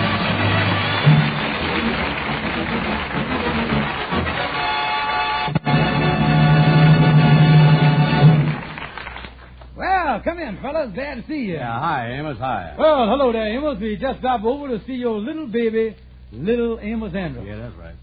Well, she's right here in the crib. Say hello to your godfathers, honey. Yeah, Amos. Well, I went to quite a lot of expense to bring a present here for little darling. See here, Amos Andrew. How you like that? Yeah, well, that's very nice of you, Kingfish. But don't you think something like that is a little advance for a 3-month-old baby? Oh, no, she'll learn how to handle it in no time. Listen. Get him, Andy, get him, Andy.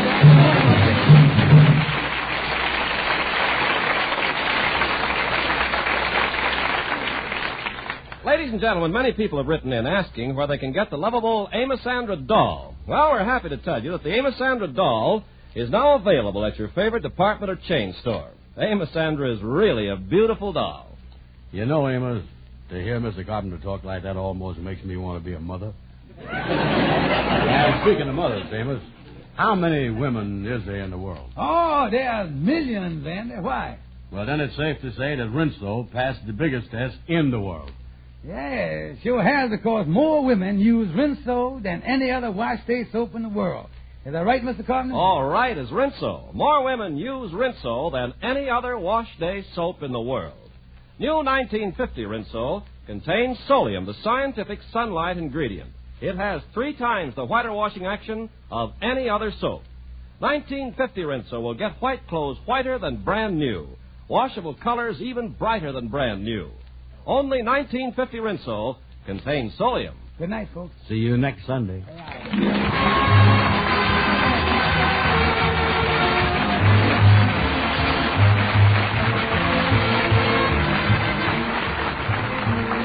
Be sure and be with us next Sunday at the same time when Lever Brothers Company, the makers of new Rinso with Solium, will again present the Amos and Andy Show.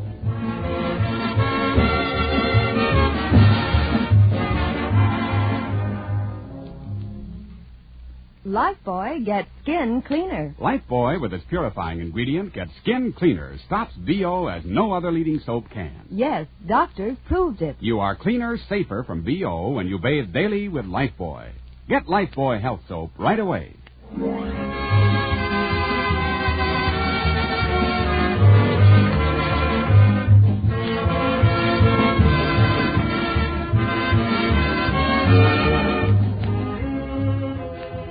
Be sure and listen to the Amos and Andy Show at this same time next Sunday. This is CBS, where 99 million people gather every week, the Columbia Broadcasting System.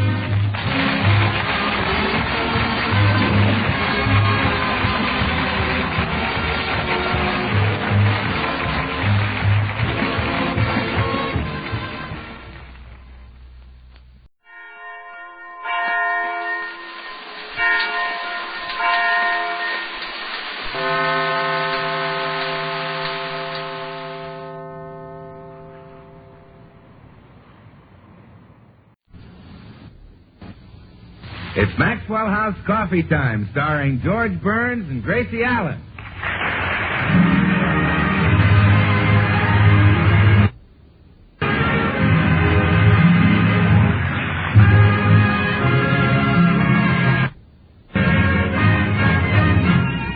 Maxwell House, America's favorite coffee, brings you a new series of programs featuring the domestic adventures of that lovable Mr. and Mrs. George and Gracie. Yours truly, Bill Goodwin, the Les Paul Trio, and the music of Meredith Wilson and his orchestra.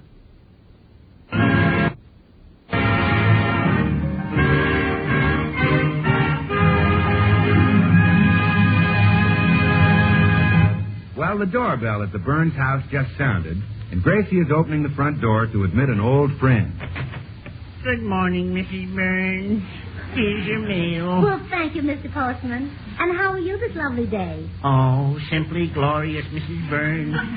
The crisp tang of this fall air fills me with the joy of living. A voice within me cries out, "You're alive! You're alive!" Oh, yes. Are too. It's a shame that on such a magnificent day I should bring you such dreadful news. Oh, poor Mr. Poor Mr. You mean Meredith Wilson? Yes, such a nice man. And so young, too. But what is it? Is Meredith ill? I'm afraid it's even worse. Oh, Mr. Postman, you don't mean... Yes, he's going to get married. Married? Meredith? Who is he going to marry? I don't know, some girl.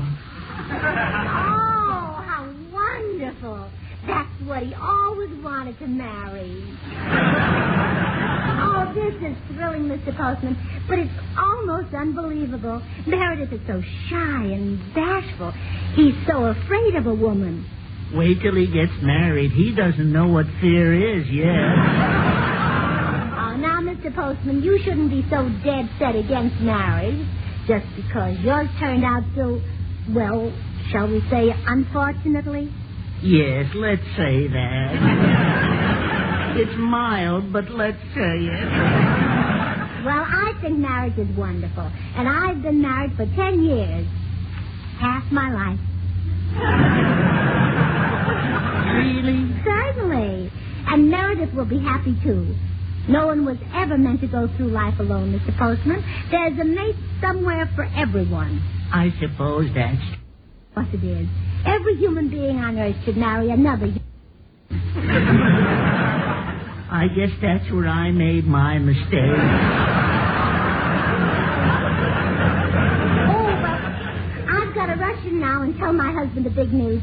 He'll be just as excited as I am. Well, goodbye, Mrs. Burns. Remember, darling.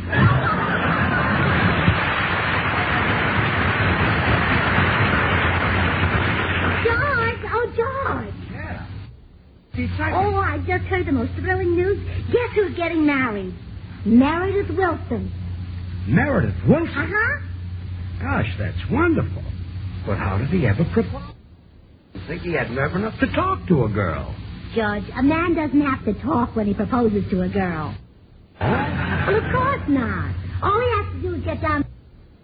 If he doesn't pull out a pair of dice, she knows what he wants.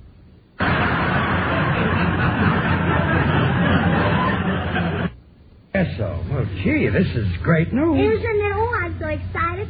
I just love weddings. George. Yes? Let's get married. See, we are married. I know, I mean again. Lots of people do, just for the fun of it. Oh, Gracie, you mean buy a license and everything? Well, sure, I'll give you the $2 again. It isn't that. It's kind of silly. Oh, but George, it'll be fun getting married this time. After all, the first time I hardly knew you. Yeah, we were strangers. Sure. But now I regard you as practically one of the family. Thanks, kid. Now forget it. Only Meredith is getting married, not us. Oh, all right, dear. Maybe it's better that way because then you can sing. You mean sing at Meredith's wedding? Oh, certainly. What could be more inspiring to a young couple starting on life's great adventure than the sound of your golden voice singing, I love you truly. I love you truly. Truly, dear. Life with its sorrow. Life with its fear. Oh, you're perfect for a wedding. Perfect. That voice has orange blossoms in it. I love you. Orange blossoms in it, huh? Oh, absolutely. I can smell every note.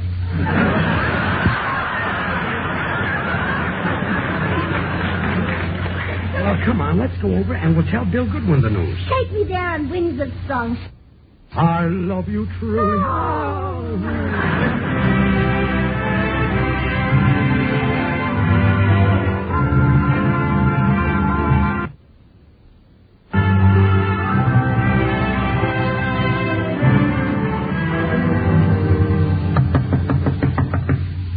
Well, George and Gracie, come in. Oh, Bill, we've come to tell you the most wonderful... What is it? Well, something that's going to make two people blissfully happy. A hint. I love you truly. Truly, dear. No, it'd never work, George. There's too much difference in our ages.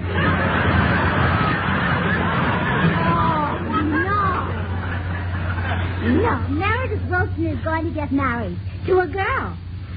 Meredith will believe it, Gracie. He's never even kissed a girl. Well, Bill, all men aren't as forward as you. George didn't kiss me. That's right. In fact, I remember the first time George kissed me. We've been back from our honeymoon about a week. Forget it. Forget it. Well, believe me, Meredith... higher than George. You know, I double dated with him one night when the two. I said, let's go up on Observatory Hill where it's nice and dark and count the stars. What happened? Meredith got up to 2,400,000.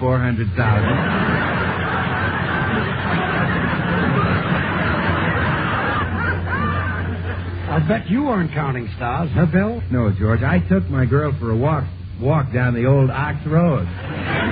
Tripped over a pebble. Yes. Lucky girl. Imagine walking down the old Ox Road with the old ox himself.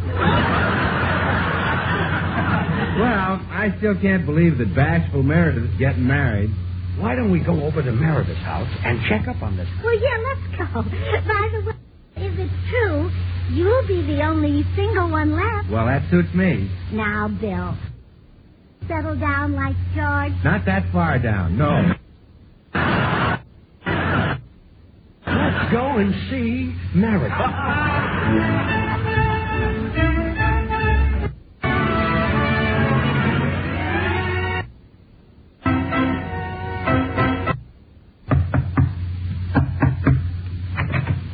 Well, hi, folks. Meredith, is it true? Are you going to get married? Yep. I guess I am, all right. Oh, no. Well, thanks. Now, Meredith, you're rather young and innocent, and I think it would be for a man who's wiser and more experienced to have a little talk. Yes. Sit down, Meredith. You too, George, and don't miss a word Bill says. Well, Meredith, my boy, as soon as the wedding is over, get your bride away from the crowd. He's right. That's what George did. Yes. Now, rush her to your drive straight to your honeymoon cottage. George did. Pick her up in your arms and carry her across the threshold. Go on, Bill. Now, Meredith, there you are, the two of you alone in your little love nest, your beautiful bride in your arms. Oh, boy. Do I put her down now? Certainly not. You carry her right through the living room, through the dining room, and the kitchen, where you make a nice big pot of Maxwell House coffee. What a perfect way to toast a happy marriage. After all, a happy marriage is the result of a perfect blend of personalities. Maxwell House, too, is the result of a perfect blend. That's why more people buy and enjoy Maxwell House than any other brand of coffee in the world. All right, Bill, we've had a cup of coffee. Now what? Well, now... Yeah? You have another cup. Maxwell House is so delicious, almost everybody wants a second cup. It has more flavor.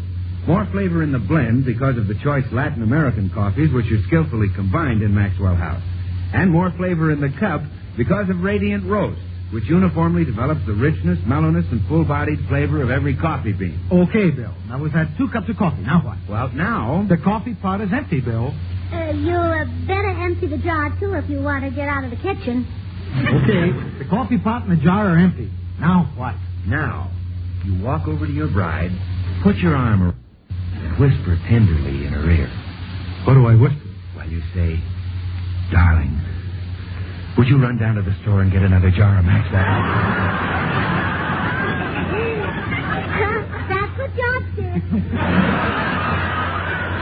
Well, sure, Gracie, because Maxwell House's coffee at its full-flavored best. Good to the last drop.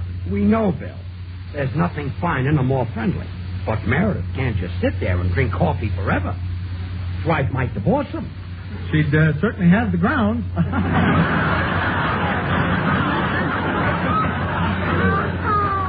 Meredith. Now I know you're going to be a wonderful husband. You and George have the same brilliant sense of humor. Oh, well, thanks. And now we all want to congratulate the lucky girl. Who is she? Well, she's the girl who sells ribbon at the dime store. I've been in love with her for a year now. Oh, what's her name? I don't know. You don't know her name? I've never gotten up nerve enough to ask her. Well, how did you propose to her? Well, I haven't yet. Every day I think I will. But when I get there, I lose my nerve and I just buy... Oh, murder. You've been after the girl for a year, and what have you got to show for it?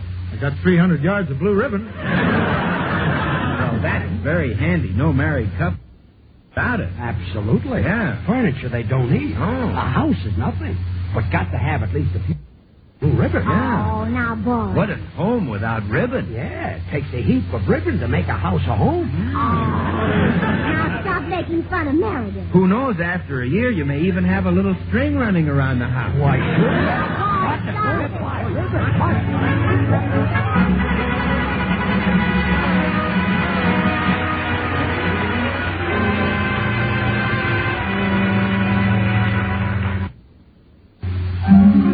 Shall we listen as bashful Meredith Wilson, who doesn't know how to chase anything else, rainbows in his own chiffon style.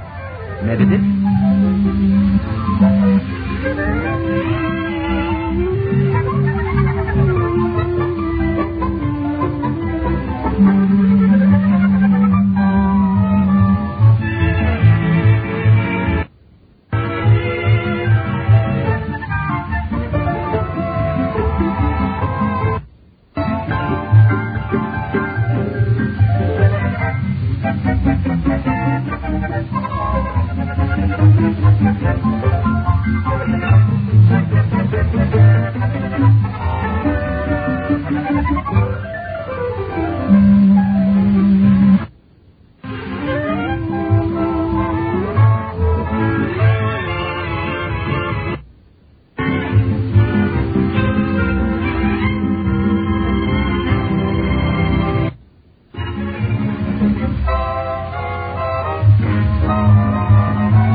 nice, but Meredith Wilson takes the cake. He certainly does. Imagine being in love with a girl for a year and not having a word to say. Well, that was ridiculous. After marriage, that a man doesn't have a word to say. How true. You should say to yourself, I'm a wolf. I'm an irresistible wolf. Go on, try. I'm a wolf. I'm an irresistible wolf. Well, let's try something else. Do women really like those bold fellows? Oh, certainly. The rough, domineering Humphrey Bogart type of man. As a matter, that's why I'm... No, that wasn't it. Well, I could never be rough and domineering, you think. But it's easy. Look, George is in the den. Let's pretend that he's Lauren Bacall. Well, I thought you said this was easy. It is. Now, I'm Humphrey Bogart, and he's Lauren Bacall. Now, watch this. Hello, dear. Do you want something? I suppose all I got to do is whistle, huh, George?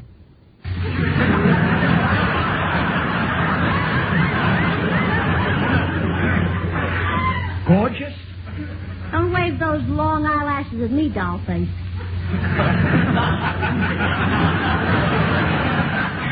Doll face? Suppose you expect me to break out in goose pimples because you're sitting there in a sweater. Gracie. That may get other men, not me. Other men? Honey, you'd better sit down. Never mind that sofa routine. Sofa routine? Look. These dames are a dime a dozen. There you are, Meredith. Isn't that a simple technique? Well, not for me. Gee, I couldn't talk that way to anybody. Well, of course you could. What do you say when one of your musicians plays a sour note? I say, I fear you've lost control of your instrument, sir.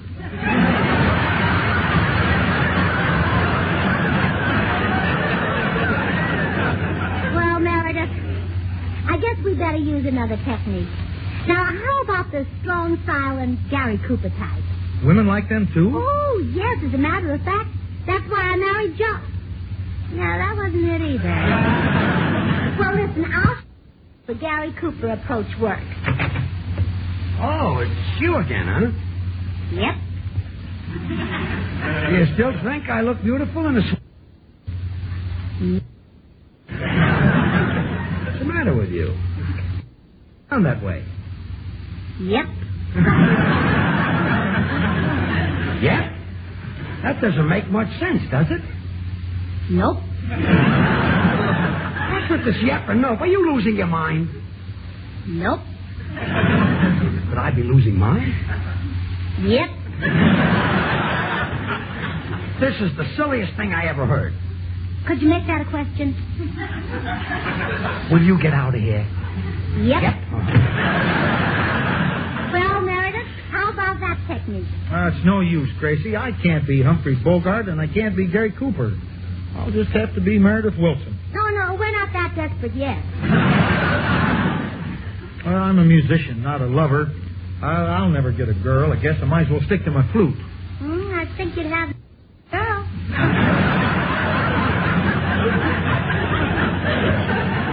Maybe better forget it. Oh, wait a minute. Look, a girl usually wants a man that all the other girls are crazy about. Well, I've noticed that. Well, sure, as a matter of fact, that's why... I'm just being silly. But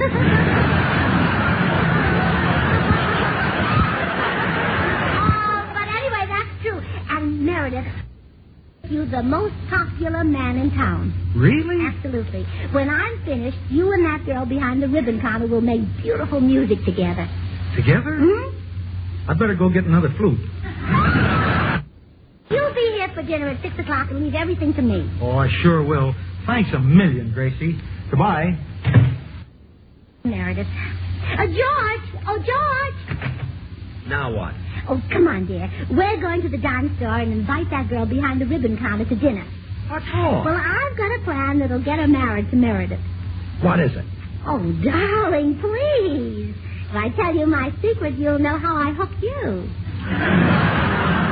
You hooked me? Gracie, I sent you candy, sent you orchids, and you think you hooked me? You could have gotten without all that.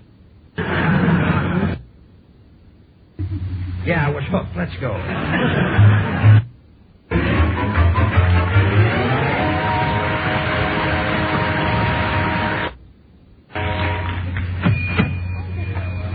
Well, there's the ribbon counter, but surely that's not Meredith's girl. Homely. Oh, she is homely, all right. Maybe she has hidden charms. That have to hide them. Well, if Meredith loves her and wants to marry her, that's enough for us. Oh, Miss. Ribbon. Well, no, there's enough ribbon in our neighborhood now. We'd like to invite you over for dinner tonight. Me? For dinner? But you don't even know me. Well, that's all right. Oh, I see. You've got an odd man, huh? Very. And you're just the girlfriend. Here's the address, Miss Hardwick. Saucy Hardwick. Well, here's the address, and we'll expect you at 5:30. Well, shall I dress? Oh, yes, this man is very bashful. Well, see you tonight. Goodbye.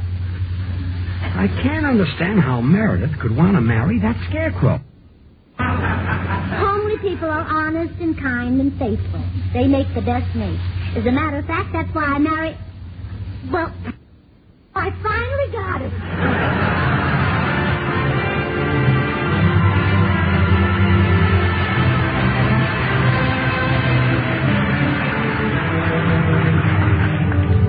Gracie, you've been on that telephone for an hour now. What are you doing? Arranging for Meredith Wilson to be the greatest lover in town. You can do that on the telephone? Sure. You see, I called the postman and Bill Goodwin, and I also called... Oh, there's Flossie. Now, you just follow my lead. Here I am. Come in, Flossie. Your date will be here in a few minutes. Who is he? Meredith Wilson. Handsome, magnetic Meredith Wilson. I don't believe I've ever heard of him. Never heard of Meredith Wilson, the great lover? No. Is he really great? Oh, he knows more about love than any policeman in Griffith Park. Oh, you must be exaggerating. Well, we'll see. Well, now, whoever could that be? Come in. Oh, woe is me. Woe is me. Why, Mr. Postman, what's the trouble? My wife has left me for Meredith Wilson. Oh, you poor man. But don't blame him. No woman can resist bedroom eyes, Wilson. But he has stolen my wife. Oh, what a horrible thing. I know, but he stole her anyway.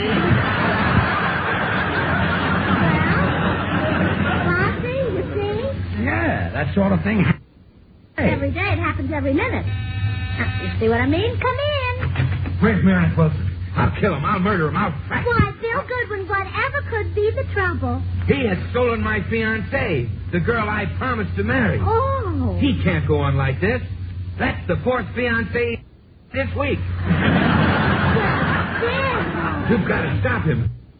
If you stop him, at this rate, I'll run out of fiancées in only 2 more. Stop him, do you hear? Stop him! Stop him! Hey, Meredith Wilson stole his girl, too. Trick for Meredith. Oh, but Bill Goodwin is a movie star. Meredith is fascinating than any movie. He has more appeal than Ronald Coleman, and as for Charles, Meredith could spot him 2 gaslights in a cat bar. You'll never convince me that he's a greater lover than Charles Boyer and Ronald Coleman. We won't, huh?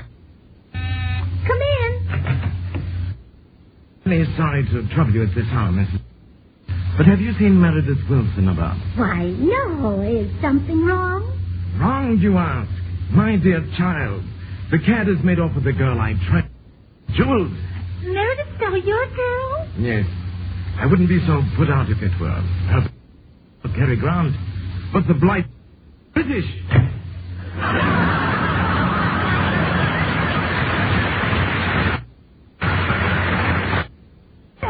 Of all people, him. Please, it's possible. Oh, you haven't seen anything yet. Come in. Bonjour, madame, bonjour. Could you tell me where I might find Meredith Wilson? Now, don't tell me he has stolen your girl. Mais oui. Oh, well, he's really picking on you British tonight, isn't he? I am too plain. too unromantic to compete with this Meredith Wilson. I think I'll go back to Paris. Au revoir, madame. Oh, I will. Goodbye.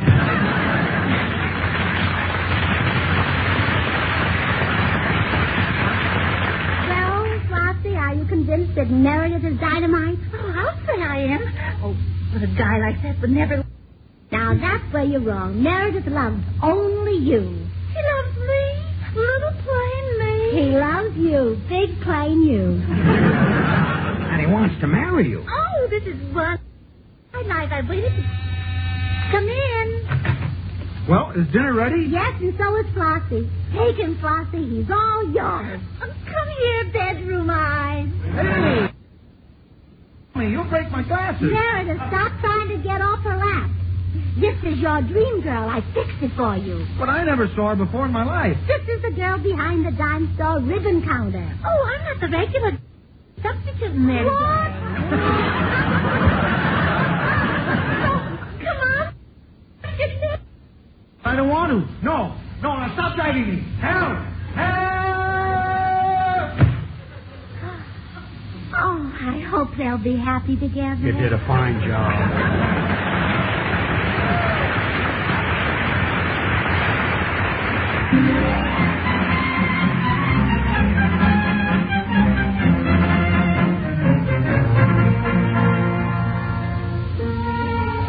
Say, Bill, Meredith, you're always asking me questions about music. Now, tonight I'm going to ask you one. Did you ever whistle this tune?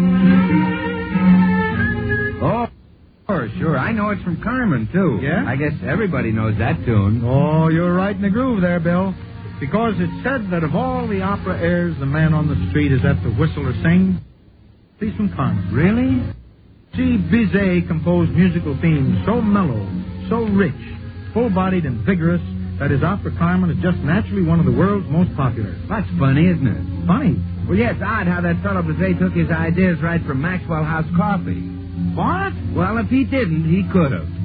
Come on now, Meredith, and help me prove it. You play me those musical themes from Carmen, and I'll tell you about Maxwell House's fine Latin American coffee. Okay, Bill, just give me a cue for the downbeat. Well, now, Maxwell House experts choose Manizales for mellowness. Like the habanera.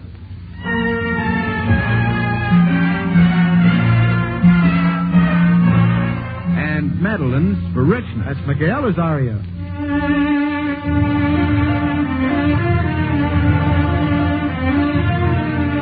Other choice Latin American coffees for vigor. Like the famous Overture. And Bucaramangas for full body. That'd be the Toreador.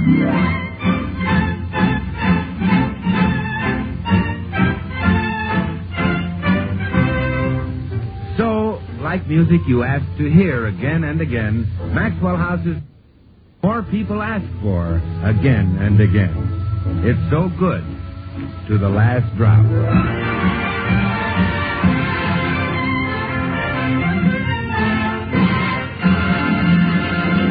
Dear George and Gracie. Oh, George, don't forget we're going to be on the Danny Kaye show. And Bill and Meredith will be with us. That's right, Gracie. Good night, folks. Good night. Join us again next week when we'll all... Burns, Gracie Allen, Meredith Wilson, and his orchestra, and yours truly, Bill Goodwin. Until next Thursday, then, good night and good luck from the makers of Maxwell House, America's #1 brand of coffee, always good to the last drop. The impersonations of Ronald Coleman and Charles Boyer on tonight's program were done by... Stay tuned to this station because Dinah Shore's open house is coming on in just a second. Dinah's special guest tonight is Jack Carson. Oh, goody, goody Jello pudding tonight. It tastes like Grandma's only more so. You ain't kidding, that's right. And just as Jello, 6 delicious locked in flavors can't be beaten. So the proof of Jello pudding's in the eating. The Jello twins are hard to find, but keep on looking in your store. When sugar shortages are over, there'll be more. Just a taste of Jello pudding or of Jello, and you know it's the one and only Jello.